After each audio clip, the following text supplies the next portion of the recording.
वाहिगुरू जी का खालसा वाहिगुरू जी की फतेह अस्सलाम वालेकुम आदाब वर्ज मैं ਤੁਹਾਡੀ ਹੋਸਟ ਨੀਲਮ ਕੋਟ ਮੈਂ ਟੀਵੀ 84 ਦੇ ਸਾਰੇ ਦਰਸ਼ਕਾਂ ਤੇ ਸਰੋਤਿਆਂ ਨੂੰ ਜੀ ਆਇਆਂ ਕਹਿੰਦੀਆਂ ਪ੍ਰੋਗਰਾਮ ਸੱਚੋ ਸੱਚ ਵਿੱਚ ਜਿਹੜੇ ਇਸ ਪ੍ਰੋਗਰਾਮ ਨਾਲ ਦੇਸ਼ਾਂ ਵਿਦੇਸ਼ਾਂ ਤੋਂ ਜੁੜ ਚੁੱਕੇ ਨੇ ਖਾਲਸਾ ਅਫੇਅਰ ਸੈਂਟਰ ਦੇ ਸੰਚਾਲਕ ਡਾਕਟਰ ਮਨਜੀਤ ਸਿੰਘ ਰੋਜ਼ਾਨਾ ਦੀ ਤਰ੍ਹਾਂ ਸਟੂਡੀਓ 'ਚ ਮੇਰੇ ਨਾਲ ਮੌਜੂਦ ਨੇ ਆਉਣਾ ਨਾਲ ਗੱਲਬਾਤ ਕਰਕੇ ਆਏ ਦੇ ਇਸ਼ੂਜ਼ ਉੱਪਰ ਉਹਨਾਂ ਤੋਂ ਉਹਨਾਂ ਦਾ ਤਬਸਰਾ ਜਾਣਦੇ ਹਾਂ ਜੀ ਡਾਕਟਰ ਸਾਹਿਬ ਵਾਹਿਗੁਰੂ ਜੀ ਕਾ ਖਾਲਸਾ ਵਾਹਿਗੁਰੂ ਜੀ ਕੀ ਫਤਿਹ। हाँ जी नीलम कौर जी ਤੁਹਾਨੂੰ भी ਤੇ ਦੁਨੀਆ ਭਰ 'ਚ ਬੈਠੇ ਸਾਡੇ ਬਹੁਤ ਹੀ ਪਿਆਰੇ ਸੋਹਣੇ ਸਿਆਣੇ ਟੀਵੀ 84 ਦੇ ਵਿਊਅਰਸ ਨੂੰ ਵੀ ਵਾਹਿਗੁਰੂ ਜੀ ਕਾ ਖਾਲਸਾ ਵਾਹਿਗੁਰੂ ਜੀ ਕੀ ਫਤਿਹ ਤੇ ਸਾਡੇ ਬਹੁਤ ਹੀ ਪਿਆਰੇ ਮੁਸਲਮਾਨ ਭੈਣਾਂ ਭਰਾਵਾਂ ਨੂੰ अस्सलाम वालेकुम जी डॉक्टर साहब जी आनू प्रोग्राम सचो सच विच बहुत मेहरबानी जी डॉक्टर साहब आज 9 जून 2022 26 जेठ ਨਾਲ ਸ਼ਾਹੀ ਸਮਤ 554 ਦਾ ਦਿਨ ਹੈ ਤੇ ਡਾਕਟਰ ਸਾਹਿਬ ਪ੍ਰੋਗਰਾਮ ਸ਼ੁਰੂ ਕਰਨ ਤੋਂ ਪਹਿਲਾਂ ਅਸੀਂ ਆਪਣੇ ਦਰਸ਼ਕਾਂ ਤੇ ਸਰੋਤਿਆਂ ਨੂੰ ਹਮੇਸ਼ਾ ਤਰ੍ਹਾਂ ਵਿਊਅਰਸ ਆ ਜੇ ਤੁਸੀਂ ਹੱਕ ਸੱਚ ਇਨਸਾਫ ਤੇ ਪੈਰਾ ਦਿੰਦਾ ਇੱਕ ਚੈਨਲ ਟੀਵੀ 84 ਨੂੰ ਦੇਖਣਾ ਚਾਹੁੰਦੇ ਹੋ ਤਾਂ ਤੁਸੀਂ ਦੇਖ ਸਕਦੇ ਸਪੈਕਟਰਮ ਕੇਬਲ ਆਰਸੀਨ ਕੇਬਲ ਬੈਲਫਾਵੀਅਨ ਕੈਨੇਡਾ roku ਜਾਦੂ ਬਾਕਸ ਸ਼ਾਵਾ ਫੇਸਬੁੱਕ ਟੀਵੀ 84 ਦੀ ਐਪ ਰਾਹੀਂ online streaming and IP box ਤੇ ਤੁਸੀਂ ਟੀਵੀ 84 ਨੂੰ ਦੇਖ ਸਕਦੇ ਹੋ ਵਿਊਅਰਸ ਜੇ ਤੁਸੀਂ ਟੀਵੀ 84 ਨਾਲ ਜੋ ਪ੍ਰੋਗਰਾਮ ਸੱਚੋ ਸੱਚ ਨਾਲ ਫੇਸਬੁੱਕ ਰਾਹੀਂ ਜੁੜੇ ਤਾਂ ਇਸ ਨੂੰ ਵੱਧ ਲਾਈਕ ਕਰੋ ਤੇ ਸ਼ੇਅਰ ਕਰੋ ਅਤੇ ਨਾਲ ਹੀ YouTube ਤੇ ਸਬਸਕ੍ਰਾਈਬ ਵੀ ਕਰੋ। ਇਹ ਵੀ ਦੱਸ ਦਿਓ ਕਿ ਤੁਸੀਂ ਟੀਵੀ 84 ਦੀ ਐਪ ਨੂੰ ਐਂਡਰੋਇਡ ਐਂਡ ਐਪ ਸਟੋਰ ਤੇ ਡਾਊਨਲੋਡ ਕਰਕੇ ਜੋ ਟੀਵੀ 84 ਦੀ ਲਾਈਵ ਸਟ੍ਰੀਮ ਹੈ ਉਸ ਨੂੰ ਤੁਸੀਂ 24 ਆਵਰਸ ਦੇਖ ਸਕਦੇ ਹੋ। ਵਿਊਅਰਸ ਪ੍ਰੋਗਰਾਮ ਦੇ ਸ਼ੁਰੂ ਵਿੱਚ ਗੱਲਬਾਤ ਕਰਾਂਗੇ ਅੱਜ ਦੀ ਸਪਾਂਸਰਸ਼ਿਪ ਦੇ ਹਵਾਲੇ ਨਾਲ ਕਿ ਅੱਜ ਦੇ ਪ੍ਰੋਗਰਾਮ ਸੱਚੋ ਸੱਚ ਨੂੰ ਸਪਾਂਸਰ ਕੀਤਾ ਗਿਆ ਹੈ ਵਰਜੀਨੀਆ ਤੋਂ ਵੀਰ ਬਲਰਾਜ ਸਿੰਘ ਜੀ ਵੱਲੋਂ। ਸੋ ਇਹਨਾਂ ਕਿਹਾ ਹੈ ਕਿ ਹੁਣ ਅਸੀਂ ਘੱਲੂਘਾਰੇ ਹਫ਼ਤੇ ਦੀ ਯਾਦ ਮਨਾ ਰਹੇ ਹਾਂ ਅਤੇ ਮੁੜ ਸਿੱਖਾਂ ਨੂੰ ਅੱਤਵਾਦ ਨਾਲ ਦੀਆਂ ਜਿਹੜੀਆਂ ਗੱਲਾਂ ਅਤੇ ਸੋਸ਼ਲ ਮੀਡੀਆ ਤੇ ਅਸੀਂ ਕੋਈ ਗੱਲ ਕਰੀਏ ਤਾਂ ਸਾਡੇ ਤੇ ਪਾਬੰਦੀ ਲਾ ਦਿੱਤੀ ਜਾਂਦੀ ਹੈ ਔਰ ਕਿਤੇ ਨਾ ਕਿਤੇ ਸਾਡੇ ਵਿੱਚ ਕਲੈਕਟਿਵ ਐਫਰਟ ਜਿਹੜੀ ਹੁੰਦੀ ਹੈ ਉਹ ਘਾਟ ਨਜ਼ਰ ਆ ਰਹੀ ਹੈ। ਅਸੀਂ ਘੱਟੋ ਘੱਟ ਕੌਮੀ ਏਜੰਡੇ ਤੇ ਆਪਸੀ ਵਿਰੋਧ ਛੱਡ ਕੇ ਇਕਮੁੱਠ ਹੋਈਏ। ਹਾਲਾਤ ਜਿਹੜੇ ਤੇਜ਼ੀ ਨਾਲ ਉਹ ਬਦਲ ਰਹੇ ਨੇ ਸਾਨੂੰ ਕੌਮੀ ਤੌਰ ਤੇ ਤਿਆਰ ਰਹਿਣਾ ਚਾਹੀਦਾ ਹੈ। ਸੋ ਅੱਜ ਦੀ ਸਪਾਂਸਰਸ਼ਿਪ ਲਈ ਅਸੀਂ ਸਰਦਾਰ ਬਲਰਾਜ ਸਿੰਘ ਜੀ ਹੋਰਾਂ ਦਾ ਤਹਿ ਦਿਲ ਤੋਂ ਧੰਨਵਾਦ ਕਰਦੇ ਹਾਂ ਔਰ ਤੁਹਾਨੂੰ ਵੀ ਅਪੀਲ ਤੇ ਬੇਨਤੀ ਕਰਦੇ ਹਾਂ ਕਿ ਤੁਸੀਂ ਵੀ ਪ੍ਰੋਗਰਾਮ ਸੱਚੋ ਸੱਚ ਨੂੰ ਵੱਧ ਤੋਂ ਵੱਧ ਸਪਾਂਸਰ ਕਰੋ। ਸਪਾਂਸਰਸ਼ਿਪ ਲਈ ਤੁਸੀਂ ਸਾਨੂੰ ਕਾਲ ਕਰ ਸਕਦੇ ਹੋ ਸਾਡੇ ਫੋਨ ਨੰਬਰ ਤੇ 5166191984 ਸੇਮ ਨੰਬਰ ਤੇ WhatsApp ਕਰ ਸਕਦੇ ਹੋ। ਤੁਸੀਂ ਉਹਨਾਂ ਨੂੰ ਈਮੇਲ ਵੀ ਕਰ ਸਕਦੇ ਹੋ info@tv84.tv ਤੇ। ਸੋ ਵਿਊਅਰਸ ਪਹਿਲੇ ਸੈਗਮੈਂਟ ਦੇ ਵਿੱਚ ਗੱਲਬਾਤ ਕਰਨ ਜਾ ਰਹੇ ਹਾਂ ਕਿ ਬੀਜੇਪੀ ਦੀ ਸਪੋਕਸਵੂਮਨ ਨੂਪੁਰ ਸ਼ਰਮਾ ਵੱਲੋਂ ਨਬੀ ਮੁਹੰਮਦ ਸਾਹਿਬ ਜੀ ਦੇ ਜਿਹੜੇ ਖਿਲਾਫ ਕੀਤੀ ਗਈ ਟਿੱਪਣੀ ਦਾ ਜਿੱਥੇ ਦੁਨੀਆ ਭਰ ਵਿੱਚ ਵਿਰੋਧ ਜਾਰੀ ਹੈ ਉੱਥੇ ਹੁਣ ਹਿੰਦੂ ਮਹਾਸਭਾ ਦੀ ਇੱਕ ਪ੍ਰਮੁੱਖ ਆਗੂ ਪੂਜਾ ਸ਼ਕੁਨ ਪਾਂਡੇ ਨੇ ਮੰਗ ਕੀਤੀ ਹੈ ਕਿ ਭਾਰਤ ਵਿੱਚ ਜੁਮੇ ਦੀ ਜਿਹੜੀ ਨਮਾਜ਼ ਤੇ ਪਾਬੰਦੀ ਜਿਹੜੀ ਲੱਗਣੀ ਚਾਹੀਦੀ ਹੈ। ਉਸ ਅਨੁਸਾਰ ਇਸ ਦਿਨ ਮਸਜਿਦਾਂ ਵਿੱਚ ਮੁਸਲਮਾਨਾਂ ਨੂੰ ਹਿੰਦੂਆਂ ਦੇ ਖਿਲਾਫ ਦਹਿਸ਼ਤਗਰਦੀ ਲਈ ਤਿਆਰ ਕੀਤਾ ਜਾਂਦਾ ਹੈ। ਇਸ ਬੇਹੂਦੀ ਬਿਆਨਬਾਜ਼ੀ ਬਾਰੇ ਆਪਾਂ ਗੱਲਬਾਤ ਕਰਨ ਜਾ ਰਹੇ ਹਾਂ। ਸੋ ਅਸੀਂ ਚਾਹਾਂਗੇ ਕਿ ਤੁਸੀਂ ਇਸੇ ਤਰ੍ਹਾਂ ਬਣੇ ਰਹਿਣਾ ਦੇਖਣ ਸੁਣ ਲਈ ਤੁਹਾਡਾ ਸਭ ਦਾ ਬਹੁਤ ਬਹੁਤ ਸ਼ੁਕਰੀਆ ਜੀ। ਡਾਕਟਰ ਸਾਹਿਬ ਕੀ ਵਿਚਾਰਾਂ ਨੇ? ਦੇਖੋ ਸਭ ਤੋਂ ਪਹਿਲਾਂ ਤਾਂ ਅੱਜ ਦੇ ਪ੍ਰੋਗਰਾਮ ਨੂੰ ਸਪਾਂਸਰ ਕਰਨ ਲਈ ਅਸੀਂ ਵੀਰ ਬਲਰਾਜ ਸਿੰਘ ਜਿਨ੍ਹਾਂ ਨੂੰ ਪਿਆਰ ਨਾਲ ਰਾਜੂ ਬੁਲਾਇਆ ਜਾਂਦਾ ਹੈ ਉਹਨਾਂ ਦਾ ਸ਼ੁਕਰੀਆ ਅਦਾ ਕਰਦੇ ਹਾਂ। ਅੱਛਾ ਉਹਨਾਂ ਦਾ ਸੰਬੰਧ ਭਾਈ ਰਣਜੀਤ ਸਿੰਘ ਦੇ ਬੇਟੇ ਨੇ ਉਸ ਪਰਿਵਾਰ ਨਾਲ ਹੈ ਜਿਨ੍ਹਾਂ ਨਾਲ ਸਾਡਾ ਆਲਮੋਸਟ 30 ਸਾਲ ਤੋਂ ਜ਼ਿਆਦਾ ਦਾ ਸੰਬੰਧ ਹੈ। ਪੰਥਕ ਪਰਿਵਾਰ ਹੈ ਹਮੇਸ਼ਾ ਹੀ ਸਿੱਖੀ ਵੈਲਿਊਜ਼ ਨੂੰ ਅਪਣਾਏ ਹੋਏ ਨੇ ਔਰ ਜਿਵੇਂ ਉਹਨਾਂ ਦੇ ਪਿਤਾ ਜੀ ਉਹਨਾਂ ਦੇ ਚਾਚਾ ਜੀ ਬਖਸ਼ੀਸ਼ ਸਿੰਘ ਹਮੇਸ਼ਾ ਪੰਥਕ ਪਿੜ ਵਿੱਚ ਅੱਗੇ ਰਹਿੰਦੇ ਸਨ ਇਵੇਂ ਹੀ ਬਲਰਾਜ ਸਿੰਘ ਵੀ ਕਮਿਟਡ ਨੇ ਪੂਰੇ ਜੋ ਤਬਦੀਲੀਆਂ ਅਰਾਊਂਡ ਚੱਲਦੀਆਂ ਨੇ ਜਿਵੇਂ ਅੱਜ ਦੇ ਯੰਗਸਟਰਸ ਸਾਡੀ ਜਨਰੇਸ਼ਨ ਨਾਲੋਂ ਵੀ ਉਹਨਾਂ ਦੇ ਕੋਲ ਜ਼ਿਆਦਾ ਜਾਣਕਾਰੀ ਹੈ ਕਿਉਂਕਿ ਨਵੀਆਂ ਟੈਕਨੀਕਸ ਨੇ ਨਵੇਂ ਜਿਹੜੇ ਨੇ ਉਹ ਔਜ਼ਾਰ ਨੇ ਨਵੀਂ ਜਾਣਕਾਰੀ ਦੇ ਔਰ ਉਹਨਾਂ ਚੋਂ ਜਿਹੜੇ ਫਿਰ ਸਾਡੇ ਬੱਚੇ ਬੱਚੀਆਂ ਖਾਲਿਸਤਾਨ ਪ੍ਰਤੀ ਬਿਲਕੁਲ ਕਲੀਅਰ ਨੇ ਸਪਸ਼ਟ ਨੇ ਭਾਰਤੀ ਸਟੇਟ ਦੀ ਸਾਰੀ ਖੇਡ ਨੂੰ ਵੀ ਸਮਝਦੇ ਨੇ ਉਹ ਸਾਡੇ ਨਾਲ ਤਾਬਨ ਵੀ ਕਰਦੇ ਨੇ ਔਰ ਉਹਨਾਂ ਨੂੰ ਇਸ ਗੱਲ ਦੀ ਸਮਝ ਹੈ ਕਿ ਟੀਵੀ 84 ਜਿਹੜਾ ਹੈ ਉਹ ਕਿਵੇਂ ਪਿਛਲੇ 10 ਸਾਲਾਂ ਤੋਂ ਸੱਚ ਹੱਕ ਇਨਸਾਫ ਦੀ ਆਵਾਜ਼ ਔਰ ਕੌਮੀ ਘਰ ਖਾਲਿਸਤਾਨ ਦੇ ਲਈ ਨੰਗੇ ਧੜ ਇਸ ਲੜਾਈ ਨੂੰ ਲੜ ਰਹੇ। ਸਾਡੇ ਸਾਰੇ ਬੱਚੇ ਬੱਚੀਆਂ ਸਾਡੇ ਰੀਸੋਰਸ ਵੀ ਨੇ।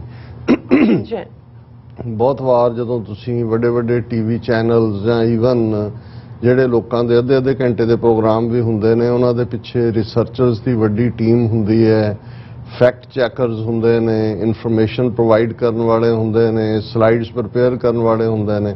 ਸੋ ਸਾਡਾ ਤਾਂ ਬਹੁਤ ਸਾਰਾ ਜਿਹੜਾ ਰੀਸੋਰਸ ਬਲੌਕ ਹੈ ਉਹ ਸਾਡੇ ਇਹੀ ਸਾਧਨ ਨੇ ਬੱਚੇ ਬੱਚੀਆਂ ਨੇ ਜਿਨ੍ਹਾਂ ਕੋਲ ਜੋ ਜਾਣਕਾਰੀ ਹੁੰਦੀ ਆ ਉਹ ਸਾਡੇ ਤੱਕ ਪਹੁੰਚਾਉਂਦੇ ਨੇ ਅਸੀਂ ਉਸ ਨੂੰ ਜਿੰਨਾ ਕੁ ਸਾਡੇ ਕੋਲ ਜਿਹੜਾ ਸਾਰੀ ਅਵੇਲੇਬਿਲਟੀ ਹੈ ਸਟਾਫ ਦੀ, ਅਸੀਂ ਉਸ ਦੇ ਨਾਲ ਹੀ ਕੰਮ ਚਲਾਉਣ ਦੀ ਕੋਸ਼ਿਸ਼ ਕਰਦੇ ਹਾਂ। ਹਾਲਾਂਕਿ ਮੈਨੂੰ ਲੱਗਦਾ ਹੈ ਵੀ ਜਿਸ ਲੈਵਲ ਦੀ ਸਾਡੀ ਟੱਕਰ ਹੈ ਜਿਸ ਰਿਸੋਰਸਫੁਲ ਦੁਸ਼ਮਣ ਦੇ ਨਾਲ, ਉਹਦੇ ਲਈ ਸਾਨੂੰ ਹੋਰ ਵੀ ਕਰਨ ਦੀ ਲੋੜ ਹੈ। ਔਰ ਇਸ ਲਈ ਜਦੋਂ ਅਸੀਂ ਇਹ ਰਿਪੀਟਡਲੀ ਅਪੀਲ ਕਰਦੇ ਹਾਂ ਕਿ ਭਾਈ ਹਰ ਗੁਰਸਿੱਖ ਪਰਿਵਾਰ ਜਿਹੜਾ ਵੀ ਪੰਥਕ ਆਪਣੇ ਆਪ ਨੂੰ ਸਮਝਦਾ ਹੈ, ਕਹਿੰਦਾ ਹੈ, ਉਹ ਦਸਵੰਧ ਕੱਢੇ। ਔਰ ਉਸ ਦਸਵੰਧ ਚੋਂ ਅਸੀਂ ਤਾਂ ਕੋਈ ਬਹੁਤੀ ਤਵੱਕੋ ਨਹੀਂ ਕਰਦੇ। ਔਰ ਆਲਮੋਸਟ ਜਿਵੇਂ ਸਾਡੀ ਜਿਹੜੇ ਹੈਂਡਲ ਕਰਦੇ ਨੇ ਫਾਈਨੈਂਸਿਸ ਨੂੰ, ਉਹਨਾਂ ਨੇ ਦੱਸਿਆ ਵੀ $1000 ਜਿਹੜਾ ਹੈ ਉਹ ਸਪਾਂਸਰਸ਼ਿਪ ਦੀ ਤਵੱਕੋ ਕਰਦੇ ਨੇ। ਕੋਈ ਵੱਧ ਦੇਣਾ ਚਾਹੇ ਤਾਂ ਉਹਨਾਂ ਦੀ ਖੁਸ਼ੀ ਹੈ। ਸੋ ਅਸੀਂ ਸਮਝਦੇ ਹਾਂ, ਜਿਵੇਂ ਕੱਲ ਦੇ ਪ੍ਰੋਗਰਾਮ 'ਚ ਵੀ ਵੀਰ ਨੇ ਕਿਹਾ ਸੀ ਕਿ ਭਾਈ ਜੇ ਇੱਕ ਸਪਾਂਸਰਸ਼ਿਪ ਜਿਹੜੀ ਹੈ ਉਹ $1000 ਦਾ ਮਤਲਬ ਇਹ ਹੈ ਵੀ ਸਾਡੇ ਆਲਮੋਸਟ 23-24 ਪ੍ਰੋਗਰਾਮ ਮਹੀਨੇ 'ਚ ਹੁੰਦੇ ਨੇ, ਉਹ ਸਾਡੇ ਖਰਚੇ ਦਾ ਇੱਕ ਵੱਡਾ ਹਿੱਸਾ ਜਿਹੜਾ ਹੈ ਉਸ 'ਚੋਂ ਨਿਕਲ ਸਕਦਾ ਹੈ ਜਾਂ ਨਿਕਲ ਆਉਂਦਾ ਹੈ। ਔਰ ਸਾਨੂੰ ਫਿਰ ਕੋਈ ਬਹੁਤਾ ਤਰੱਦਦ ਕਰਨ ਦੀ ਲੋੜ ਨਹੀਂ। ਪਰ ਜੇ ਅਸੀਂ ਇਸ ਨੂੰ ਐਕਸਪੈਂਡ ਕਰਨਾ ਹੈ, ਅੱਗੇ ਜਾਣਾ ਹੈ, ਫਿਰ ਸਾਨੂੰ ਇਹਨਾਂ ਲਿਮਿਟਸ ਨੂੰ ਵੀ ਕ੍ਰਾਸ ਕਰਨਾ ਹੋਏਗਾ। ਔਰ ਸਾਡੇ ਵੈਲ ਵਿਸ਼ਰਸ ਜਿਹੜੇ ਸਾਡੀ ਤਾਰੀਫ ਵੀ ਕਰਦੇ ਨੇ, ਪ੍ਰੋਗਰਾਮ ਨਾਲ ਵੀ ਜੁੜੇ ਹੋਏ ਨੇ, ਇਸ ਗੱਲ ਦਾ ਵੀ ਧਿਆਨ ਰਹੇ ਕਿ ਵੀ ਤੁਹਾਡੀਆਂ ਗੱਲਾਂ ਬਹੁਤ ਚੰਗੀਆਂ ਨੇ, ਤਾਰੀਫ ਵੀ ਸਾਨੂੰ ਚੰਗੀ ਲੱਗਦੀ ਹੈ, ਪਰ ਅੰਗਰੇਜ਼ੀ ਦਾ ਅਖਾਣ ਮਨੀ ਮੇਕਸ ਦਾ ਮੇਅਰ ਗੋ। ਜੇ ਅਸੀਂ ਅਦਰਵਾਈਜ਼ ਕਹਿਣਾ ਹੋਏ ਕਿ ਭਾਈ ਜੇ ਅਸੀਂ ਕੁਝ ਵੀ ਕਰਨਾ ਹੈ ਤੇ ਉਹ ਸਭ ਕੁਝ ਹੀ ਧਨ ਨਾਲ ਜੁੜਿਆ ਹੋਇਆ, ਤੁਹਾਡੇ ਸਾਧਨਾਂ ਨਾਲ ਜੁੜਿਆ ਹੋਇਆ। ਸਾਡੇ ਕੋਲ ਹਿਊਮਨ ਰਿਸੋਰਸ ਤਾਂ ਜਿਹੜੀ ਜਿਵੇਂ ਮੈਂ ਕਿਹਾ ਉਹ ਜਾਣਕਾਰੀ ਦੇਣ ਵਾਲੇ ਨੇ, ਪਰ ਮੇਰੀ ਇਹ ਚਾਹਨਾ ਹੈ ਕਿ ਸਾਡੇ ਕੋਲ ਘੱਟੋ ਘੱਟ 2-3 ਫੁੱਲ ਟਾਈਮ ਰਿਸਰਚਰ ਵੀ ਹੋਣ, ਤਾਂ ਕਿ ਅਸੀਂ ਉਹਨਾਂ ਟੌਪਿਕਸ ਦੇ ਉੱਤੇ ਇੱਕ ਤਾਂ ਅਸੀਂ ਕਰੰਟ ਗੱਲਬਾਤ ਕਰਦੇ ਹੀ ਹਾਂ ਜੋ ਵੀ 24 ਘੰਟੇ ਦੇ ਵਿੱਚ ਵਾਪਰਦਾ ਹੈ, ਉਹ ਬਹੁਤ ਸਾਰੀਆਂ ਨਿਊਜ਼ ਸਟੋਰੀਜ਼ ਜਿਹਦੇ 'ਚ ਵੀ ਪਬਲਿਸ਼ ਹੁੰਦੀਆਂ ਨੇ, ਜਾਂ ਦੂਸਰਾ ਅਸੀਂ ਪੁੱਲ ਕਰਦੇ ਹਾਂ। ਪਰ ਅਸੀਂ ਸਮਝਦੇ ਹਾਂ ਵੀ ਲੌਂਗ ਟਰਮ ਸਾਡੇ ਕੋਲ, ਜਿਵੇਂ ਸਾਡੇ ਵੀਰ ਮਲਕ ਸਾਹਿਬ ਸੁਜੈਸਟ ਕਰਦੇ ਨੇ ਕਿ ਭਾਈ ਅਸੀਂ ਜਿਹੜੇ ਸਿੱਖ ਇਤਿਹਾਸ ਦੇ ਨਾਇਕ ਨੇ, ਕਿਉਂਕਿ ਯੰਗਸਟਰਸ ਦੇ ਐਂਗਲ ਤੋਂ ਜਿਹੜੇ ਸਿੰਘ ਸਿੰਘਣੀ ਆ ਪਿਛਲੇ 3 ਸਦੀਆਂ ਦੇ ਖਾਲਸੇ ਦੇ ਇਤਿਹਾਸ ਨੂੰ, ਜਿਨ੍ਹਾਂ ਨੇ ਬਹੁਤ ਡਿਫਿਕਲਟ ਸਰਕਮਸਟੈਂਸਿਸ 'ਚੋਂ 18ਵੀਂ 19ਵੀਂ 20ਵੀਂ ਸਦੀ ਦੇ ਵਿੱਚ ਕੇਸਰੀ ਝੰਡੇ ਨੂੰ, ਪੰਥ ਦੇ ਝੰਡੇ ਨੂੰ ਬੁਲੰਦ ਰੱਖਿਆ, ਉਹਨਾਂ ਦੀ ਜ਼ਿੰਦਗੀ ਦੇ ਉੱਤੇ ਬਰੀਫ ਜਿਹੜਾ ਹੈ ਕੁਛ ਨਾ ਕੁਛ ਜਿਹੜੀ ਹੈ ਆਪਣੀਆਂ ਪ੍ਰੈਜੈਂਟੇਸ਼ਨਸ ਦੇਈਏ, ਜਾਂ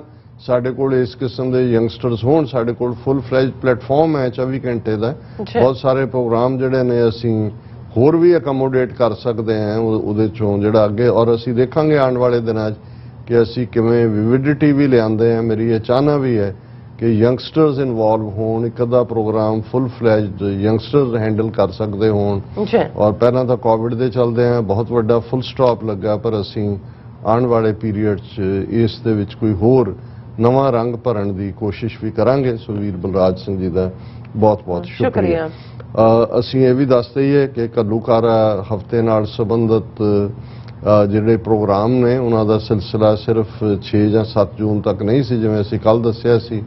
ਆਟਵਾ ਦੇ ਵਿੱਚ ਪਾਰਲੀਮੈਂਟ ਦੇ ਬਾਹਰ ਜਿਹੜੀ ਖਾਲਿਸਤਾਨ ਦੇ ਅਕੀਦੇ ਨੂੰ ਸਮਰਪਿਤ ਜਿਹੜੇ ਨੇ ਉਹਨਾਂ ਦੀ ਯਾਦ 'ਚ ਜਿਹੜੀ ਹੈ ਉਹ ਵੱਡੀ ਰੈਲੀ ਰੱਖੀ ਹੋਈ ਹੈ। ਈਸਟ ਕੋਸਟ ਦੇ ਗੁਰਦੁਆਰਾ ਸਾਹਿਬਾਨ, ontario ਗੁਰਦੁਆਰਾ ਕਮੇਟੀਜ਼, ਮੌਂਟਰੀਆਲ ਔਰ ਆਟਵਾ ਸਭ ਵੱਲੋਂ ਉਹਦੇ 'ਚ ਵੀ ਜਿਹੜੀ ਹੈ ਸ਼ਮੂਲੀਅਤ ਔਰ ਸ਼ਿਰਕਤ ਦੀ ਅਸੀਂ ਅਪੀਲ ਕਰਦੇ।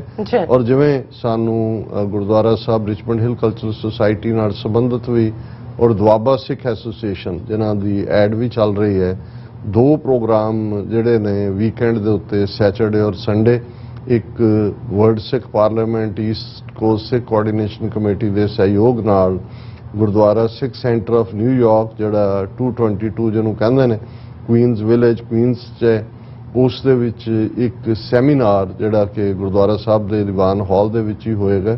ਦੁਪਹਿਰੇ 1 ਵਜੇ ਤੋਂ ਲੈ ਕੇ 4 ਵਜੇ ਤੱਕ ਇਸ ਦਾ ਟਾਈਮ ਹੈ। ਔਰ ਇਸ ਦੇ ਵਿੱਚ ਡਾਕਟਰ ਇਕਦਾਰ ਕਰਾਮਤ ਚੀਮਾ ਜਿਹੜੇ ਕਿ UK ਤੋਂ ਵਿਜ਼ਿਟ ਕਰ ਰਹੇ ਨੇ ਅਮਰੀਕਾ 'ਚ, ਉਹ ਪੈਨਲਿਸਟ ਹੋਣਗੇ। ਸਰਦਾਰ ਡਾਕਟਰ ਪ੍ਰਭ ਸ਼ਰਨਦੀਪ ਸਿੰਘ ਜਿਹੜੇ ਆਕਸਫੋਰਡ ਤੋਂ ਪੜ੍ਹ ਕੇ ਆਏ ਨੇ, ਸੈਕਰਾਮੈਂਟੋ ਕੈਲੀਫੋਰਨੀਆ ਬੇਸਡ ਨੇ, ਉਹ ਇੱਕ ਸਪੀਕਰ ਹੋਣਗੇ। ਔਰ ਮੈਨੂੰ ਵੀ ਉਹਨਾਂ ਨੇ ਇਸ ਦੇ ਵਿੱਚ ਸ਼ਮੂਲੀਅਤ ਦੀ ਦਾਵਤ ਦਿੱਤੀ ਹੈ। ਸੋ ਅਸੀਂ ਸੰਗਤ ਦੇ ਦੀਦਾਰ ਕਰਾਂਗੇ। ਸੋ ਜਿਹੜੇ ਵੀ ਵੀਰ ਭੈਣਾਂ ਇੰਟਰਸਟ ਰੱਖਦੇ ਨੇ, ਦਿਲਚਸਪੀ ਰੱਖਦੇ ਨੇ, ਔਰ ਮੈਂ ਸਮਝਦਾ ਹਰ ਇੱਕ ਦੀ ਦਿਲਚਸਪੀ ਹੋਣੀ ਚਾਹੀਦੀ ਹੈ, ਬਿਲਕੁਲ ਉਹ ਜ਼ਰੂਰ ਸ਼ਮੂਲੀਅਤ ਕਰਨ।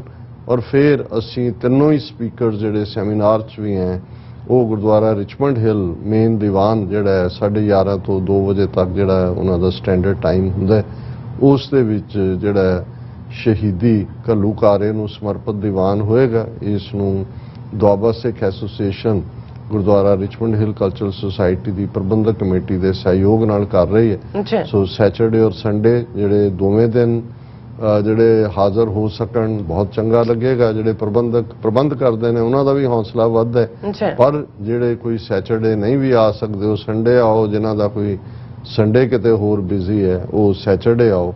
ਸੋ ਇਹ ਵੀ ਅਸੀਂ ਸੰਗਤ ਤੱਕ ਜਾਣਕਾਰੀ ਪਹੁੰਚਾ ਰਹੇ ਹਾਂ। ਗੱਲ ਇਸਲਾਮੋਫੋਬੀਆ, ਅਕਲੀਅਤਾਂ ਨੂੰ ਕੁਚਲਣਾ, ਭਾਰਤ ਦੇ ਵਿੱਚ ਹਿੰਦੂ ਰਾਜ ਕਾਂਸਟੀਟਿਊਸ਼ਨਲੀ ਸਥਾਪਿਤ ਕਰਨਾ, ਜਿਵੇਂ ਅਸੀਂ ਕੱਲ ਪੀ ਚਿਦੰਬਰਮ ਜਿਹੜਾ ਕਾਂਗਰਸ ਦਾ ਵੱਡਾ ਲੀਡਰ ਹੈ ਉਸ ਵੱਲੋਂ ਦਿੱਤੀ ਗਈ ਸਟੇਟਮੈਂਟ ਤਮਿਲਨਾਡੂ ਦੇ ਵਿੱਚ ਉਸ ਨੇ ਇਹ ਕਿਹਾ ਕਿ ਬੀਜੇਪੀ ਹੁਣ ਪੂਰਾ ਤਾਣ ਲਾ ਰਹੀ ਹੈ ਕਿ ਅਪਰ ਹਾਊਸ ਦੇ ਵਿੱਚ ਰਾਜ ਸਭਾ ਦੇ ਵਿੱਚ ਉਹਦੀ ਮੈਜੋਰਿਟੀ ਹੋਏ 2/3 ਉਸ ਦੇ ਕੋਲ ਸੀਟਾਂ ਹੋਣ। ਔਰ ਜਦੋਂ ਉਹਦੇ ਕੋਲ ਰਾਜ ਸਭਾ ਦੇ ਵਿੱਚ 2/3 ਸੀਟਾਂ ਹੋ ਗਈਆਂ, ਕਿਉਂਕਿ ਰਾਜ ਸਭਾ ਦੀਆਂ ਸ਼ਾਇਦ 30 ਤੋਂ ਜ਼ਿਆਦਾ ਸੀਟਾਂ ਲਈ 16-17 ਜੂਨ ਨੂੰ ਵੋਟਾਂ ਪੈਣੀਆਂ ਨੇ, ਔਰ ਬੜੀ ਤੇਜ਼ੀ ਦੇ ਨਾਲ ਈਵਨ ਰਾਜਸਥਾਨ ਜਾਂ ਛੱਤੀਸਗੜ੍ਹ ਔਰ ਦੂਸਰੇ 'ਚ, ਕਿਉਂਕਿ ਇਹ ਇਨਡਾਇਰੈਕਟ ਇਲੈਕਸ਼ਨ ਹੁੰਦੀ ਹੈ, ਇਹਦੇ ਵਿੱਚ ਡਾਇਰੈਕਟ ਲੋਕ ਨਹੀਂ ਪਾਰਟਿਸਿਪੇਟ ਕਰਦੇ। ਜਿਹੜੇ ਸਟੇਟਾਂ ਦੇ ਚੁਣੇ ਹੋਏ MLA ਨੇ ਉਹ ਵੋਟ ਕਰਦੇ ਨੇ, ਔਰ ਇਹਦੇ ਵਿੱਚ ਪ੍ਰਪੋਰਸ਼ਨੇਟ ਰਿਪਰੈਜ਼ੈਂਟੇਸ਼ਨ ਹੁੰਦੀ ਹੈ ਕਿ ਸਟੇਟ ਦੇ ਕਿੰਨੇ ਰਾਜ ਸਭਾ ਮੈਂਬਰ ਨੇ। ਸੋ ਜਿੱਥੇ ਇਹਨਾਂ ਦੀਆਂ 15 ਤੋਂ ਜ਼ਿਆਦਾ ਸੂਬਿਆਂ ਦੇ ਵਿੱਚ ਤਾਂ ਇਹਨਾਂ ਦੀਆਂ ਆਪਣੀਆਂ ਸਰਕਾਰਾਂ ਨੇ, ਉੱਥੋਂ ਤੋਂ ਉਹਨਾਂ ਦੇ ਨੁਮਾਇੰਦੇ ਹੀ ਚੁਣੇ ਜਾਂਦੇ ਨੇ, ਪਰ ਜਿਹੜੀਆਂ ਕਾਂਗਰਸ ਰੂਲਡ ਜਾਂ ਕੋਈ ਹੋਰ ਰੂਲਡ ਜਿਵੇਂ ਬੰਗਾਲ 'ਚ ਸਟੇਟਾਂ ਵੀ ਨੇ, ਉਹਨਾਂ 'ਚੋਂ ਵੀ ਇਹ ਜਿਹੜੇ ਨੇ ਖਰੀਦੋ ਫਰੋਖਤ ਕਰ ਰਹੇ ਨੇ ਉਹਨਾਂ ਦੇ MLAs ਦੀ, ਤਾਂ ਕਿ ਉਹ ਇਹਨਾਂ ਦੇ ਕੈਂਡੀਡੇਟਸ ਲਈ ਵੋਟਾਂ ਪਾਉਣ। ਔਰ ਇਸ ਮਾਮਲੇ 'ਚ ਜਿਹੜਾ BJP ਦਾ ਪੁਰਾਣਾ ਲੀਡਰ ਔਰ ਵਾਜਪਾਈ ਕੈਬਨਿਟ ਦੇ ਵਿੱਚ ਫਾਈਨੈਂਸ ਮਿਨਿਸਟਰ ਵੀ ਰਿਹਾ ਸੀ ਯਸ਼ਵੰਤ ਸਿਨਹਾ, ਉਹਦਾ ਮੈਂ ਕੱਲ ਇੱਕ ਇੰਟਰਵਿਊ ਦੇਖ ਰਿਹਾ ਸੀ, ਉਹਨੇ ਕਿਹਾ ਕਿ ਵੀ BJP ਨੇ ਸਿਆਸਤ ਦੇ ਵਿੱਚ ਜਿਹੜਾ ਥੋੜਾ ਬਹੁਤ ਕੋਈ ਅਖਲਾਕ ਨਾਂ ਦੀ ਚੀਜ਼ ਬਚੀ ਸੀ ਉਸ ਦੀਆਂ ਵੀ ਧੱਜੀਆਂ ਉਡਾ ਦਿੱਤੀਆਂ ਕਿ ਪੂਰੀ ਤਰ੍ਹਾਂ ਬਦ ਅਖਲਾਕੀ ਦੇ ਨਾਲ, ਬੇਈਮਾਨੀ ਦੇ ਨਾਲ, ਕਰਪਸ਼ਨ ਦੇ ਨਾਲ ਹਰ ਹਰਬਾ ਵਰਤ ਕੇ ਸੱਤਾ ਹਾਸਲ ਕਰਨਾ ਔਰ ਫਿਰ ਸੱਤਾ ਨੂੰ ਕਾਇਮ ਰੱਖਣ ਲਈ ਔਰ ਵਿਰੋਧੀਆਂ ਨੂੰ ਡਿਮਿਨਿਸ਼ ਕਰਨ ਲਈ ਉਹਨਾਂ ਨੇ ਸਭ ਹੱਦਾਂ ਪਾਰ ਕਰ ਦਿੱਤੀਆਂ ਨੇ। ਸੋ ਇਹ ਪੀ ਚਿਦੰਬਰਮ ਦਾ ਵੀ ਇਹੀ ਕਹਿਣਾ ਸੀ ਕਿ ਜਿੱਦਨ 2/3 ਮੈਜੋਰਿਟੀ BJP ਦੇ ਕੋਲ ਅਪਰ ਹਾਊਸ ਆਈ, ਔਰ ਹੋ ਸਕਦਾ ਹੈ ਉਹ ਕੋਸ਼ਿਸ਼ ਕਰ ਰਹੇ ਨੇ ਕਿ ਇਸੇ ਹੀ ਅਟੈਂਪਟ ਦੇ ਵਿੱਚ ਆ ਜਾਣ, ਕਿਉਂਕਿ ਰਾਜ ਸਭਾ ਮੈਂਬਰ ਦੀ ਟਰਮ 6 ਸਾਲ ਹੁੰਦੀ ਹੈ ਤੇ ਸ਼ਾਇਦ ਐਵਰੀ 2 ਇਅਰਸ 1/3 ਮੈਂਬਰ ਉਹਨਾਂ ਦੇ ਰਿਟਾਇਰ ਹੁੰਦੇ ਨੇ, ਕੁਝ ਇਸ ਕਿਸਮ ਦਾ ਸਿਸਟਮ ਹੈ। ਸੋ ਉਹਨਾਂ ਨੇ ਜਿਵੇਂ ਚਿਦੰਬਰਮ ਨੇ ਕਿਹਾ ਫਿਰ ਇਸ ਸੰਵਿਧਾਨ ਨੂੰ ਖਤਮ ਕਰਨਗੇ ਤੇ ਆਪਣਾ ਸੰਵਿਧਾਨ ਰੱਖਣਗੇ, ਔਰ ਜਿਵੇਂ ਅਸੀਂ ਕਿਹਾ ਸੀ ਇਸ ਸੰਵਿਧਾਨ ਦਾ ਮਤਲਬ ਹੈ ਮਨੂ ਸਮ੍ਰਿਤੀ, ਫਿਰ ਹਿੰਦੂਤਵਾ ਦੀਆਂ ਵੈਲਿਊਜ਼ ਔਰ ਜੋ ਫਿਰ ਸੁਬਰਾਮਨੀਅਮ ਸਵਾਮੀ ਤੋਂ ਲੈ ਕੇ ਜੋ ਗੋਲਵਲਕਰ ਜਾਂ ਸਾਵਰਕਰ ਘੱਟ ਗਿਣਤੀਆਂ ਦਾ ਹੱਲ ਦੱਸਦੇ ਰਹੇ ਨੇ, ਫਿਰ ਬਿਲਕੁਲ ਉਹਨਾਂ ਨੂੰ ਉਵੇਂ ਹੀ ਸ਼ੂਦਰ ਬਣਾ ਦਿੱਤਾ ਜਾਏਗਾ ਜਿਵੇਂ ਮਨੂ ਸਮ੍ਰਿਤੀ ਨੇ ਬ੍ਰਾਹਮਣਾਂ ਨੂੰ ਟੌਪ ਲੈਡਰ ਤੇ ਰੱਖ ਕੇ ਬਾਕੀ ਸਭ ਦਾ ਜਿਹੜਾ ਉਹ ਕੰਮ ਕਰ ਦਿੱਤਾ ਸੀ।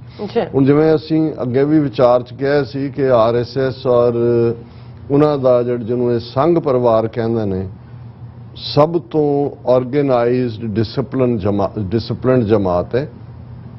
ਨਾਗਪੁਰ ਦੇ ਵਿੱਚ ਇਹਨਾਂ ਦਾ ਹੈੱਡਕੁਆਰਟਰ ਹੈ ਔਰ ਇਹ ਪੁਰਾਣੇ ਜ਼ਮਾਨੇ ਤੋਂ ਹੈ, ਹੈੱਡਗਵੇਅਰ ਦੇ, ਗੋਲਵਲਕਰ ਦੇ, ਹਰ ਚੀਜ਼ ਪਲੈਨਿੰਗ ਨਾਲ ਹੁੰਦੀ ਹੈ। 72 ਤੋਂ ਜ਼ਿਆਦਾ ਇਹਨਾਂ ਦੇ ਅੱਡ-ਅੱਡ ਜਿਹੜੇ ਗਰੁੱਪ ਨੇ ਜਿਨ੍ਹਾਂ ਨੂੰ ਇਹ ਸੰਘ ਪਰਿਵਾਰ ਟੂਗੈਦਰ ਕਹਿੰਦੇ ਨੇ, ਪਰ ਉਹ ਸਾਰੀਆਂ ਆਰਗੇਨਾਈਜੇਸ਼ਨ, ਵਿਸ਼ਵ ਹਿੰਦੂ ਪਰਿਸ਼ਦ, ਬਜਰੰਗ ਦਲ, ਸਟੂਡੈਂਟਸ ਦੇ ਵਿੱਚ ਅਖਿਲ ਭਾਰਤੀ ਵਿਦਿਆਰਥੀ ਪਰਿਸ਼ਦ, ਮਜ਼ਦੂਰ ਸੰਘ, ਇਸਤਰੀ ਵਾਹਿਨੀ, ਪਤਾ ਨਹੀਂ ਦੁਰਗਾ ਵਾਹਿਨੀ, ਕੀ ਹੋਰ ਇਸ ਕਿਸਮ ਦੇ ਇੱਦਾਂ ਹੀ ਟ੍ਰਾਈਬਲਸ ਦੇ ਵਿੱਚ, ਬੈਕਵਰਡ ਕਲਾਸਿਸ ਦੇ ਵਿੱਚ ਉਹਨਾਂ ਦੇ ਇੰਨਾ ਵੱਡਾ ਨੈਟਵਰਕ ਹੈ। ਪਰ ਹਰ ਇੱਕ ਦੀ ਇੱਕ ਚੇਨ ਆਫ ਕਮਾਂਡ ਹੈ, ਕਿਸ ਜਿਹੜੀ ਲਗਾਮ ਨੂੰ ਕਦੋਂ ਖਿੱਚਣਾ ਹੈ, ਕਦੋਂ ਉਹਨੂੰ ਢਿੱਲਾ ਛੱਡਣਾ ਹੈ, ਇਹ ਜਿਹੜੇ ਉੱਥੇ ਬੈਠੇ ਹੁੰਦੇ ਨੇ, ਜਿਹੜੇ ਉਸ ਵਿੰਗ ਨੂੰ ਡੀਲ ਕਰਦੇ ਨੇ, ਉਹਨਾਂ ਦੇ ਹੱਥ ਹੁੰਦਾ। ਪਰ ਕੁੱਲ ਮਿਲਾ ਕੇ ਸੰਘ ਪਰਿਵਾਰ ਦਾ ਜਿਹੜਾ ਇਹ RSS ਟਰੀ ਹੈ, ਇਹ ਇਨ ਯੂਨੀਸਨ ਐਕਟ ਕਰਦਾ ਹੈ, ਇਕਸਾਰਤਾ ਦੇ ਨਾਲ ਇਹ ਜੁੜੇ ਹੋਏ ਨੇ। ਔਰ ਇਸ ਲਈ ਜਦੋਂ ਕੋਈ ਇੱਕ ਧਿਰ ਕੁਝ ਕਹਿੰਦੀ ਵੀ ਹੈ, ਜਦੋਂ ਉਸ ਦੇ ਉੱਤੇ ਕੋਈ ਬਹੁਤ ਸਟਰੋਂਗ ਰਿਐਕਸ਼ਨ ਜਾਂ ਦੂਜਾ ਹੋਏ, ਉਨੇ ਕੁ ਨੂੰ ਵਿਦਡਰਾ ਕਰ ਲੈਂਦੇ ਨੇ। ਪਰ ਇਹ ਕਦੇ ਨਹੀਂ ਹੋਇਆ ਕਿ ਉੱਪਰ ਬੈਠੇ ਜਿਹੜੇ ਇਹਨਾਂ ਦੀ ਸਿਖਰਲੀ ਲੀਡਰਸ਼ਿਪ ਹੈ ਉਹ ਕਦੇ ਉਸ ਤੋਂ ਡਿਸਟੈਂਸ ਕਰੇ, ਆਪਣੇ ਆਪ ਨੂੰ ਜਾਂ ਉਹ ਕੰਡੈਮ ਕਰੇ। ਜਿਵੇਂ ਅਸੀਂ ਹੁਣੇ ਦੇਖਿਆ ਕਿ ਨੂਪੁਰ ਸ਼ਰਮਾ ਜਿਹੜੀ ਬੀਜੇਪੀ ਦੀ ਆਫੀਸ਼ੀਅਲ ਸਪੋਕਸਵੂਮਨ, ਉਸ ਨੇ ਟੀਵੀ ਪੈਨਲ ਡਿਸਕਸ਼ਨ ਦੇ ਵਿੱਚ ਆ ਕੇ ਨਬੀ ਮੁਹੰਮਦ ਸਾਹਿਬ ਦੇ ਖਿਲਾਫ ਕੀ ਕਿਹਾ, ਉਸ ਦੇ ਖਿਲਾਫ ਕਿੰਨਾ ਵੱਡਾ ਰਿਐਕਸ਼ਨ OIC ਦੇ 57 ਇਸਲਾਮਿਕ ਮੁਲਕਾਂ 'ਚ ਔਰ 15 ਤੋਂ ਜ਼ਿਆਦਾ ਇਸਲਾਮਿਕ ਮੁਲਕਾਂ ਨੇ ਤਾਂ ਉਹਨਾਂ ਦੇ ਐਂਬੈਸਡਰ ਤਲਬ ਕਰਕੇ ਜਿਹੜਾ ਹੈ ਭਾਰਤ ਦੇ, ਉਹਨਾਂ ਨੂੰ ਜਿਹੜਾ ਪ੍ਰੋਟੈਸਟ ਕੀਤਾ। ਕਈ ਥਾਵਾਂ ਦੇ ਉੱਤੇ ਈਵਨ ਭਾਰਤੀ ਸਟੱਫ ਜਿਹੜਾ ਉਹ ਉਹਨਾਂ ਨੇ ਸਟੋਰਾਂ ਤੋਂ ਚੁਕਾ ਦਿੱਤਾ। ਪਰ ਇਹਦੇ ਬਾਵਜੂਦ ਬੇਸ਼ੱਕ ਇੰਡੀਅਨ ਸਿਸਟਮ ਨੇ ਡੈਮੇਜ ਕੰਟਰੋਲ ਕਰਨ ਲਈ ਜੀ ਉਹਨੂੰ ਅਸੀਂ ਸਸਪੈਂਡ ਕਰਤਾ, ਫਿਰ ਡਿਸਮਿਸ ਕਰਤਾ, ਐਕਸਪਲੇਨੇਸ਼ਨ ਦਿੱਤੀ ਅਸੀਂ ਜੀ ਧਰਮਾਂ ਦਾ ਸਤਿਕਾਰ ਕਰਦੇ, ਪਰ ਇਹ ਜਿਹੜੀ ਤ੍ਰਿਮੂਰਤੀ ਹੈ ਮੋਦੀ, ਅਮਿਤ ਸ਼ਾਹ ਔਰ ਮੋਹਨ ਭਾਗਵਤ RSS ਦਾ ਮੁਖੀ, ਇਹਨਾਂ ਦੇ ਨੇ ਮੂੰਹ ਸੀਤੇ ਹੋਏ ਨੇ, ਇਹਨਾਂ ਦੇ ਮੂੰਹ ਚੋਂ ਇੱਕ ਵੀ ਲਾਈਨ ਨਹੀਂ ਨਿਕਲੀ। ਔਰ ਇਸੇ ਲਈ ਜਦੋਂ ਕੱਲ ਨਸੀਰੁਦੀਨ ਸ਼ਾਹ ਜਿਹੜੇ ਫਿਲਮੀ ਦੁਨੀਆ ਦੇ ਔਰ ਬਹੁਤ ਵੱਡੇ ਅਦਾਕਾਰ ਨੇ, ਉਹਨਾਂ ਨੇ ਜਦੋਂ ਕਿਹਾ ਕਿ ਵੀ ਇਹ ਨਫ਼ਰਤ ਦੀ ਜਿਹੜੀ ਜ਼ਹਿਰ ਫੈਲੀ ਹੋਈ ਹੈ, ਜਦੋਂ ਤੱਕ ਮੋਦੀ ਮੂੰਹੋਂ ਨਹੀਂ ਬੋਲੇਗਾ ਇਹ ਬੰਦ, ਮਤਲਬ ਇਹ ਹੈ ਕਿ ਵੀ ਇਹ ਉਸ ਸਟ੍ਰੈਟਜੀ ਦਾ ਹਿੱਸਾ ਹੀ ਹੈ, ਉਹਨਾਂ ਨੇ ਬੋਲਣਾ ਨਹੀਂ ਹੈ। ਤਾਂ ਇੰਨੇ ਪੀਰੀਅਡ 'ਚ ਇੰਨੇ ਹਮਲੇ ਦੂਜੇ ਉਹ ਚੁੱਪ ਕਰ ਜਾਂਦੇ ਨੇ। ਹੁਣ ਇਸ ਸਾਰੇ ਚੋਂ ਇੱਕ ਬਾਡੀ ਜਿਹੜੀ ਹਿੰਦੂ ਮਹਾਸਭਾ ਨਾਂ ਦੀ, ਜਿਹੜੀ ਸਿੱਧੇ ਤੌਰ ਤੇ ਤਾਂ ਸੰਘ ਪਰਿਵਾਰ ਦੇ ਨਾਲ ਨਹੀਂ ਹੈ, ਲੇਕਿਨ ਜਿਵੇਂ ਹੁਣ ਬੇਸ਼ੱਕ ਸ਼ਿਵ ਸੈਨਾ ਨਾਲ ਇਹਨਾਂ ਦਾ ਤਕਰਾਰ ਹੈ, ਇੱਕ ਸਟੇਜ ਤੇ ਸ਼ਿਵ ਸੈਨਾ ਔਰ RSS ਬਾਲ ਠਾਕਰੇ ਦੇ ਪੀਰੀਅਡ 'ਚ ਅਖੀਰਲੇ ਵਕਤ 'ਚ ਉਹ ਪੈਰਲਲ ਰਨ ਕਰਦੀਆਂ ਸੀ, ਤਾਵਨ ਵੀ ਕਰਦੇ ਸੀ, ਬਾਬਰੀ ਮਸਜਿਦ ਢਾਣ ਵੇਲੇ ਇਕੱਠੇ ਸੀ, ਹਿੰਦੂਤਵਾ ਦਾ ਏਜੰਡਾ ਵੀ ਉਵੇਂ ਹੀ ਸੀ। ਪਰ ਜਦੋਂ ਸੱਤਾ ਦੀ ਭੁੱਖ ਆਈ ਤੇ ਜ਼ਾਹਰ ਹੈ ਕਿ ਸ਼ਿਵ ਸੈਨਾ ਨੇ ਕਿਹਾ ਜੀ ਸਾਡਾ ਚੀਫ ਮਿਨਿਸਟਰ ਹੋਣਾ ਚਾਹੀਦਾ, ਬੀਜੇਪੀ ਕੋਲ ਸੀਟਾਂ ਜ਼ਿਆਦਾ ਹੁੰਦੀਆਂ ਨੇ, ਉਹਨਾਂ ਕਿਹਾ ਜੀ ਨਹੀਂ ਸਾਡਾ ਹੋਣਾ ਚਾਹੀਦਾ, ਉਹ ਤੋੜ ਵਿਛੋੜ ਹੋਇਆ। ਪਰ ਇਸ ਗੱਲ ਦਾ ਭੁਲੇਖਾ ਨਹੀਂ ਹੋਣਾ ਚਾਹੀਦਾ ਕਿ ਸ਼ਿਵ ਸੈਨਾ ਦਾ ਜੇ ਸਭ ਤੋਂ ਪਹਿਲਾਂ ਵਾਇਲੈਂਸ ਦੇ ਨਾਲ ਮੁਸਲਮਾਨਾਂ ਦੇ ਖਿਲਾਫ ਇਸ਼ੂ ਸੈਟਲ ਕਰਨ ਦੀ ਲਾਈਨ ਕਿਸੇ ਨੇ ਫੋਲੋ ਕੀਤੀ ਸੀ ਤਾਂ ਉਹ ਸ਼ਿਵ ਸੈਨਾ ਨੇ ਕੀਤੀ ਸੀ, ਬਾਲ ਠਾਕਰੇ ਨੇ ਕੀਤੀ ਸੀ। ਅੱਜ ਭਾਵੇਂ ਉਹਨਾਂ ਦੀਆਂ ਬਿਆਨਬਾਜ਼ੀਆਂ ਜਾਂ ਉਧਵ ਠਾਕਰੇ ਜਿਹੜਾ ਹੁਣ ਚੀਫ ਮਿਨਿਸਟਰ ਹੈ ਮਹਾਰਾਸ਼ਟਰ ਦਾ, ਉਹ ਇਹ ਕਹਿੰਦਾ ਹੈ ਕਿ ਜੀ ਇਹ ਬੀਜੇਪੀ ਸਾਨੂੰ ਹਿੰਦੂਤਵਾ ਸਿਖਾਏਗੀ, ਕਹਿਣਾ ਉਹ ਠੀਕ ਕਹਿੰਦਾ ਹੈ ਕਿ ਭਾਈ ਅਸੀਂ ਤਾਂ ਪਹਿਲਾਂ ਹੀ ਹਿੰਦੂਤਵਾ ਦੇ ਨਾਂ ਥੱਲੇ ਮੁਸਲਮਾਨਾਂ ਦਾ ਘਾਣ ਕੀਤਾ ਹੋਇਆ, ਕਿਸ ਲੈਵਲ ਦੀ ਅਸੀਂ ਨਫ਼ਰਤ ਫੈਲਾਈ ਹੋਈ ਹੈ। ਸੋ ਇੱਕ ਪਾਸੇ ਉਹ ਸ਼ਿਵ ਸੈਨਾ ਜਿਹੜੀ ਹੈ ਏਜੰਡਾ ਉਸੇ ਤੇ ਹੀ ਕੰਮ ਕਰਦੀ ਹੈ। ਇਸੇ ਤਰ੍ਹਾਂ ਗਾਂਧੀ ਤੋਂ ਮਦਨ ਮੋਹਨ ਮਾਲਵੀਆ ਜਿਹੜਾ ਪ੍ਰੋਮੀਨੈਂਟ ਵਕੀਲ ਸੀ, ਲੰਡਨ ਰਿਟਰਨਡ, ਇਹ ਉਹੀ ਮਦਨ ਮੋਹਨ ਮਾਲਵੀਆ ਹੈ ਜਿਹਨੇ ਜਦੋਂ ਅਲੀਗੜ੍ਹ ਮੁਸਲਿਮ ਯੂਨੀਵਰਸਿਟੀ ਬਣਦੀ ਹੈ ਤੇ ਇਹਨੇ ਕਿਵੇਂ ਪੈਰਲਲ ਬਨਾਰਸ ਹਿੰਦੂ ਯੂਨੀਵਰਸਿਟੀ ਬਣਾਈ। ਔਰ ਪੋਲੀਟੀਕਲੀ ਜੋ ਹਿੰਦੂਤਵਾ ਦੀ ਆਈਡੀਓਲੋਜੀ ਵਾਲੇ ਅੱਜ ਕਹਿੰਦੇ ਨੇ ਕਾਂਗਰਸ 'ਚ ਬੈਠੇ ਆ, ਮਦਨ ਮੋਹਨ ਮਾਲਵੀਆ ਕਹਿੰਦਾ ਸੀ ਔਰ ਉਹਨੂੰ ਇਹ ਲੱਗਦਾ ਸੀ ਕਿ ਵੀ ਇਹ ਗਾਂਧੀ ਸਲੋ ਜਾ ਰਿਹਾ, ਗਾਂਧੀ ਡੈਥ ਕਿਸ ਨਾਲ ਮਾਰ ਰਿਹਾ ਸੀ ਸਾਰਿਆਂ ਨੂੰ ਇਹ ਕਹਿ ਕੇ ਰਘੂਪਤੀ ਰਾਘਵ ਰਾਜਾ ਰਾਮ ਰਾਜ ਜਿਹੜਾ ਕਾਲਪਨਿਕ ਸੀ ਉਹਦੇ ਥੱਲੇ ਲਿਆ ਕੇ। ਪਰ ਮਦਨ ਮੋਹਨ ਮਾਲਵੀਆ ਇੰਨਾ ਰੈਸਟਲੈਸ ਹੋਇਆ ਕਿ ਉਹਨੇ ਇਵੈਂਚੁਅਲੀ ਕਾਂਗਰਸ ਨਾਲੋਂ ਤੋੜ ਵਿਛੋੜ ਕਰਕੇ ਹਿੰਦੂ ਮਹਾਸਭਾ ਨਾਂ ਦੀ ਆਰਗੇਨਾਈਜੇਸ਼ਨ ਫਾਊਂਡ ਕੀਤੀ। ਪਰ ਇਸ ਗੱਲ ਦਾ ਧਿਆਨ ਰਹੇ ਕਿ ਹਿੰਦੂਤਵਾ ਆਈਡੀਓਲੋਜੀ ਦਾ ਜਿਹੜਾ ਪਿਓ ਹੈ ਸਾਵਰਕਰ, ਉਹ ਖੁਦ ਕਦੇ ਵੀ ਜਿਹੜਾ ਉਹ RSS ਦੇ ਨਾਲ RSS ਦਾ ਮੈਂਬਰ ਨਹੀਂ ਰਿਹਾ, ਹਾਲਾਂਕਿ ਇੱਕੋ ਵੇਲੇ ਗੋਲਵਲਕਰ ਔਰ ਸਾਵਰਕਰ ਉਸ ਹਿੰਦੂਤਵਾ ਵੱਲ ਜਾ ਰਹੇ ਸੀ, ਲੇਕਿਨ ਸਾਵਰਕਰ ਹਿੰਦੂ ਮਹਾਸਭਾ ਦਾ ਪ੍ਰੈਜ਼ੀਡੈਂਟ ਰਿਹਾ। ਔਰ ਨਥੂਰਾਮ ਗੋਡਸੇ ਜਿਸ ਨੇ ਗਾਂਧੀ ਨੂੰ ਮਾਰਿਆ, ਉਹਨੂੰ ਉਹਦੀ ਟ੍ਰੇਨਿੰਗ ਗਰੂਮਿੰਗ ਜਿਹੜੀ ਹੈ ਉਹ ਸਾਵਰਕਰ ਨੇ ਕੀਤੀ ਹੋਈ ਸੀ। ਔਰ ਬਾਅਦ ਦੇ ਵਿੱਚ ਵੀ ਜਦੋਂ ਜਦੋਂ ਗਾਂਧੀ ਦਾ ਮਰਡਰ ਹੁੰਦਾ ਹੈ ਤੇ RSS ਨੇ ਆਪਣੇ ਆਪ ਨੂੰ ਇਹ ਕਹਿ ਕੇ ਡਿਸਐਸੋਸੀਏਟ ਕਰ ਲਿਆ ਸੀ ਕਿ ਜੀ ਸਾਡਾ ਤਾਂ ਕੋਈ ਸਬੰਧ ਨਹੀਂ ਸੀ, ਇਹ ਤਾਂ ਹਿੰਦੂ ਮਹਾਸਭਾ ਦਾ। ਇਹ ਵੱਖਰੀ ਗੱਲ ਹੈ ਕਿ ਹਿੰਦੂ ਮਹਾਸਭਾ ਔਰ RSS ਇਹ ਉਵੇਂ ਹੀ ਇੱਕ ਦੂਜੇ ਦੇ ਨਾਲ ਐਕਟ ਕਰਦੇ ਨੇ ਜਿਵੇਂ ਅੱਜ ਵਿਸ਼ਵ ਹਿੰਦੂ ਪਰਿਸ਼ਦ ਔਰ ਬਜਰੰਗ ਦਲ ਕਰਦੇ ਨੇ ਇੱਕ ਦੂਸਰੇ ਦੇ ਨਾਲ। ਹਾਲਾਂ ਵਿਸ਼ਵ ਹਿੰਦੂ ਪਰਿਸ਼ਦ ਆਪਣੇ ਆਪ ਨੂੰ ਕਹਿਣ ਨੂੰ ਇੰਟਰਨੈਸ਼ਨਲ ਬਾਡੀ ਹੈ। ਸੋ ਹਿੰਦੂ ਮਹਾਸਭਾ ਨੇ ਉਹਨਾਂ ਦੇ ਹੀ ਨੱਥੂਰਾਮ ਗੋਡਸੇ ਨੇ ਜਿਹੜਾ ਉਹ ਗਾਂਧੀ ਨੂੰ ਮਾਰਿਆ। ਹਿੰਦੂ ਮਹਾਸਭਾ ਆਈਡੀਓਲੋਜੀ ਸਾਵਰਕਰ ਦੀ ਨੂੰ ਹੀ ਫੋਲੋ ਕਰਦੀ ਹੈ, ਪਰ ਮੋਰ ਪ੍ਰੋਮੀਨੈਂਟਲੀ, ਔਰ ਇਹ ਵੀ ਜਦੋਂ ਪਿਛਲੇ ਦਿਨਾਂ 'ਚ ਨੱਥੂਰਾਮ ਗੋਡਸੇ ਦਾ ਮੰਦਰ ਬਣਾ ਕੇ ਉਹਦੀ ਮੂਰਤੀ ਸਥਾਪਿਤ ਕਰਨ ਦੀ ਲਾਈਨ, ਔਰ ਜਿਵੇਂ ਇੱਕ ਜਿਹੜੀ ਸਾਧਵੀ ਬਾਣੇ 'ਚ ਹੁੰਦੀ ਹੈ ਪੂਜਾ ਸ਼ਕੁਨ ਪਾਂਡੇ, ਇਹ ਹਿੰਦੂ ਮਹਾਸਭਾ ਦੀ ਵੱਡੀ ਲੀਡਰ ਹੈ, ਔਰ ਇਹਨੇ ਉਸ ਨੱਥੂਰਾਮ ਗੋਡਸੇ ਨੂੰ ਜਿਹੜਾ ਟ੍ਰਿਬਿਊਟ ਦਿੰਦੇ ਆ ਜਿੱਥੇ ਉਹਦਾ ਸਟੈਚੂ ਲਾ ਕੇ ਉਹਦੇ ਗਲੇ 'ਚ ਹਾਰ ਪਾਇਆ, ਇਹਨੇ ਸਿੰਬੋਲਿਕ ਪਿਸਤੌਲ ਲੈ ਕੇ ਗਾਂਧੀ ਦਾ ਜਿਹੜਾ ਇੱਕ ਬੁੱਤ ਬਣਾਇਆ ਸੀ ਉਹਦੇ ਤੇ ਗੋਲੀਆਂ ਚਲਾਈਆਂ ਸੀ। ਹੁਣ ਔਰ ਇਸ ਗੱਲ ਦਾ ਧਿਆਨ ਰਿਹਾ ਕਿ ਭਾਈ ਉਹਦੇ ਤੇ ਕੋਈ ਕਾਰਵਾਈ ਅੱਜ ਤੱਕ ਉਹਨੂੰ ਇਸ ਲਈ FIR ਹੋਈ, ਦੂਜਾ ਹੋਇਆ, ਪਰ ਜਿਹੜਾ ਕੋਈ ਅਰੈਸਟ ਨਹੀਂ ਕੀਤਾ ਗਿਆ।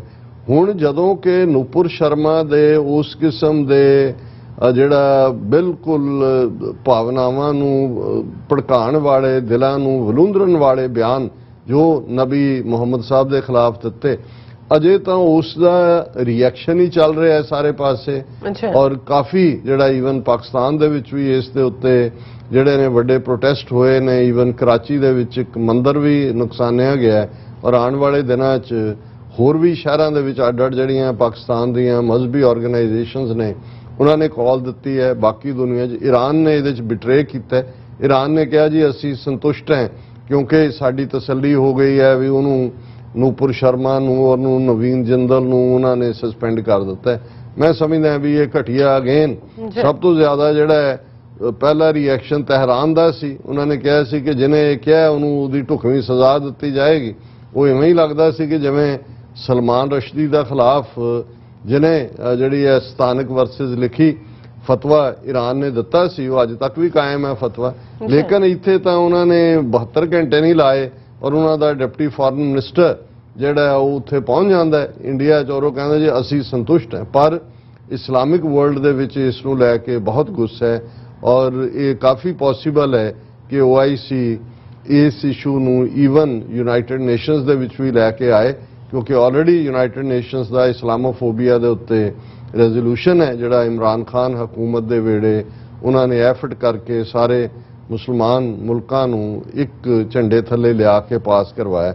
ਪਰ ਅਜੇ ਇਹ ਨਹੀਂ ਹੈ। ਔਰ ਉਹਨਾਂ ਨੇ ਕਿਵੇਂ ਜਦੋਂ ਇੱਕ ਪਾਸਿਓਂ RSS ਨੂੰ ਲੱਗਦਾ ਹੈ ਕਿ ਵੀ ਇਹ ਤਾਂ ਜਿਹੜਾ ਇੰਨਾ ਬੈਕਲੈਸ਼ ਬਾਹਰੋਂ ਹੋਇਆ, ਹੁਣ ਵਿਦਨ ਜਿਹੜੇ ਜਿਨ੍ਹਾਂ ਨੂੰ ਜਿਵੇਂ ਉਹ ਕਿਹਾ ਜਾਂਦਾ ਹੈ ਕਿ ਵੀ ਸ਼ੇਰ ਦੀ ਸਵਾਰੀ, ਸ਼ੇਰ ਤੇ ਤੁਸੀਂ ਚੜ੍ਹ ਤਾਂ ਸਕਦੇ ਹੋ ਪਰ ਉਤਰ ਤਾਂ ਨਹੀਂ ਸਕਦੇ, ਬਿਲਕੁਲ ਸਵਾਰੀ ਕਰ ਸਕਦੇ। ਹੁਣ ਇਸੇ ਤਰ੍ਹਾਂ ਨਫ਼ਰਤ ਹੁੰਦੀ, ਜਦੋਂ ਤੁਸੀਂ ਇੱਕ ਕਾਡਰ ਨੂੰ ਨਫ਼ਰਤ ਦੇ ਨਾਲ ਪਾਲਿਆ, ਉਹਨਾਂ ਦੀ ਜਨਮ ਘੁੱਟੀ ਵੀ ਨਫ਼ਰਤ, ਉਹਨਾਂ ਦੀ ਡਾਈਟ ਵੀ ਨਫ਼ਰਤ, ਉਹਨਾਂ ਦੀ ਮਾਰਸ਼ ਵੀ ਨਫ਼ਰਤ ਨਾਲ, ਤੇ ਉਹਨਾਂ ਨੂੰ ਤੁਸੀਂ ਕੱਲ ਨੂੰ ਇਹ ਕਹੋ ਜੀ ਨਹੀਂ ਨਹੀਂ ਇਹ ਰਸਤਾ ਹੁਣ ਤੁਸੀਂ ਕੱਢੀ ਕੇ ਭਰ ਲਈ ਚੁੱਪ ਕਰ ਜਾਓ, ਉਹ ਨਹੀਂ ਕਰਦੇ ਕਿਉਂਕਿ ਉਹਨਾਂ ਨੂੰ ਫਿਰ ਉਹ ਨਫ਼ਰਤ ਦਾ ਜ਼ਹਿਰ ਜਿਹੜਾ ਹੈ ਉਹ ਬੇਚੈਨ ਕਰ ਰਿਹਾ, ਉਹਨਾਂ ਨੂੰ ਜ਼ਹਿਰ ਲੜ ਰਿਹਾ ਹੁੰਦਾ।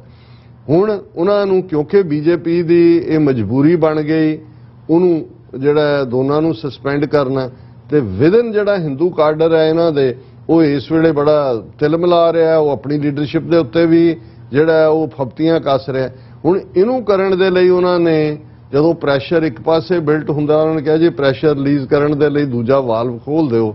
ਔਰ ਇਸ ਨੇ ਪੂਜਾ ਸ਼ਕੁਨ ਪਾਂਡੇ ਜਿਹਨੇ ਪਿਛਲੇ ਦਿਨਾਂ 'ਚ ਉਹਦੇ ਕਹਿਣ ਮੁਤਾਬਕ ਉਹਨੇ ਪ੍ਰੈਸ ਕਾਨਫਰੰਸ ਕਰਕੇ ਕਿਹਾ ਕਿ ਮੈਂ ਆਪਣੇ ਖੂਨ ਨਾਲ ਚਿੱਠੀ ਲਿਖੀ ਹੈ ਪ੍ਰੈਜ਼ੀਡੈਂਟ ਕੋਵਿੰਦ ਨੂੰ, ਔਰ ਉਸ ਚਿੱਠੀ ਦੇ ਵਿੱਚ ਉਹਨੇ ਇਹ ਕਿਹਾ ਕਿ ਮੈਂ ਉਹਦੇ 2 ਪੈਰਾਗ੍ਰਾਫ ਜਿਹੜਾ ਉਹਨੇ ਚਿੱਠੀ ਲਿਖੀ ਉਹ ਮੈਂ ਸਾਂਝੇ ਕਰਨਾ ਚਾਹੁੰਦਾ ਕਿ ਇਸ ਤੋਂ ਅੰਦਾਜ਼ਾ ਹੋਏ ਕਿ ਕਿਸ ਹੱਦ ਤੱਕ ਇਹ ਇਸਲਾਮੋਫੋਬੀਆ ਔਰ ਹਿਟਲਰ ਨਾਜ਼ੀਆਂ ਦੀ ਲਾਈਨ ਘੱਟ ਗਿਣਤੀਆਂ ਦੇ ਖਿਲਾਫ ਚੱਲ ਰਹੀ ਹੈ। ਬਿਲਕੁਲ ਉਹਦੇ 'ਚੋਂ ਕਹਿੰਦੀ ਹੈ Friday is not a day for prayers, instead it is a day for terrorism.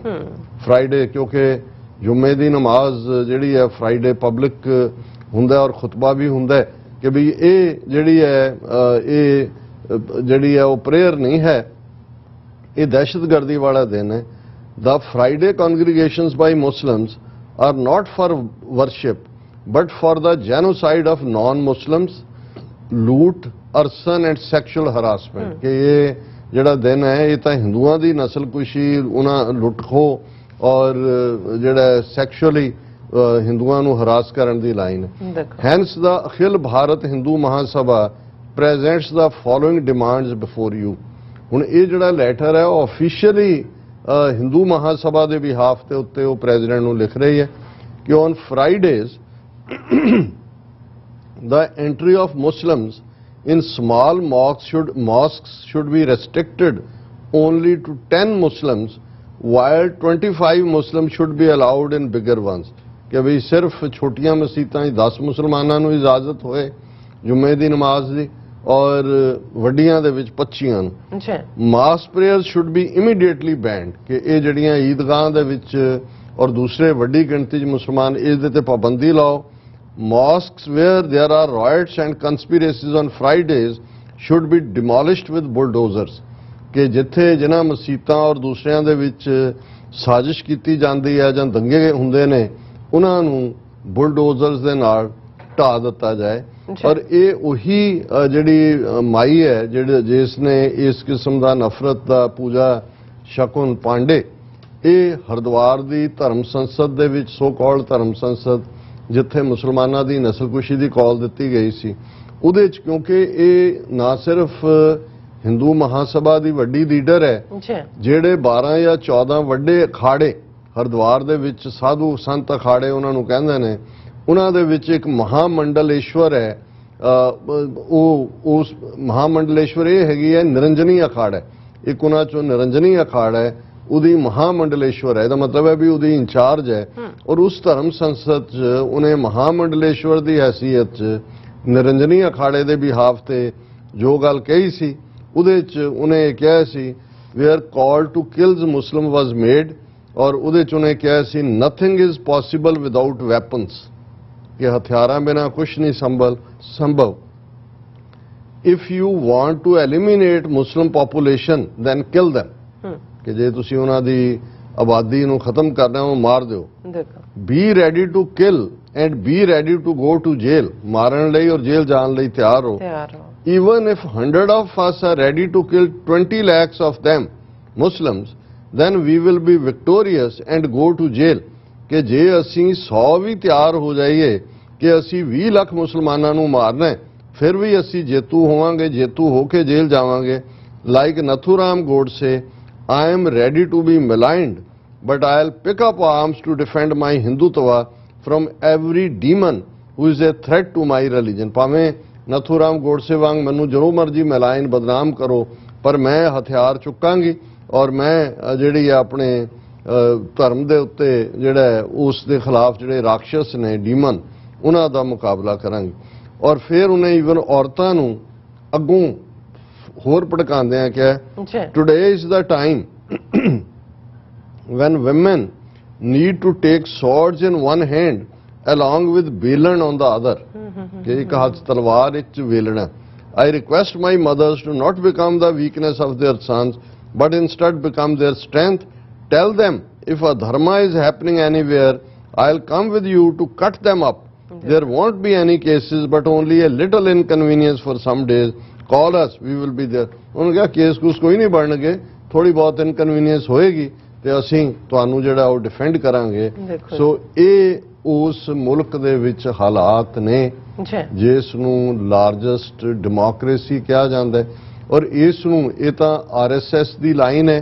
हुण दूसरे पासे जदों कि आलमोस्ट नबी मुहम्मद साहिब दे उत्ते जो इन्होंने कीता है उस दे उत्ते रिएक्शन इन्ना जोरदार होया है कि उस नूं भी किवें ये हुण भारत दे मुसलमानां नूं दी सज़ा देना चाहुंदे ने। एक सरकारी कमीशन है मोदी सरकार दा transparency watchdog centre information commission उदे मुहरकर नां दा एक जिहड़ा जर्नलिस्ट हुंदा सी उन्होंने पिछले दिनों दे विच इन्हां ने एज ए कमिश्नर लाया मोदी सरकार ने और उदे च उन्हें ट्वीट कीता है।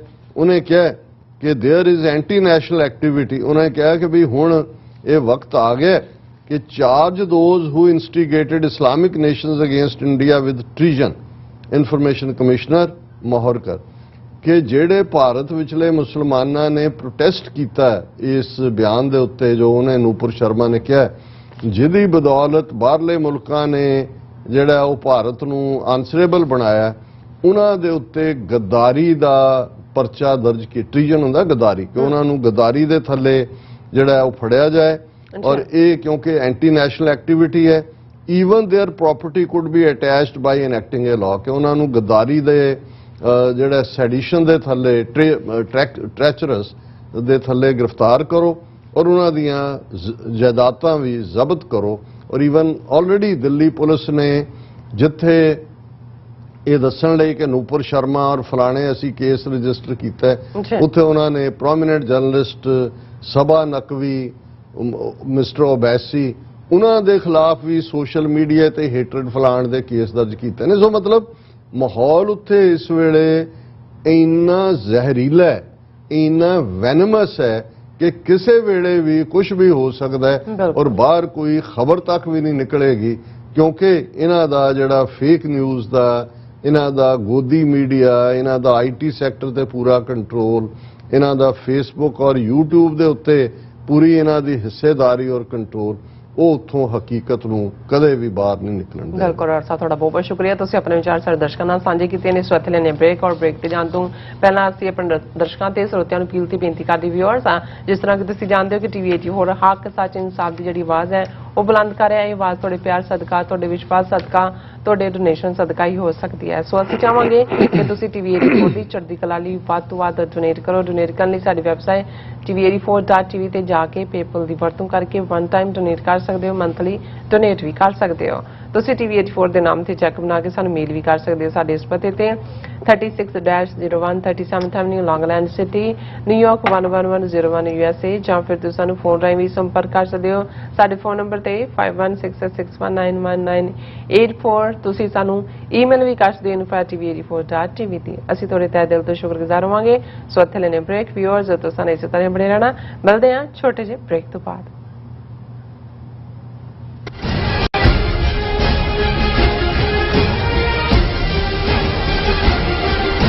4 ਜੂਨ ਦੀ ਸਵੇਰ ਚੜੇ ਫੌਜਾਂ ਦੇ ਹਨੇਰਾ।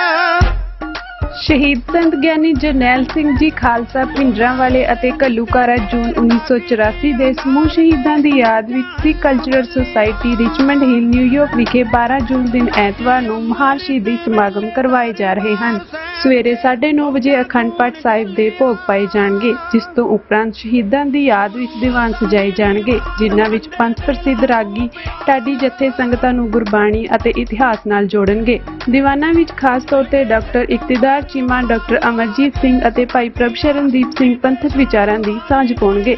ਦੁਆਬਾ ਸਿੱਖ ਐਸੋਸੀਏਸ਼ਨ, ਸਿੱਖ ਕੋਆਰਡੀਨੇਸ਼ਨ ਕਮੇਟੀ USA ਅਤੇ ਸਮੂਹ ਪੰਥਕ ਜਥੇਬੰਦੀਆਂ ਵੱਲੋਂ ਆਪ ਸਭ ਨੂੰ ਸਮਾਗਮ ਵਿੱਚ ਸ਼ਾਮਿਲ ਹੋਣ ਦੀ ਬੇਨਤੀ ਕੀਤੀ ਜਾਂਦੀ ਹੈ। ਵਧੇਰੇ ਜਾਣਕਾਰੀ ਲਈ ਤੁਸੀਂ ਹੇਠ ਦਿੱਤੇ ਨੰਬਰਾਂ ਤੇ ਸੰਪਰਕ ਕਰ ਸਕਦੇ ਹੋ। ਸ਼ਹੀਦੀ ਪੂਰੀ ਵੀ ਮਨਾਉਂਦੇ ਕਾਰ ਤੇ।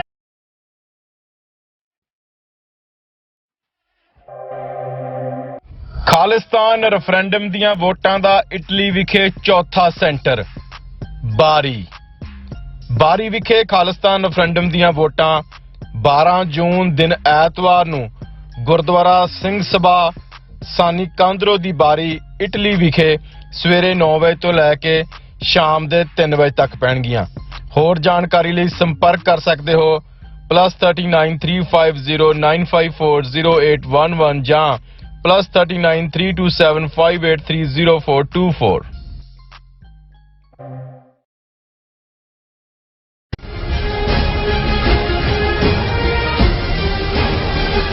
ਦਰਸ਼ਕੋ, ਬ੍ਰੇਕ ਤੋਂ ਬਾਅਦ ਤੁਹਾਡਾ ਸਭ ਦਾ ਭਰਪੂਰ ਸਵਾਗਤ ਹੈ। ਸਵੇਰ ਗੱਲਬਾਤ ਕਰਨ ਜਾ ਰਹੇ ਹਾਂ ਕਿ ਸਿੱਧੂ ਮੂਸੇਵਾਲਾ ਕਤਲ ਕੇਸ ਨੂੰ ਸੁਲਝਾਉਣ ਦੀ ਥਾਂ ਉਲਝਾਇਆ ਜਾ ਰਿਹਾ ਹੈ। ਭਾਰਤੀ ਏਜੰਸੀਆਂ ਜਿਹੜੀਆਂ ਕਿ ਇਸ ਕਤਲ ਲਈ ਜ਼ਿੰਮੇਵਾਰ ਹਨ, ਉਹ ਸਾਰੀ ਇਨਵੈਸਟੀਗੇਸ਼ਨ ਨੂੰ ਗੈਂਗਸਟਰਾਂ ਦੇ ਹੱਥੇ ਵਿੱਚ ਪਾਉਣ ਲਈ ਰੋਜ਼ਾਨਾ ਆਪਾ ਵਿਰੋਧੀ ਖਬਰਾਂ ਲਵਾ ਰਹੀਆਂ ਹਨ। ਸੋ ਜ਼ਾਹਿਰ ਹੈ ਕਿ ਇਸ ਚੋਂ ਨਿਕਲਣਾ ਕੁਝ ਨਹੀਂ ਹੈ, ਕਿਉਂਕਿ ਕਾਤਲ ਹੀ ਜੱਜ ਬਣੇ ਬੈਠੇ ਹਨ। ਸੋ ਇਸ ਬਾਰੇ ਆਪਾਂ ਗੱਲਬਾਤ ਕਰਨ ਜਾ ਰਹੇ ਹਾਂ। ਸੋ ਅਸੀਂ ਚਾਹਾਂਗੇ ਕਿ ਤੁਸੀਂ ਨਾਲ ਇਸੇ ਤਰ੍ਹਾਂ ਬਣੇ ਰਹਿਣਾ। ਦੇਖਣ ਸੁਣ ਲਈ ਲਿਖਣ ਲਈ ਤੁਹਾਡਾ ਸਭ ਦਾ ਬਹੁਤ ਬਹੁਤ ਸ਼ੁਕਰੀਆ। ਜੀ ਡਾਕਟਰ ਸਾਹਿਬ, ਕੀ ਕਹਿਣਾ ਚਾਹੋਗੇ? ਦੇਖੋ, ਅਮਰੀਕਨਾਂ ਦੀ ਇੱਕ ਐਕਸਪ੍ਰੈਸ਼ਨ ਮੈਂ ਅਕਸਰ ਕੋਟ ਕਰਦਾ, ਜਿਹਨੂੰ ਇਨ ਬਰੀਫ ਡਕ ਟੈਸਟ ਕਹਿੰਦੇ ਨੇ, ਕਿ what looks like a duck, walks like a duck, quacks like a duck is a duck. ਕਿਉਂਕਿ ਬਹੁਤ ਵਾਰ ਬਹੁਤ ਚੀਜ਼ਾਂ ਦੇ ਪਿੱਛੇ ਕੀ ਕੁਝ ਚੱਲ ਰਿਹਾ ਹੁੰਦਾ ਹੈ ਉਸ ਦੇ ਸਬੂਤ ਤਾਂ ਕਦੇ ਸਾਹਮਣੇ ਆਉਂਦੇ ਨਹੀਂ ਨੇ। ਬਿਲਕੁਲ ਤੁਸੀਂ ਕਿਸੇ ਸਿਚੁਏਸ਼ਨ ਨੂੰ ਜੇ ਇਮਾਨਦਾਰੀ ਨਾਲ ਆਬਜ਼ਰਵ ਕਰੋ, ਔਰ ਅੱਜ ਕੱਲ ਤਾਂ ਮੈਂ ਸਮਝਦਾ ਵੀ ਦੁਨੀਆ ਦੀ ਜਿਹੜੀ ਇੰਟੈਲੀਜੈਂਸ ਵੀ ਹੈ ਔਰ ਦੁਨੀਆ ਦੀਆਂ ਜਿਹੜੀਆਂ ਇੰਟੈਲੀਜੈਂਸ ਏਜੰਸੀਜ਼ ਜਿਹੜੀ ਇਨਫੋਰਮੇਸ਼ਨ ਪਿਕ ਕਰਦੀਆਂ ਜਾਂ ਇਨਫੋਰਮੇਸ਼ਨ ਲੈਂਦੀਆਂ ਜਾਂ ਉਸ ਦੇ ਉੱਤੇ ਉਹਨੂੰ ਡੇਟਾ ਮਾਈਨਿੰਗ ਕਰਦੀਆਂ, ਉਹ ਡੋਮੇਨ 'ਚ ਹੁੰਦਾ ਹੈ, ਉਹ ਪਬਲੀਕੇਸ਼ਨ 'ਚ ਹੈ, ਇਲੈਕਟ੍ਰੋਨਿਕ ਮੀਡੀਆ 'ਚ ਹੈ, ਉਹ ਸੋਸ਼ਲ ਮੀਡੀਆ ਖਬਰਾਂ ਜਿਸ ਨੂੰ ਅਸੀਂ ਕਹਿੰਦੇ ਹਾਂ, ਉਸ ਤੇ ਹੀ ਬੇਸਡ ਜਿਹੜਾ ਹੈ ਉਹ ਲੀਡ ਉਹਨਾਂ ਨੂੰ ਮਿਲਦੀ ਹੈ ਕਿਤੋਂ, ਫਿਰ ਉਹ ਅੱਗੇ ਜਾ ਕੇ ਜਿਹੜਾ ਵਿਚਕਾਰਲੇ ਸੋਰਸਿਸ ਤੱਕ ਪਹੁੰਚ ਕਰਕੇ ਉਸ ਦੀ ਹਕੀਕਤ ਕਢਾਉਂਦੇ ਨੇ। ਜੀ ਸੋ ਅਸੀਂ ਜਦੋਂ ਭਾਰਤੀ ਏਜੰਸੀਆਂ ਦੇ ਪੈਟਰਨ ਦੀ ਗੱਲ ਕਰਦੇ ਹਾਂ, ਔਰ ਸਟਾਕਟਨ ਦੇ ਗੁਰਦੁਆਰਾ ਸਾਹਿਬ 'ਚ ਮੈਂ ਕਿਹਾ ਸੀ ਜਦੋਂ ਕਿ ਕਿਵੇਂ ਐਕਸੀਡੈਂਟ ਦੇ ਨਾਲ ਮਾਰਨਾ ਇਹ ਦੁਨੀਆ ਭਰ ਦੀਆਂ ਏਜੰਸੀਆਂ ਦਾ ਇੱਕ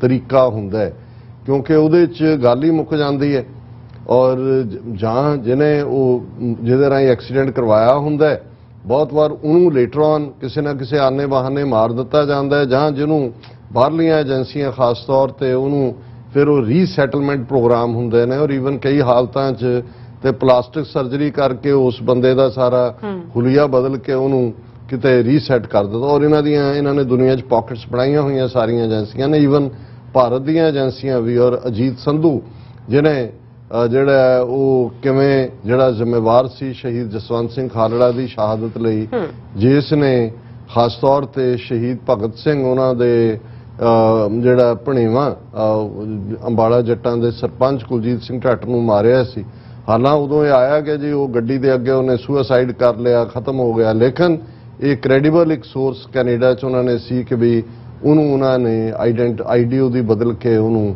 ਰੀਸੈਟਲ ਕੀਤਾ। ਔਰ ਇਹ ਅਕਸਰ ਜਿਹੜਾ ਇਹ ਹੈ ਪੈਟਰਨ।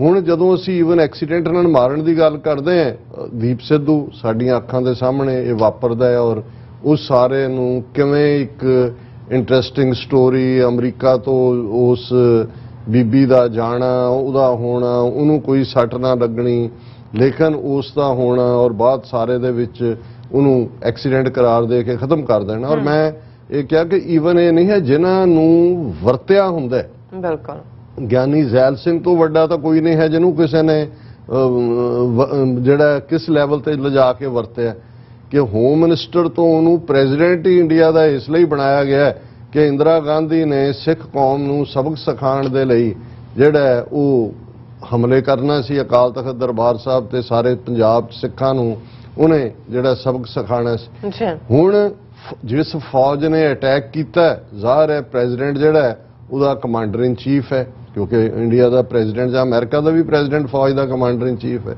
ਫਿਰ ਗੱਲ ਕੱਲਾ ਹਮਲਾ ਹੀ ਨਹੀਂ ਕਰਵਾਇਆ, ਹਾਲਾਂ ਇਹ ਡਿਬੇਟ ਰਹੀ ਜਦੋਂ ਪਹਿਲੀ ਵਾਰ ਜ਼ੈਲ ਸਿੰਘ ਨੂੰ ਤਨਖਾਹੀ ਐਲਾਨਿਆ ਗਿਆ ਜੀ ਉਹਨੇ ਦਸਤਖਤ ਕੀਤੇ ਜਾਂ ਨਹੀਂ ਕੀਤੇ, ਹੁਣ ਇਨਸਾਈਡ, ਪਰ ਉਹਨਾਂ ਨੂੰ ਉਹ ਦਸਤਖਤ ਕਰਨ ਦੀ ਵੀ ਲੋੜ ਨਹੀਂ ਸੀ, ਦੱਸਣਾ ਹੁੰਦਾ ਹੈ ਤੁਸੀਂ ਇਨਫੋਰਮ, ਪਰ ਉਹਦੇ ਕਹਿਣ ਮੁਤਾਬਕ ਪ੍ਰਾਈਵੇਟਲੀ ਮੈਨੂੰ ਤਾਂ ਦੱਸਿਆ ਵੀ ਨਹੀਂ ਗਿਆ, ਇਸ ਲਈ ਉਹ ਇਨਸਿਸਟ ਕਰਕੇ 9 ਕੇ 10 ਜੂਨ ਨੂੰ 8 ਕੇ 9 ਜੂਨ ਨੂੰ ਆਇਆ ਵੀ ਅੰਮ੍ਰਿਤਸਰ।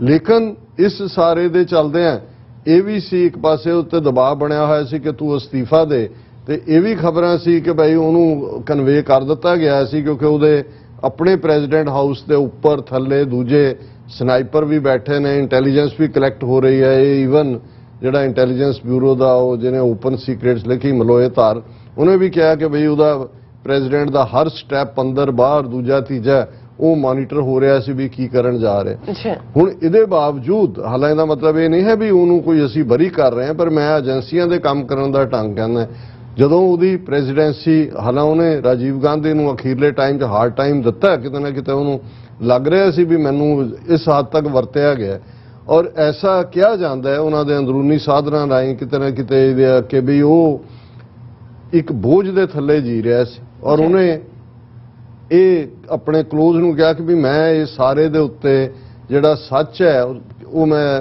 ਉਗਲਣਾ ਚਾਹੁੰਦਾ, ਮੈਂ ਮੇਰੇ ਮਨ ਤੇ ਬੋਝ ਹੈ, ਮੈਂ ਇਸ ਤੋਂ ਛੁਟਕਾਰਾ ਪਾਣਾ ਚਾਹੁੰਦਾ। ਔਰ ਉਹਨੇ ਕਿਸੇ ਨੂੰ ਈਵਨ ਇਸ ਦੇ ਲਈ ਡਿਕਟੇਸ਼ਨ, ਹਾਲਾਂ ਉਹਦੇ ਨਾਂ ਥੱਲੇ ਇੱਕ ਅੱਧੀ ਕਿਤਾਬ ਕੋਈ ਕਿਸੇ ਨੇ ਕੋਈ ਲਿਖੀ ਵੀ ਜਾਂ ਨਹੀਂ ਲਿਖੀ, ਉਹ ਡਿਕਟੇਸ਼ਨ ਦੇ ਲਈ, ਔਰ ਉਹ ਪ੍ਰਿਪੇਅਰ ਕਰ ਰਿਹਾ ਸੀ ਉਹ ਸਾਰੇ ਪਾਰਟ ਨੂੰ ਅੱਗੇ ਤੋਰਨ ਦੇ ਲਈ। ਔਰ ਫਿਰ ਇਹ ਹੋਇਆ ਕਿ ਵੀ ਉਸ ਦੀ ਤਖਤ ਕੇਸਗੜ੍ਹ ਸਾਹਿਬ ਦੇ ਉੱਤੇ ਕਾਫੀ, ਜਦੋਂ ਵੀ ਉਹ ਚੀਫ ਮਿਨਿਸਟਰ ਵੀ ਪੰਜਾਬ ਦਾ ਬਣਿਆ ਸੀ 1971 ਚ, ਤੇ ਉਹਨੇ ਕੇਸਗੜ੍ਹ ਸਾਹਿਬ ਆ ਕੇ ਅਰਦਾਸ ਕਰਕੇ ਫਿਰ ਜਾ ਕੇ ਸਹੁੰ ਚੁੱਕੀ ਸੀ। ਜਦੋਂ ਪ੍ਰੈਜ਼ੀਡੈਂਟ ਬਣਿਆ ਇੰਡੀਆ ਦਾ ਉਦੋਂ ਵੀ ਉਹਨੇ ਕੇਸਗੜ੍ਹ ਸਾਹਿਬ ਆ ਕੇ, ਹੁਣ ਉਸੇ ਹੀ ਕੇਸਗੜ੍ਹ ਸਾਹਿਬ ਤੋਂ ਉਹ ਮੱਥਾ ਟੇਕ ਕੇ ਜਦੋਂ ਵਾਪਸ ਨਿਕਲਿਆ, ਐਕਸ ਪ੍ਰੈਜ਼ੀਡੈਂਟ ਹੋ ਚੁੱਕਾ ਸੀ, ਤੇ ਕੁਝ ਮੀਲ ਦੂਰ ਇੱਕ ਟਰੱਕ ਉਹਦੇ ਚ ਆ ਕੇ ਵੱਜਦਾ, ਉਹ ਸੀਰੀਅਸਲੀ ਜ਼ਖਮੀ ਹੁੰਦਾ ਤੇ ਅਗਲੇ 8-10 ਦਿਨ ਤੜਫਦਾ, ਚੀਕਾਂ ਮਾਰਦਾ PGI ਚੰਡੀਗੜ੍ਹ ਦੇ ਵਿੱਚ ਉਹ ਮਰ ਜਾਂਦਾ। ਹੁਣ ਭਾਵੇਂ ਕਿਉਂਕਿ ਉਹ ਇੰਨਾ ਕੁ ਹੇਟਡ ਪਰਸਨ ਸੀ ਉਸ ਦੀ ਗਦਾਰੀ ਕਰਕੇ ਕਿ ਇਸ ਦੇ ਉੱਤੇ ਕਿਸੇ ਨੇ, ਉਹਨਾਂ ਨੇ ਕਿਹਾ ਜੀ ਚਲੋ ਕੁੱਤੇ ਦੀ ਮੌਤ ਮਰਿਆ, ਪਰ ਮੈਨੂੰ ਉਦੋਂ ਵੀ ਇਹ ਗੱਲ ਕਲੀਅਰ ਸੀ, ਮੈਂ ਕਿਹਾ ਇਹਨੂੰ ਵਰਤ ਕੇ ਇਵੈਂਚੁਅਲੀ ਉਹਨਾਂ ਨੂੰ ਕਿ ਇਸ ਤੋਂ ਪਹਿਲਾਂ ਕਿ ਉਹ ਸੱਚ ਬਾਹਰ ਲਿਆਂਦਾ ਕੀ ਹੈ, ਉਸ ਦਾ ਐਂਡ ਕਰ ਦਿੱਤਾ ਗਿਆ। ਹੁਣ ਜਦੋਂ ਦੀਪ ਸਿੱਧੂ ਜਿਹੜਾ ਕਿ ਇਹ ਸਾਰੀ ਕਹਾਣੀ ਨੂੰ ਸਮਝਦਾ ਸੀ ਕਿ ਭਾਈ ਏਜੰਸੀਆਂ ਦਾ ਪੈਟਰਨ ਕੀ ਹੈ, ਡੀਪ ਸਟੇਟ ਲਫ਼ਜ਼ ਵੀ ਉਹਨੇ ਇਸਤੇਮਾਲ ਕੀਤਾ, ਜਿਹੜੇ ਬਹੁਤ ਜਾਣਕਾਰ ਨੇ ਏਜੰਸੀਆਂ ਦੇ ਕੰਮ ਕਰਨ ਦੇ ਢੰਗ ਦਾ, ਉਹਨਾਂ ਨੂੰ ਇਹ ਪਤਾ ਹੈ ਕਿ ਵੀ ਡੀਪ ਸਟੇਟ ਕੀ ਹੁੰਦੀ ਹੈ, ਔਰ ਉਹਦਾ ਈਵਨ ਇਹ ਵੀ ਕਹਿਣਾ ਕਿ ਵੀ ਏਜੰਸੀਆਂ ਮੈਨੂੰ ਮਰਵਾ ਵੀ ਸਕਦੀਆਂ ਨੇ।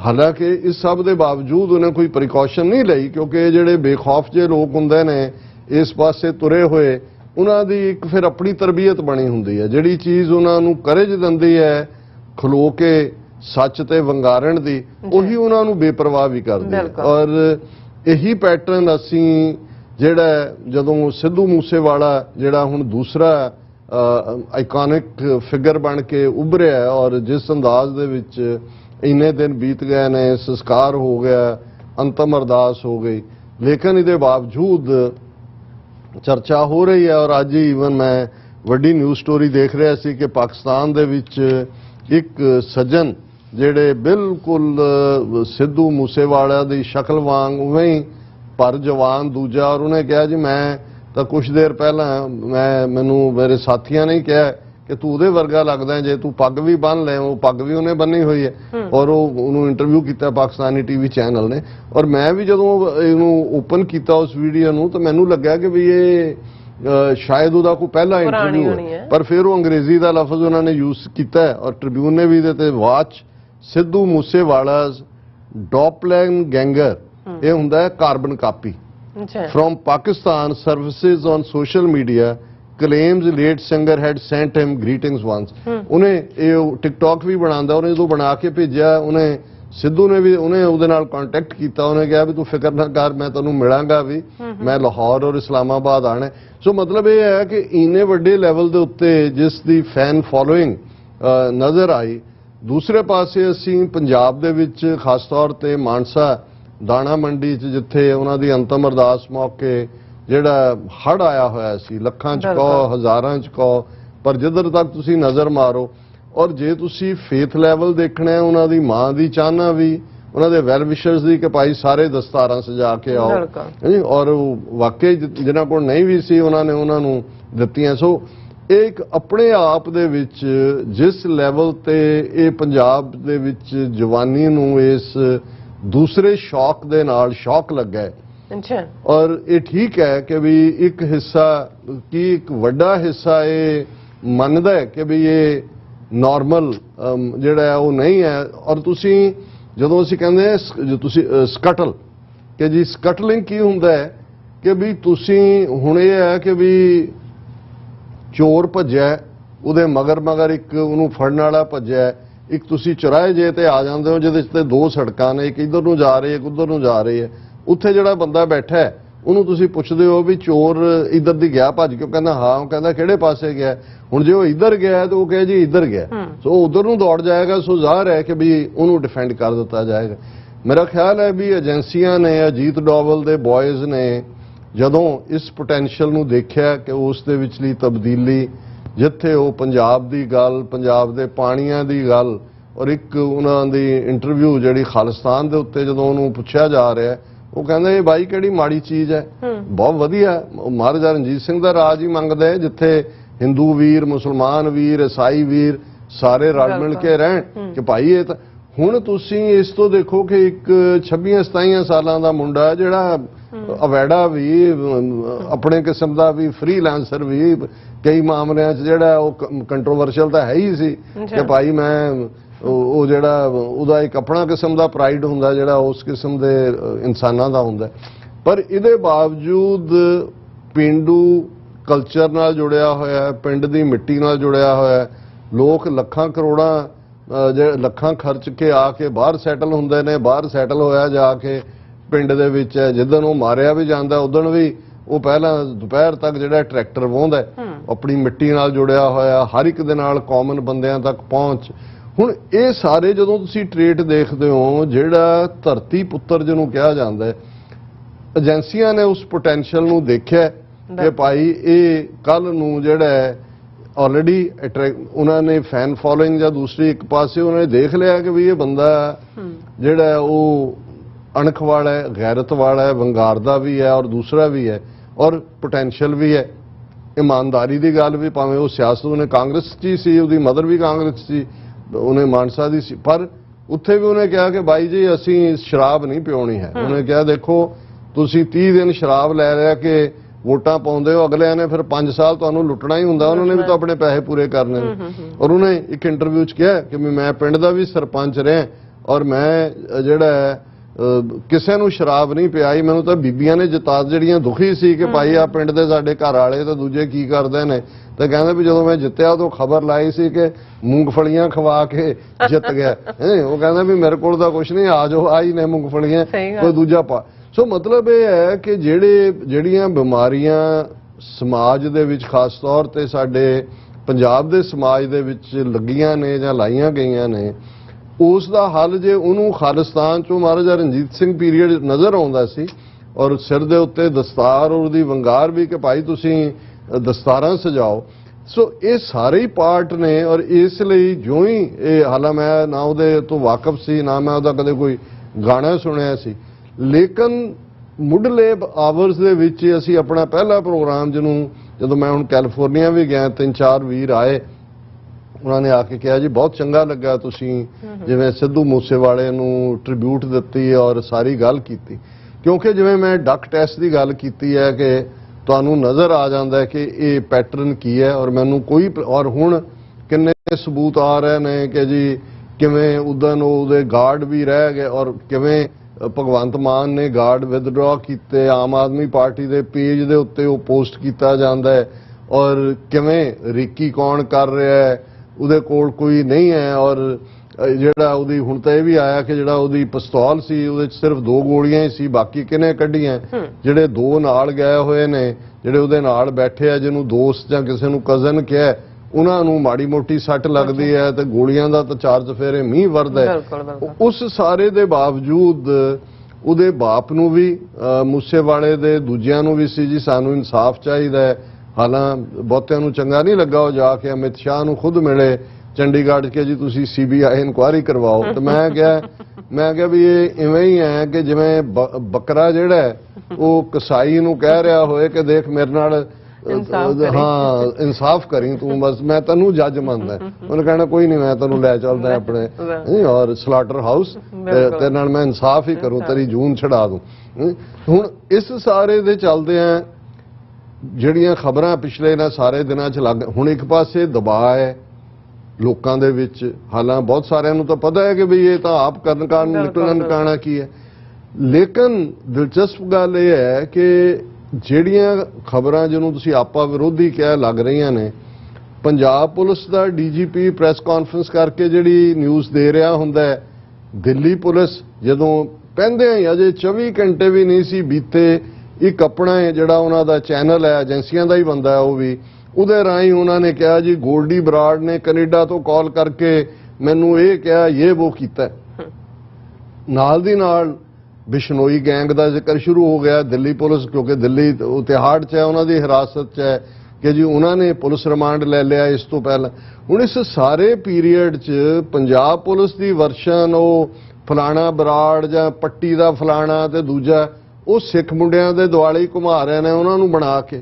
ਕੋਈ ਵੀ ਇਹ ਜਿਹੜੀ ਬਿਸ਼ਨੋਈ ਦੇ ਨਾਂ ਥੱਲੇ ਜਿਹੜਾ ਸਿੱਧੇ ਤੌਰ ਤੇ ਜਿਹਨੂੰ ਹਾਈ ਕੋਰਟ ਨੇ ਤਹਫੁਜ਼ ਦਿੱਤਾ, ਸੁਪਰੀਮ ਕੋਰਟ ਨੇ ਵੀ ਦਿੱਤਾ, ਜਿਹੜਾ ਸਿੱਧੇ ਤੌਰ ਤੇ ਏਜੰਸੀਆਂ ਲਈ ਕੰਮ ਕਰ ਰਿਹਾ, ਉਹਦਾ ਨਾਂ ਤੁਹਾਨੂੰ ਕਿਤੇ ਵੀ ਪੰਜਾਬ ਪੁਲਿਸ ਦੇ ਜਿਹੜੀ ਹੈ ਪ੍ਰੈਸ ਕਾਨਫਰੰਸ ਜਾਂ ਉਹਨਾਂ ਦੀ ਇਨਵੈਸਟੀਗੇਸ਼ਨ 'ਚ ਨਹੀਂ ਮਿਲੇਗਾ। ਉਹ ਸਾਰਾ ਉਸ ਪਾਸੇ ਘੁਮਾ ਰਹੇ ਨੇ। ਹੁਣ ਮਹਾਰਾਸ਼ਟਰ ਵਾਲੀ ਪੁਲਿਸ ਜਿਹੜੀ ਹੈ, ਹੁਣ ਜਿਹੜੀ ਖਬਰ ਕਿ ਜੀ ਉਹਨਾਂ ਨੇ ਪੂਨੇ ਤੋਂ ਮਹਾਕਾਲ ਨਾਂ ਦਾ ਬੰਦਾ ਫੜਿਆ ਔਰ ਜਿਹੜਾ ਉਸ ਬਿਸ਼ਨੋਈ ਗੈਂਗ ਨਾਲ ਸੰਬੰਧਿਤ ਹੈ। ਅੱਛਾ, ਫਿਰ ਤੁਸੀਂ ਇਹ ਦੇਖੋਗੇ ਕਿ ਵੀ ਇਹ ਵੀ ਆ ਗਿਆ ਕਿ ਜੀ ਬਿਸ਼ਨੋਈ ਗੈਂਗ ਨੇ ਸਲਮਾਨ ਖਾਨ ਨੂੰ ਮਾਰਨ ਦੇ ਲਈ ਆਲਰੇਡੀ ਉਹਨੂੰ ਉਹਦੇ ਤੋਂ ਫਰੋਤੀ ਵੀ ਲੈਣ ਲਈ ਉਹਦੇ ਤੇ ਹੈ ਜੀ ਕਿ ਉਹਨੇ ਜਿਹੜਾ ਉਹ ਇੱਕ ਕਾਲੇ ਹਿਰਨ ਦਾ ਸ਼ਿਕਾਰ ਕੀਤਾ ਸੀ ਇਸ ਬੈਲਟ 'ਚ ਆ ਕੇ, ਤੇ ਬਿਸ਼ਨੋਈ ਜਿਹੜੇ ਨੇ ਉਹ ਤਾਂ ਹਿਰਨ ਨੂੰ ਇਵੇਂ ਹੀ ਹੈ ਜਿਵੇਂ ਹਿੰਦੂ ਗਊ ਮਾਤਾ ਨੂੰ ਸਮਝਦੇ ਨੇ, ਤੇ ਉਹਨੂੰ ਪਨਿਸ਼ ਕਰਨਾ ਚਾਹੁੰਦੇ।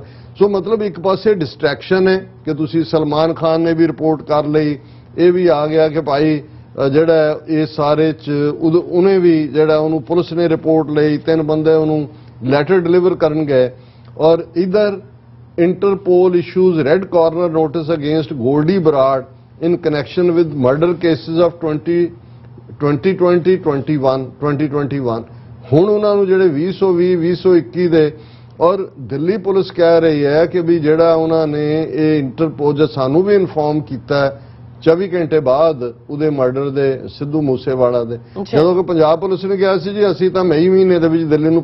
ਸੋ ਜੇ ਤੁਸੀਂ ਥੋੜਾ ਜਿਹਾ ਵੀ ਖਬਰਾਂ ਨੂੰ ਮਾਨੀਟਰ ਕਰਦੇ ਹੋ, ਔਰ ਇਹ ਗੱਲ ਈਵਨ ਜਿਹੜਾ ਬਲਜੀਤ ਸਿੰਘ ਪਰਮਾਰ ਨਾਂ ਦਾ ਕ੍ਰਾਈਮ ਰਿਪੋਰਟਰ ਜਿਹੜਾ ਅੰਡਰਵਰਲਡ ਬੰਬੇ ਦੇ ਵਿੱਚ ਉਹਨੇ ਕਾਫੀ ਜਿਹੜਾ ਉਹ ਕੰਮ ਕੀਤਾ ਐਜ਼ ਅ ਪੱਤਰਕਾਰ, ਇਨਵੈਸਟੀਗੇਟਿਵ ਰਿਪੋਰਟਰ ਹੈ ਕ੍ਰਾਈਮ ਦਾ, ਉਹਦੀ ਰਿਪੋਰਟਿੰਗ 'ਚ ਵੀ ਸੀ ਕਿ ਵੀ ਇਸ ਸਾਰੇ ਦੇ ਉੱਤੇ ਜਿਹੜੀ ਬਿਸ਼ਨੋਈ ਗੈਂਗ ਹੈ ਉਹ ਕਲੀਅਰ ਨਜ਼ਰ ਆ ਰਹੀ ਹੈ। ਦਿੱਲੀ ਵਾਲੇ ਜ਼ਿਕਰ ਕਰ ਰਹੇ ਨੇ, ਮਹਾਰਾਸ਼ਟਰ ਵਾਲਿਆਂ ਨੇ ਜਿਹੜਾ ਕੀ, ਪਰ ਉਹਨੇ ਕਿਹਾ ਵੀ ਪੰਜਾਬ ਪੁਲਿਸ ਦੇ ਲੈਵਲ ਦੇ ਉੱਤੇ ਉਹ ਬਿਸ਼ਨੋਈ ਦਾ ਨਾਂ ਹੀ ਨਹੀਂ ਲੈਂਦੇ।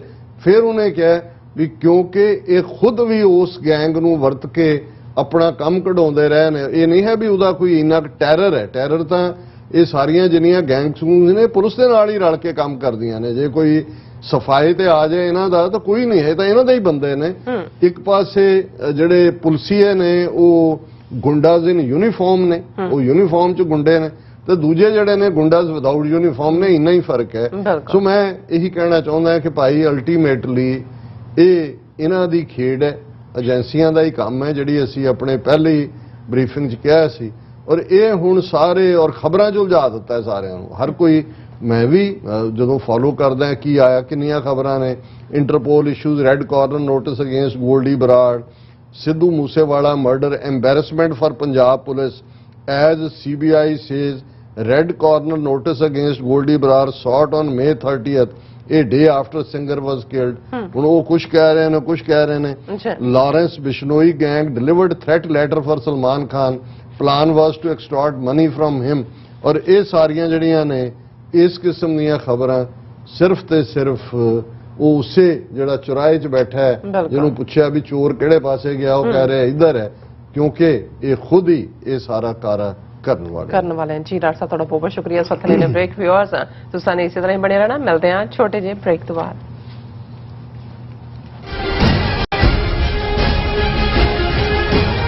4 ਜੂਨ ਦੀ ਸਵੇਰ ਚੜੇ ਫੌਜਾਂ ਦੇ ਹਨੇਰਾ, ਸ਼ਹੀਦ ਸੰਤ ਗਿਆਨੀ ਜਰਨੈਲ ਸਿੰਘ ਜੀ ਖਾਲਸਾ ਭਿੰਡਰਾਂਵਾਲੇ ਅਤੇ ਘੱਲੂਘਾਰਾ ਜੂਨ 1984 ਦੇ ਸਮੂਹ ਸ਼ਹੀਦਾਂ ਦੀ ਯਾਦ ਵਿੱਚ Sikh Cultural Society Richmond Hill New York ਵਿਖੇ 12 ਜੂਨ ਦਿਨ ਐਤਵਾਰ ਨੂੰ ਮਹਾਨ ਸ਼ਹੀਦੀ ਸਮਾਗਮ ਕਰਵਾਏ ਜਾ ਰਹੇ ਹਨ।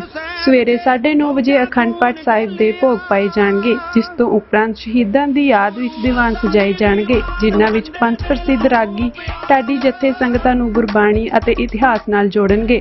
ਦੀਵਾਨਾਂ ਵਿੱਚ ਖਾਸ ਤੌਰ ਤੇ ਡਾਕਟਰ ਇਕਤਦਾਰ ਚੀਮਾ, ਡਾਕਟਰ ਅਮਰਜੀਤ ਸਿੰਘ ਅਤੇ ਭਾਈ ਪ੍ਰਭ ਸ਼ਰਨਦੀਪ ਸਿੰਘ ਪੰਥਕ ਵਿਚਾਰਾਂ ਦੀ ਸਾਂਝ ਪਾਉਣਗੇ। ਦੁਆਬਾ ਸਿੱਖ ਐਸੋਸੀਏਸ਼ਨ, ਸਿੱਖ ਕੋਆਰਡੀਨੇਸ਼ਨ ਕਮੇਟੀ USA ਅਤੇ ਸਮੂਹ ਪੰਥਕ ਜਥੇਬੰਦੀਆਂ ਵੱਲੋਂ ਆਪ ਸਭ ਨੂੰ ਸਮਾਗਮ ਵਿੱਚ ਸ਼ਾਮਿਲ ਹੋਣ ਦੀ ਬੇਨਤੀ ਕੀਤੀ ਜਾਂਦੀ ਹੈ। ਵਧੇਰੇ ਜਾਣਕਾਰੀ ਲਈ ਤੁਸੀਂ ਹੇਠ ਦਿੱਤੇ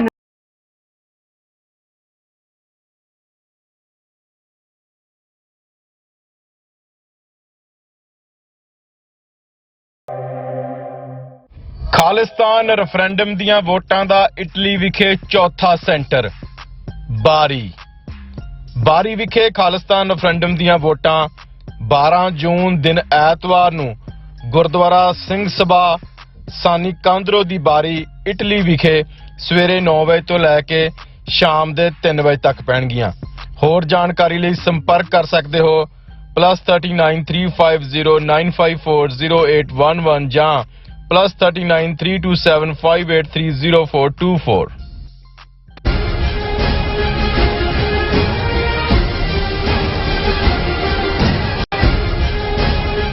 viewers welcome back to program. So viewers ਗੱਲਬਾਤ ਕਰਨ ਜਾ ਰਹੇ ਹਾਂ ਕਿ ਅਮਰੀਕੀ ਜਨਰਲ ਵਜੋਂ LAC ਸੰਬੰਧੀ ਚੀਨ ਦੇ ਖਿਲਾਫ ਦਿੱਤੇ ਗਏ ਬਿਆਨ ਤੇ ਚੀਨ ਨੇ ਤਿੱਖਾ ਜਿਹੜਾ ਰਿਐਕਸ਼ਨ ਦਿੱਤਾ ਹੈ ਔਰ ਚੀਨ ਤੇ ਅਮਰੀਕਾ ਆਪਸ ਵਿੱਚ ਸ਼ਬਦੀ ਜੰਗ ਕਰ ਰਹੇ ਨੇ। ਪਰ ਸਹਿਮੇ ਹੋਏ ਭਾਰਤ ਨੇ ਅਜੇ ਤੱਕ ਇੱਕ ਵਾਰ ਵੀ ਚੀਨ ਨੂੰ ਹਮਲਾਵਰ ਦੇ ਤੌਰ ਤੇ ਦੋਸ਼ੀ ਨਹੀਂ ਠਹਿਰਾਇਆ। ਸੋ ਇਸ ਬਾਰੇ ਆਪਾਂ ਗੱਲਬਾਤ ਕਰਨ ਜਾ ਰਹੇ ਹਾਂ। ਸੋ ਅਸੀਂ ਚਾਹਾਂਗੇ ਕਿ ਤੁਸੀਂ ਸਾਨੂੰ ਇਸੇ ਤਰ੍ਹਾਂ ਬਣੇ ਰਹਿਣਾ, ਦੇਖਣ ਸੁਣਨੇ ਜਾਂ ਲਿਖਣ ਲਈ ਤੁਹਾਡਾ ਸਭ ਦਾ ਬਹੁਤ ਬਹੁਤ ਧੰਨਵਾਦ ਜੀ। ਡਾਕਟਰ ਸਾਹਿਬ ਕੀ ਕਹਿਣਾ ਚਾਹੋਗੇ? ਦੇਖੋ, ਪੰਜਾਬੀ ਦਾ ਇੱਕ ਅਖਾਣ ਹੈ, ਮੁਦਈ ਸੁਸਤ ਗਵਾਹ ਚੁਸਤ। ਸੋ ਜ਼ਾਹਰ ਹੈ ਕਿ ਜਿਹੜਾ ਪ੍ਰਭਾਵਿਤ ਹੋਇਆ ਹੁੰਦਾ ਹੈ ਜਾਂ ਜਿਹੜਾ ਕਿਸੇ ਚੀਜ਼ ਦੇ ਅਸਰ ਦੇ ਥੱਲੇ ਹੁੰਦਾ ਹੈ ਉਸ ਨੂੰ ਅਸੀਂ ਮੁਦਈ ਕਹਿੰਦੇ ਹਾਂ, ਜਿਹੜਾ ਪੀੜਤ ਹੈ ਜੀ। ਔਰ ਉਹ ਆਪਣੀ ਆਵਾਜ਼ ਚੁੱਕਦਾ ਹੈ ਤੇ ਆਪਣੀ ਆਵਾਜ਼ ਨੂੰ ਜਦੋਂ ਚੁੱਕਦਾ ਹੈ ਤੇ ਫਿਰ ਉਹ ਨਾਲ ਗਵਾਹ ਵੀ ਰੱਖਦਾ ਹੈ ਕਿ ਜੀ ਮੇਰੇ ਨਾਲ ਇਹਨੇ ਧੱਕਾ ਕੀਤਾ, ਮੇਰਾ ਗਵਾਹ ਹੈ। ਪਰ ਜੇ ਉਹ ਸਿਚੁਏਸ਼ਨ ਹੋਏ ਕਿ ਜਿਹੜਾ ਪੀੜਤ ਹੈ ਉਹਨੇ ਤਾਂ ਮੂੰਹ ਬੰਦ ਕੀਤਾ ਹੋਏ, ਬੁੱਲ ਸੀਤੇ ਹੋਣ, ਤੇ ਜਿਹੜਾ ਗਵਾਹ ਬਣਾਇਆ ਹੋਇਆ ਝੂਠਾ ਜਾਂ ਸੱਚਾ ਉਹ ਉਛਲ ਕੇ ਕਹਿ ਰਿਹਾ ਹੋਏ ਕਿ ਜੀ ਇਹਦੇ ਨਾਲ ਇਹ ਹੋਇਆ, ਇਹਦੇ ਨਾਲ, ਤਾਂ ਉਹਨੂੰ ਉਹ ਪੁੱਛ ਰਹੇ ਹੋਣਗੇ ਵੀ ਦੱਸ ਤੇਰੇ ਨਾਲ ਕੀ, ਉਹ ਐਂ ਕਰਕੇ ਬੈਠਾ, ਉਹ ਦੇਖ ਨਹੀਂ ਰਿਹਾ ਉਸ ਪਾਸੇ ਵੱਲ। ਐਗਜ਼ੈਕਟਲੀ ਇਹ ਸਿਚੁਏਸ਼ਨ ਚੀਨ, ਭਾਰਤ, ਅਮਰੀਕਾ, ਇਸ ਟ੍ਰਾਇੰਗਲ ਦੀ LAC ਦੇ ਮਾਮਲੇ 'ਚ ਲਾਈਨ ਆਫ ਐਕਚੁਅਲ ਕੰਟਰੋਲ ਜਿਹੜਾ ਚੀਨ ਔਰ ਭਾਰਤ ਦਾ ਟਕਰਾਅ ਜ਼ਾਹਰ ਹੈ। ਇਸ ਦੀ ਹਿਸਟਰੀ ਅਸੀਂ ਕਈ ਵਾਰ ਬਿਆਨੀ ਹੈ ਕਿ ਇਹ ਮੈਕਮੋਨ ਲਾਈਨ ਜਿਹੜੀ ਕਿ ਬ੍ਰਿਟਿਸ਼ ਸਾਮਰਾਜ ਨੇ ਖਿੱਚੀ, ਬੇਸ਼ੱਕ 20ਵੀਂ ਸਦੀ ਵਾਲਾ ਇਨੀਸ਼ੀਅਲ ਜਿਹੜਾ ਸਾਮਰਾਜ ਸੀ ਚਾਈਨਾ ਦਾ ਉਹ ਬ੍ਰਿਟਿਸ਼ ਪ੍ਰਭਾਵ ਥੱਲੇ ਸੀ, ਲੇਕਿਨ ਇਹਦੇ ਬਾਵਜੂਦ ਉਹਨਾਂ ਨੇ ਮੈਕਮੋਨ ਲਾਈਨ ਨੂੰ ਕਦੇ ਨਹੀਂ ਸੀ ਕਬੂਲਿਆ। ਇਹੀ ਕਾਰਨ ਹੈ ਕਿ ਜਦੋਂ ਬ੍ਰਿਟਿਸ਼ ਕਾਲੋਨੀਜ਼ ਫ੍ਰੀ ਹੋਈਆਂ, ਅੰਗਰੇਜ਼ ਉੱਥੋਂ ਨਿਕਲੇ 1947 ਚ, ਜ਼ਾਹਰ ਹੈ ਸ੍ਰੀਲੰਕਾ ਦੀ ਆਜ਼ਾਦੀ ਵੀ ਹੋ ਗਈ, ਬਰਮਾ ਜਿਹੜਾ ਉਹਨੂੰ ਵੀ ਜਿਹੜਾ ਅੱਜ ਮਿਆਂਮਾਰ ਹੈ ਉਹਨੂੰ ਵੀ ਉਹਨਾਂ ਨੇ ਆਜ਼ਾਦ ਕੀਤਾ ਹੈ। ਇਧਰ ਜਿਹੜੇ ਕੁਝ ਅੰਗਰੇਜ਼ਾਂ ਦੇ ਜਿਹੜਾ ਇੰਡੀਆ ਦੇ ਨਾਰਥ ਈਸਟ ਦੇ ਵਿੱਚ ਇੱਕੋ ਹੀ ਸਟੇਟ ਵੱਡੀ ਅਸਾਮ ਸੀ, ਹਾਲਾਂਕਿ ਅਸਾਮ ਵੀ ਇੱਕ ਸਟੇਜ ਤੇ ਬੰਗਾਲ ਦਾ ਹਿੱਸਾ ਸੀ। ਭਾਰਤ ਨੇ ਉਸ ਤੋਂ ਬਾਅਦ 'ਚ 6-7 ਸਟੇਟਾਂ, ਮਨੀਪੁਰ ਇੱਕ ਅੱਡ ਰਿਆਸਤ ਸੀ, ਬਾਕੀ ਜਿਹੜੀਆਂ ਸਟੇਟਾਂ ਨੇ ਅਰੁਣਾਚਲ, ਮੇਘਾਲਿਆ, ਨਾਗਾਲੈਂਡ ਔਰ ਇਹ ਸਾਰੀਆਂ ਜਿਹੜੀਆਂ ਨੇ ਇਹ ਬਾਅਦ 'ਚ ਭਾਰਤ ਨੇ ਅਸਾਮ 'ਚੋਂ ਹੀ ਕ੍ਰੀਏਟ ਕੀਤੀਆਂ।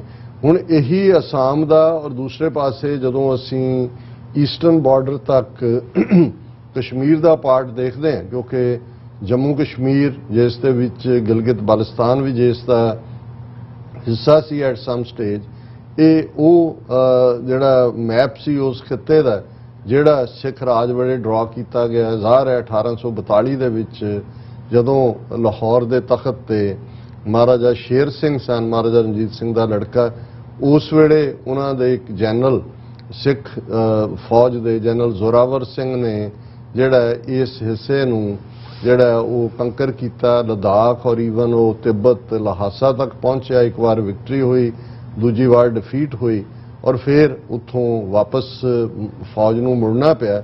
ਲੇਕਿਨ ਇੱਕ ਟ੍ਰਾਈਪਾਰਟਾਈਟ, ਤ੍ਰਿਪੱਖੀ ਜਿਹਨੂੰ ਕਹਿੰਦੇ ਨੇ treaty, Sarkare Khalsa JIO, ਐਂਪਰਰ of China ਔਰ ਲਾਮਾ ਦਲਾਈ ਲਾਮਾ ਆਫ ਤਿੱਬਤ ਉਹਨਾਂ ਦੇ ਵਿਚਾਲੇ ਹੋਈ। ਸੋ ਉਹਦੇ ਥੱਲੇ ਲਦਾਖ, ਜਿਸ ਨੂੰ ਉਹਨਾਂ ਦੇ ਲੋਕਲ ਡਾਇਲੈਕਟਸ ਵੀ ਛੋਟਾ ਤਿੱਬਤ ਕਿਹਾ ਜਾਂਦਾ ਸੀ, ਇਹ ਸਿੱਖ ਰਾਜ ਦਾ ਹਿੱਸਾ ਬਣਿਆ। ਸੋ ਜ਼ਾਹਰ ਹੈ ਕਿ ਇਹ ਅਜੇ 4 ਸਾਲ ਵੀ ਨਹੀਂ ਸੀ ਗੁਜ਼ਰੇ ਕਿ 1846 ਚ 1844 ਚ ਐਂਗਲੋ ਸਿੱਖ ਵਾਰ ਪਹਿਲੀ ਹੁੰਦੀ ਹੈ ਔਰ ਉਹਦੇ ਚ ਸਭ ਤੋਂ ਵੱਡਾ ਜਿਹੜਾ ਗੱਦਾਰੀ ਦਾ ਰੋਲ ਸਿੱਖ ਰਾਜ ਲਾਹੌਰ ਨਾਲ ਪਲੇ ਕਰਨ ਵਾਲਾ ਗੁਲਾਬ ਸਿੰਘ ਡੋਗਰਾ, ਜਿਹੜਾ ਕਿ ਜਿਹਨੂੰ ਰਾਜੇ ਦਾ ਖਿਤਾਬ ਵੀ ਸਿੱਖ ਰਾਜ ਮਹਾਰਾਜਾ ਰਣਜੀਤ ਸਿੰਘ ਨੇ ਦਿੱਤਾ ਸੀ, ਉਹ ਅੰਗਰੇਜ਼ਾਂ ਦੇ ਨਾਲ ਰਲਿਆ ਹੋਇਆ ਸੀ। ਸਿੱਖ ਫੌਜ ਦਾ ਕੀ ਵਾਪਰਿਆ, ਸ਼ਾਹ ਮੁਹੰਮਦ ਦਾ ਇੱਕ ਲਾਈਨ ਜਿਹੜੀ ਹੈ ਉਹ ਸਾਰੀ ਕਹਾਣੀ ਬਿਆਨ ਕਰਦੀ ਹੈ ਕਿ ਸ਼ਾਹ ਮੁਹੰਮਦਾ ਇੱਕ ਸਰਕਾਰ ਬਾਜੋਂ ਫੌਜਾਂ ਜਿੱਤ ਕੇ ਅੰਤ ਨੂੰ ਹਾਰੀਆਂ ਨੇ। ਸੋ ਜ਼ਾਹਰ ਹੈ ਕਿ ਗਦਾਰਾਂ ਦੀ ਬਦੌਲਤ ਜਿੱਤੀਆਂ ਹੋਈਆਂ ਫੌਜਾਂ ਹਾਰੀਆਂ, ਉਹਨਾਂ ਗਦਾਰਾਂ ਦੀ ਫਰਿਸਤ ਸਰੇ ਫਰਿਸਤ ਸਭ ਤੋਂ ਉੱਪਰ ਜਿਹੜਾ ਉਹ ਗੁਲਾਬ ਸਿੰਘ ਡੋਗਰਾ ਸੀ ਜੰਮੂ ਦਾ। ਔਰ ਜਿਹੜੀ ਭੈਰੋਵਾਲ ਦੀ ਜਾਂ ਭਰੋਵਾਲ ਦੀ ਟ੍ਰੀਟੀ ਹੋਈ ਉਸ ਦੇ ਥੱਲੇ ਫਿਰ ਇਹ ਜਿਹੜਾ ਜੰਮੂ ਕਸ਼ਮੀਰ ਦੀ ਜਿਹੜੀ ਸਾਰਾ ਇਲਾਕਾ ਸੀ ਸਿੱਖ ਰਾਜ ਦਾ, ਉਹ ਗੁਲਾਬ ਸਿੰਘ ਨੂੰ ਐਜ਼ ਏ ਤੋਹਫਾ, ਐਜ਼ ਏ ਗਿਫਟ ਗਦਾਰੀ ਦਾ ਦਿੱਤਾ ਗਿਆ। ਡਰਾਮਾ ਕੀਤਾ ਗਿਆ ਜੀ 72 ਲੱਖ ਦੇ ਕੇ ਉਹਨੇ ਖਰੀਦਿਆ, ਨਹੀਂ, ਉਹ ਉਸ ਨੂੰ ਉਹਨਾਂ ਨੇ ਕੀਤਾ। ਸੋ ਇਸ ਤਰੀਕੇ ਨਾਲ ਇਹ ਜਿਹੜਾ ਜਦੋਂ ਇਹ ਤੁਸੀਂ ਲਾਈਨ ਆਫ ਐਕਚੁਅਲ ਕੰਟਰੋਲ ਦੀ ਗੱਲ ਕਰਦੇ ਹੋ ਤੇ ਫਿਰ ਇਹ ਗੱਲ ਉਸ ਹੱਦ ਤੱਕ ਜਾਂਦੀ ਹੈ। ਔਰ ਇਹ ਜਿਹੜਾ ਉਸਨੇ ਸ਼ਾਇਦ ਕਿਹੜਾ ਗਾਂਧੀ ਹੈ ਜਿਹਨੇ, ਗਾਂਧੀ ਦਾ ਡਿਸੈਂਡੈਂਟ ਹੀ ਹੈ ਉਹ, ਰਾਜਮੋਹਨ ਗਾਂਧੀ ਸ਼ਾਇਦ, ਕਿ ਜਿਹਨੇ ਕਿਤਾਬ ਵੀ ਲਿਖੀ ਹੈ ਇਹ ਸਾਰੇ, ਤੇ ਉਹਦੇ 'ਚ ਵੀ ਸ਼ਾਇਦ ਉਹਨੇ ਹਵਾਲਾ ਦਿੱਤਾ ਹੈ ਹਰਪਾਲ ਸਿੰਘ ਪੰਨੂ, ਉਹਨਾਂ ਨੇ ਵੀ ਆਪਣੇ ਰਾਈਟ ਅਪ 'ਚ ਕਿਤੇ ਕਿਹਾ ਸੀ ਕਿ ਜਦੋਂ ਵਾਜਪਾਈ ਫੋਰਨ ਮਿਨਿਸਟਰ ਸੀ ਮੁਰਾਰਜੀ ਦੇਸਾਈ ਦੀ ਕੈਬਨਿਟ ਦੇ ਵਿੱਚ ਔਰ ਉਹ ਪਹਿਲੀ ਚੀਨ ਯਾਤਰਾ ਹੋਈ ਔਰ ਉਹਦੇ 'ਚ ਉਹਨਾਂ ਨੇ ਗੱਲ ਸ਼ੁਰੂ ਕੀਤੀ ਬਾਰਡਰ ਦੇ ਲੈ ਕੇ LAC ਨੂੰ, ਤੇ ਉਹਨਾਂ ਦੇ ਨੁਮਾਇੰਦੇ ਨੇ ਕਿਹਾ ਕਿ ਦੇਖੋ ਤੁਹਾਡਾ ਭਾਰਤ ਜਾਂ ਦੂਜੇ ਨਾਲ ਤਾਂ ਉਹਦਾ ਕੋਈ ਤਾਲੁਕ ਹੀ ਨਹੀਂ ਹੈ, ਕਿਉਂਕਿ ਇਹ ਸਿੱਖ ਰਾਜ ਦਾ ਹਿੱਸਾ ਸੀ, ਸਰਕਾਰੇ ਖਾਲਸਾ ਦਾ। ਜਦੋਂ ਅਸੀਂ ਗੱਲ ਕਰਾਂਗੇ ਉਹਨਾਂ ਦੇ ਨਾਲ ਕਰਾਂਗੇ। ਉਹਨੇ ਕਿੰਨਾ ਕਿਹਦੇ 'ਚ ਉਹਨਾਂ ਨੇ ਕੀ, ਪਰ ਇਹਦੇ 'ਚ ਕੋਈ ਦੋ ਰਾਵਾਂ ਨਹੀਂ ਨੇ ਕਿ ਇਹ ਲਾਈਨ ਆਫ ਐਕਚੁਅਲ ਕੰਟਰੋਲ ਜਿਹੜੀ ਡਰਾ ਹੋਈ ਇਹ ਕਦੇ ਚੀਨ ਨੇ ਨਹੀਂ ਮੰਨੀ। ਔਰ ਉਸ ਟੈਰੀਟਰੀ ਨੂੰ, ਜਿਵੇਂ ਅਕਸਰ ਅਸੀਂ ਜਿਹੜਾ ਤਿੱਬਤ ਉਹ ਰੂਫ ਹੈ ਔਰ ਇਹ 5 ਫਿੰਗਰਸ ਜਿਹਨੂੰ ਮਾਓ ਜ਼ੇਤੁੰਗ ਕਹਿੰਦਾ ਸੀ, ਉਸ ਦੇ ਵਿੱਚ ਨੇਪਾਲ ਵੀ ਹੈ, ਲੱਦਾਖ ਵੀ ਹੈ, ਅਰੁਣਾਚਲ ਪ੍ਰਦੇਸ਼ ਜਿਹੜਾ ਉਹਨਾਂ ਦਾ ਸਾਊਥ ਤਿੱਬਤ ਹੈ, ਸਿੱਕਮ, ਭੂਟਾਨ। ਹੁਣ ਇਸ ਸਾਰੇ ਨੂੰ ਨਹਿਰੂ ਨਾਲ ਵੀ ਸੈਟਲ ਕਰਨ ਦੀ ਉਹਨਾਂ ਨੇ ਕੋਸ਼ਿਸ਼ ਕੀਤੀ। ਉਹ ਭੁਤਰਿਆ ਹੋਇਆ ਸੀ, ਉਹਨੇ ਅਟੈਕ ਕੀਤਾ, ਉਹਦੀ ਸਜ਼ਾ ਫਿਰ ਕੀ ਮਿਲੀ ਕਿ 2 ਸਾਲ ਦੇ ਵਿੱਚ ਮਰ ਵੀ ਗਿਆ। ਔਰ 30,000 ਸਕੁਅਰ ਮਾਈਲ ਤੋਂ ਜ਼ਿਆਦਾ ਟੈਰੀਟਰੀ ਜਿਹੜੀ ਉਦੋਂ ਤੱਕ ਬ੍ਰਿਟਿਸ਼ ਭਾਰਤ ਵਾਲਾ ਜਿਹੜਾ ਭਾਰਤ ਸੀ ਉਹਨਾਂ ਦੇ ਕੋਲ ਸੀ, ਉਹ ਚੀਨ ਨੇ ਲਈ।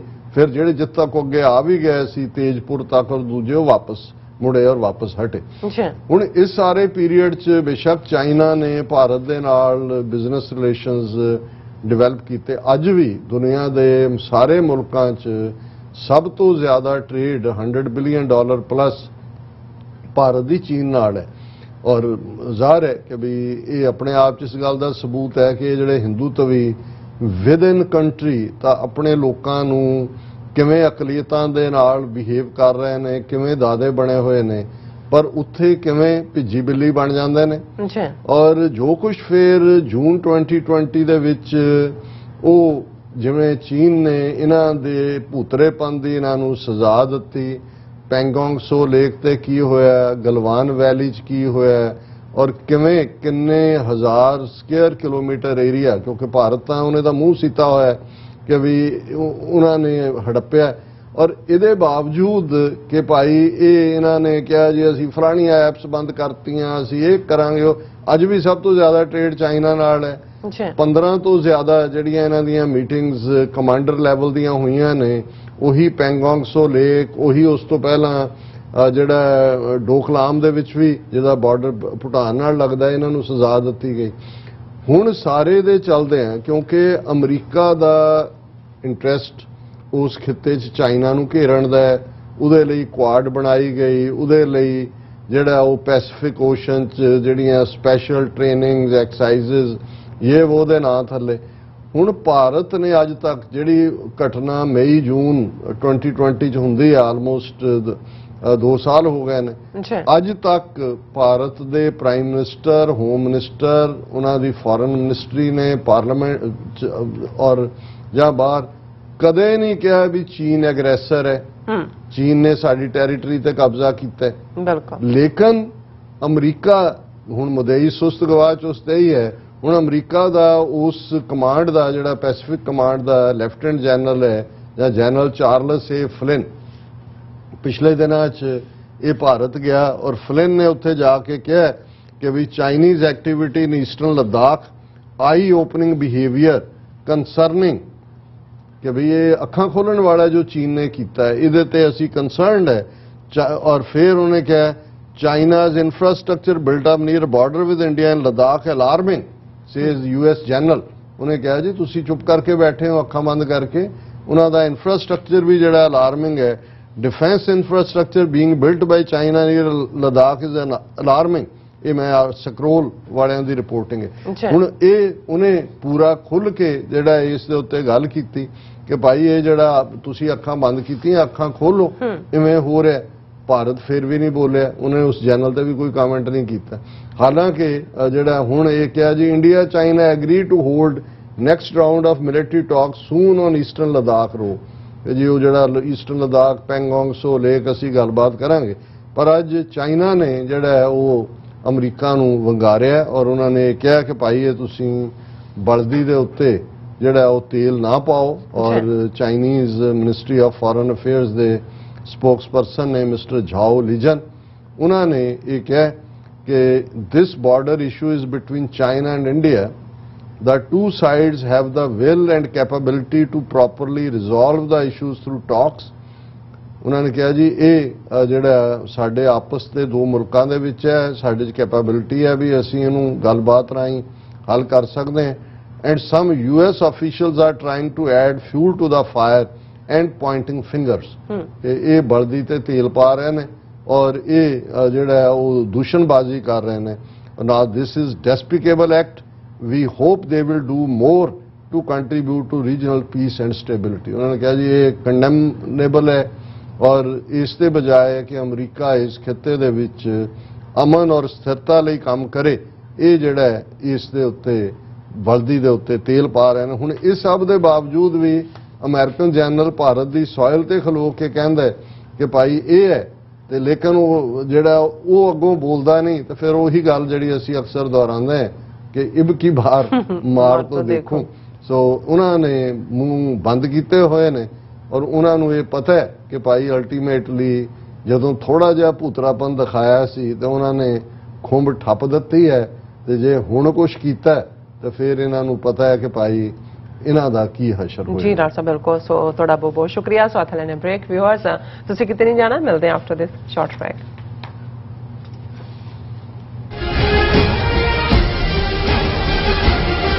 4 ਜੂਨ ਦੀ ਸਵੇਰ ਚੜੇ ਫੌਜਾਂ ਦੇ ਹਨੇਰਾ। ਸ਼ਹੀਦ ਸੰਤ ਗਿਆਨੀ ਜਰਨੈਲ ਸਿੰਘ ਜੀ ਖਾਲਸਾ ਭਿੰਡਰਾਂਵਾਲੇ ਅਤੇ ਘੱਲੂਘਾਰਾ ਜੂਨ 1984 ਦੇ ਸਮੂਹ ਸ਼ਹੀਦਾਂ ਦੀ ਯਾਦ ਵਿੱਚ Sikh Cultural Society Richmond Hill New York ਵਿਖੇ 12 ਜੂਨ ਦਿਨ ਐਤਵਾਰ ਨੂੰ ਮਹਾਨ ਸ਼ਹੀਦੀ ਸਮਾਗਮ ਕਰਵਾਏ ਜਾ ਰਹੇ ਹਨ। ਸਵੇਰੇ 9:30 ਵਜੇ ਅਖੰਡ ਪਾਠ ਸਾਹਿਬ ਦੇ ਭੋਗ ਪਾਏ ਜਾਣਗੇ, ਜਿਸ ਤੋਂ ਉਪਰੰਤ ਸ਼ਹੀਦਾਂ ਦੀ ਯਾਦ ਵਿੱਚ ਦੀਵਾਨ ਸਜਾਏ ਜਾਣਗੇ, ਜਿਨ੍ਹਾਂ ਵਿੱਚ ਪੰਜ ਪ੍ਰਸਿੱਧ ਰਾਗੀ ਢਾਡੀ ਜਥੇ ਸੰਗਤਾਂ ਨੂੰ ਗੁਰਬਾਣੀ ਅਤੇ ਇਤਿਹਾਸ ਨਾਲ ਜੋੜਨਗੇ। ਦੀਵਾਨਾਂ ਵਿੱਚ ਖਾਸ ਤੌਰ ਤੇ ਡਾਕਟਰ ਇਕਤਦਾਰ ਚੀਮਾ, ਡਾਕਟਰ ਅਮਰਜੀਤ ਸਿੰਘ ਅਤੇ ਭਾਈ ਪ੍ਰਭ ਸ਼ਰਨਦੀਪ ਸਿੰਘ ਪੰਥਕ ਵਿਚਾਰਾਂ ਦੀ ਸਾਂਝ ਪਾਉਣਗੇ। ਦੁਆਬਾ ਸਿੱਖ ਐਸੋਸੀਏਸ਼ਨ, ਸਿੱਖ ਕੋਆਰਡੀਨੇਸ਼ਨ ਕਮੇਟੀ USA ਅਤੇ ਸਮੂਹ ਪੰਥਕ ਜਥੇਬੰਦੀਆਂ ਵੱਲੋਂ ਆਪ ਸਭ ਨੂੰ ਸਮਾਗਮ ਵਿੱਚ ਸ਼ਾਮਿਲ ਹੋਣ ਦੀ ਬੇਨਤੀ ਕੀਤੀ ਜਾਂਦੀ ਹੈ। ਵਧੇਰੇ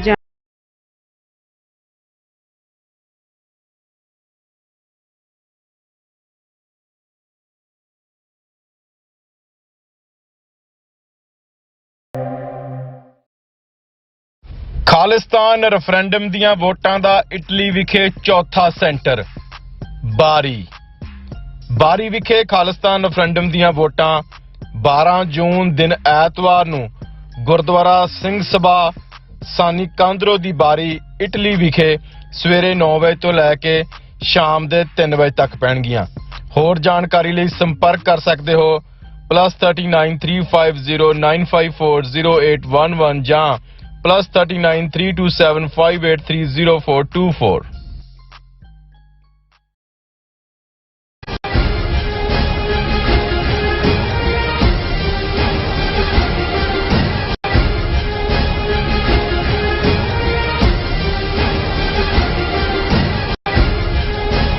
ਨੂੰ 30, 40 ਜਾਂ 50 ਦਿਨ ਵੇਟ ਕਰਨੀ ਪੈ ਰਹੀ ਹੈ ਤੁਹਾਡੇ ਚੈੱਕ ਲਈ, ਫਿਰ ਬ੍ਰੋਕਰਾਂ ਪਿੱਛੇ ਭੱਜਦੇ ਫਿਰਦੇ ਹੋ ਪੈਸੇ ਲਈ। ਬਹੁਤ ਜ਼ਿਆਦਾ ਟਾਈਮ ਵੇਸਟ ਹੋ ਜਾਂਦਾ ਇਦਾਂ ਤਾਂ। ਜੇ ਤੁਸੀਂ ਅੱਜ ਹੀ ਪੈਸੇ ਲੈਣੇ ਤਾਂ ਬੌਬਟੇਲ ਨੂੰ ਕਾਲ ਕਰੋ। ਬੌਬਟੇਲ ਤੁਹਾਡੀਆਂ ਇਨਵੌਇਸਸ ਸੇਮ ਡੇ ਫੰਡ ਕਰ ਸਕਦੇ ਹਨ for a small fee, no contract, no reserve and no hidden fees। ਅੱਜ ਹੀ ਕਾਲ ਕਰੋ ਬੌਬਟੇਲ ਨੂੰ ਤੇ ਤੁਹਾਡਾ ਪਹਿਲਾ ਮਹੀਨਾ ਫ੍ਰੀ। 410 204।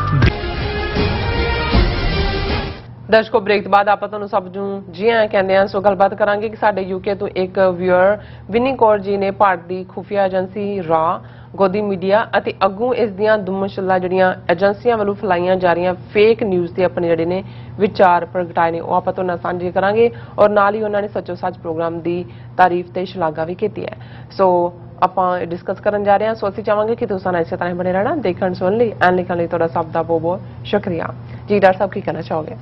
ਦੇਖੋ ਘੱਲੂਘਾਰਾ ਹਫਤੇ ਦੇ ਚੱਲਦੇ ਆ ਔਰ ਪਹਿਲਾਂ ਜਿਹੜੀਆਂ ਇੱਕਦਮ ਡਿਵੈਲਪਮੈਂਟਸ ਕੁਝ ਹੋ ਰਹੀਆਂ ਸੀ, ਅਸੀਂ ਆਪਣੇ ਵਿਊਜ਼ ਦੀਆਂ ਚਿੱਠੀਆਂ ਕਾਮੈਂਟਸ ਉਹਨਾਂ ਦੇ ਉੱਤੇ ਵਿਚਾਰ ਨਹੀਂ ਕੀਤੀ। ਹੁਣ ਅਸੀਂ ਉਹ ਸਾਰਾ ਰਿਜ਼ਿਊਮ ਕਰ ਰਹੇ ਹਾਂ। ਅੱਛਾ। ਔਰ ਅੱਜ ਹੀ ਸਾਨੂੰ ਯੂਕੇ ਤੋਂ ਭੈਣ ਜੀ ਵਿਨੀ ਕੌਰ ਉਹਨਾਂ ਦੀ ਲਿਖਤ ਮਸੂਲ ਹੋਈ ਹੈ ਔਰ ਇਸ ਗੱਲ ਦੀ ਸਾਨੂੰ ਖੁਸ਼ੀ ਹੈ ਕਿ ਸਾਡੇ ਵਿਊਅਰਸ ਦਾ ਦਾਇਰਾ ਜਿਹੜਾ ਉਹ ਮੁਲਕਾਂ ਦੀਆਂ ਹੱਦਬੰਦੀਆਂ ਤੋਂ ਦੂਰ ਐਟਲਾਂਟਿਕ ਓਸ਼ਨ ਦੇ ਦੂਸਰੇ ਪਾਸੇ ਯੂਕੇ ਔਰ ਆਸਟ੍ਰੇਲੀਆ ਔਰ ਪਾਕਿਸਤਾਨ ਹਰ ਪਾਸੇ, ਔਰ ਜਿੰਨੇ ਪਿਆਰ ਦੇ ਨਾਲ ਔਰ ਇਹਨਾਂ ਨੇ ਇਹ ਲਿਖਿਆ ਜਿੱਥੇ ਉਹਨਾਂ ਨੇ ਸਪਾਂਸਰ ਪ੍ਰੋਗਰਾਮ ਕਰਨ ਦੇ ਲਈ ਕਿਹਾ ਔਰ ਆਲਰੇਡੀ ਉਹਨਾਂ ਦੇ ਮਾਤਾ ਜੀ ਮਾਤਾ ਬਲਬੀਰ ਕੌਰ ਆਲਰੇਡੀ ਜੈਨਰਸ ਡੋਨਰ ਰਹੇ ਨੇ ਆਪਣੇ ਲੈਵਲ ਤੇ, ਪਰ ਹੁਣ ਉਹਨਾਂ ਨੇ ਖਾਹਿਸ਼ ਵੀ ਜ਼ਾਹਿਰ ਕੀਤੀ ਹੈ ਕਿ ਉਹਨਾਂ ਦੇ ਪਰਿਵਾਰ ਵੱਲੋਂ ਔਰ ਇਹ ਯੂਕੇ ਦੇ ਡੋਰਸੈਟ ਸ਼ਹਿਰ ਦੇ ਵਿੱਚ ਬੇਸਡ ਨੇ, ਪਰ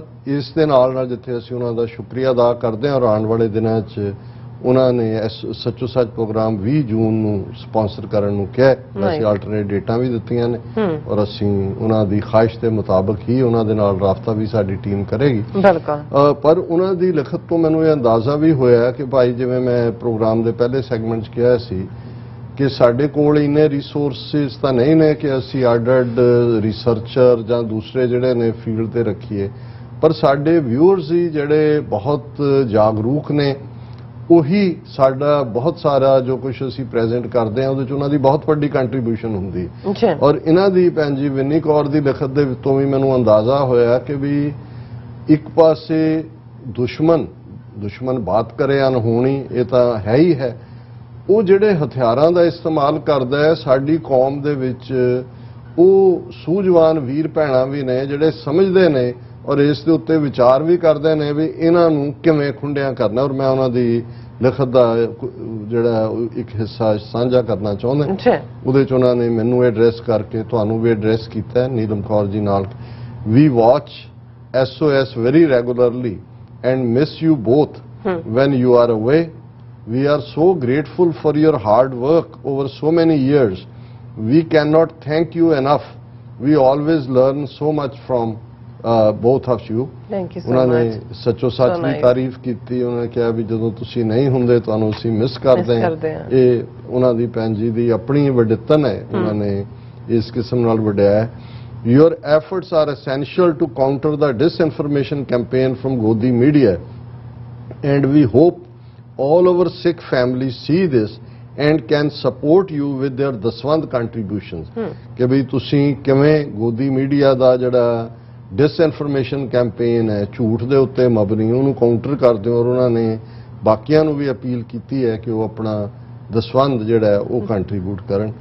ਵੀ wish Satguru ji blesses you both and the team of journalists and those behind the scenes to continue in these efforts to deliver the truth and for our Sikh homeland। ਕਿ ਉਹਨਾਂ ਨੇ ਸਾਰੀ TV84 ਦੀ team ਸਾਰੇ ਸਾਡੇ ਜਿਹੜਾ researcher ਨੇ technical team ਹੈ ਔਰ ਜਿਹੜੇ ਵੀ ਇਵਨ ਪੰਜਾਬ 'ਚ ਜ਼ੋਖਮ 'ਚ ਪਾ ਕੇ ਆਪਣੇ ਆਪ ਨੂੰ ਕੰਮ ਕਰਦੇ ਨੇ ਉਹਨਾਂ ਸਾਰਿਆਂ ਦੇ ਲਈ ਅਰਦਾਸ ਕੀਤੀ ਹੈ ਔਰ ਆਪਣੇ ਘਰ ਸਿੱਖ ਹੋਮਲੈਂਡ ਦੀ ਵੀ ਅਰਦਾਸ ਕੀਤੀ ਹੈ ਕਿ ਗੁਰੂ ਰਹਿਮਤ ਕਰਨ।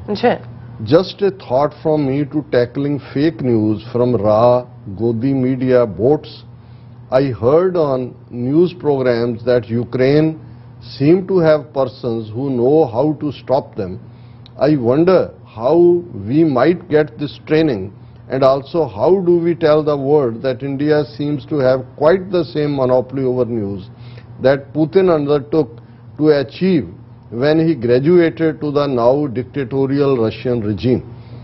ਹੁਣ ਉਹਨਾਂ ਨੇ ਕਿਹਾ ਕਿ ਵੀ ਜਿਵੇਂ ਯੂਕਰੇਨ ਨੇ ਜਿਹੜਾ ਰਸ਼ੀਆ ਵੱਲੋਂ ਫੇਕ ਨਿਊਜ਼ ਦਾ ਸੀ ਸਾਰਾ ਉਹਨੂੰ ਉਹਨਾਂ ਨੇ ਕਿਵੇਂ ਚੈੱਕ ਕੀਤਾ ਵੀ ਜੇ ਅਸੀਂ ਉਹਨਾਂ ਤੋਂ ਕੋਈ ਟ੍ਰੇਨਿੰਗ ਲੈ ਸਕੀਏ ਕਿ ਕਿਸ ਲੈਵਲ ਤੇ ਜਿਵੇਂ ਮੋਦੀ ਗੋਦੀ ਮੀਡੀਆ ਔਰ ਉਹਨਾਂ ਦੇ ਬੋਰਡਸ ਹੁੰਦੇ ਨੇ ਅੱਗੋਂ ਕ੍ਰੀਏਟ ਕੀਤੇ ਹੋਏ ਰੋਬੋਟ ਔਰ ਇੰਟਰਨੈਟ ਦੀ ਦੁਨੀਆ 'ਚ ਟਰਮ ਯੂਜ਼ ਹੁੰਦੀ ਹੈ ਕਿ ਸੈਲਫ ਜਨਰੇਟਿਡ ਜਦੋਂ ਤੁਸੀਂ ਡਾਟਾ 'ਚ ਹੁੰਦੇ ਹੋ ਸੈਲਫ ਜਨਰੇਟਿਡ ਜਿਹੜਾ ਉਹ ਹੁੰਦਾ ਹੈ ਸੋ ਇਹ ਅਸੀਂ ਇਹਦੇ ਲਈ ਪੰਜਾਬੀ ਲਫ਼ਜ਼ ਦੁਮ ਛੱਲੇ ਹੀ ਕਵਾਂਗੇ। ਉਹ ਇੰਟਰਨੈਟ ਤੇ ਕ੍ਰੀਏਟ ਹੁੰਦੇ ਹੋਣ ਜਾਂ ਵੈਸੇ ਉਹਨਾਂ ਨੇ ਕ੍ਰੀਏਟ ਕਰਕੇ ਰੱਖੇ ਹੋਣ। ਸੋ ਉਹਨਾਂ ਨੇ ਇਹ ਕਿਹਾ ਕਿ ਭਾਈ ਇਹ ਜਿਹੜਾ ਯੂਕਰੇਨ ਨੇ ਐਵੇਂ ਕੀਤਾ। SOS did report the stopping of broadcast in UK from TV channel Russia Today. If there was an independent investigation into Godi media, it would certainly uncover lies being continually spread that are keeping the majority of Indian citizens in the dark.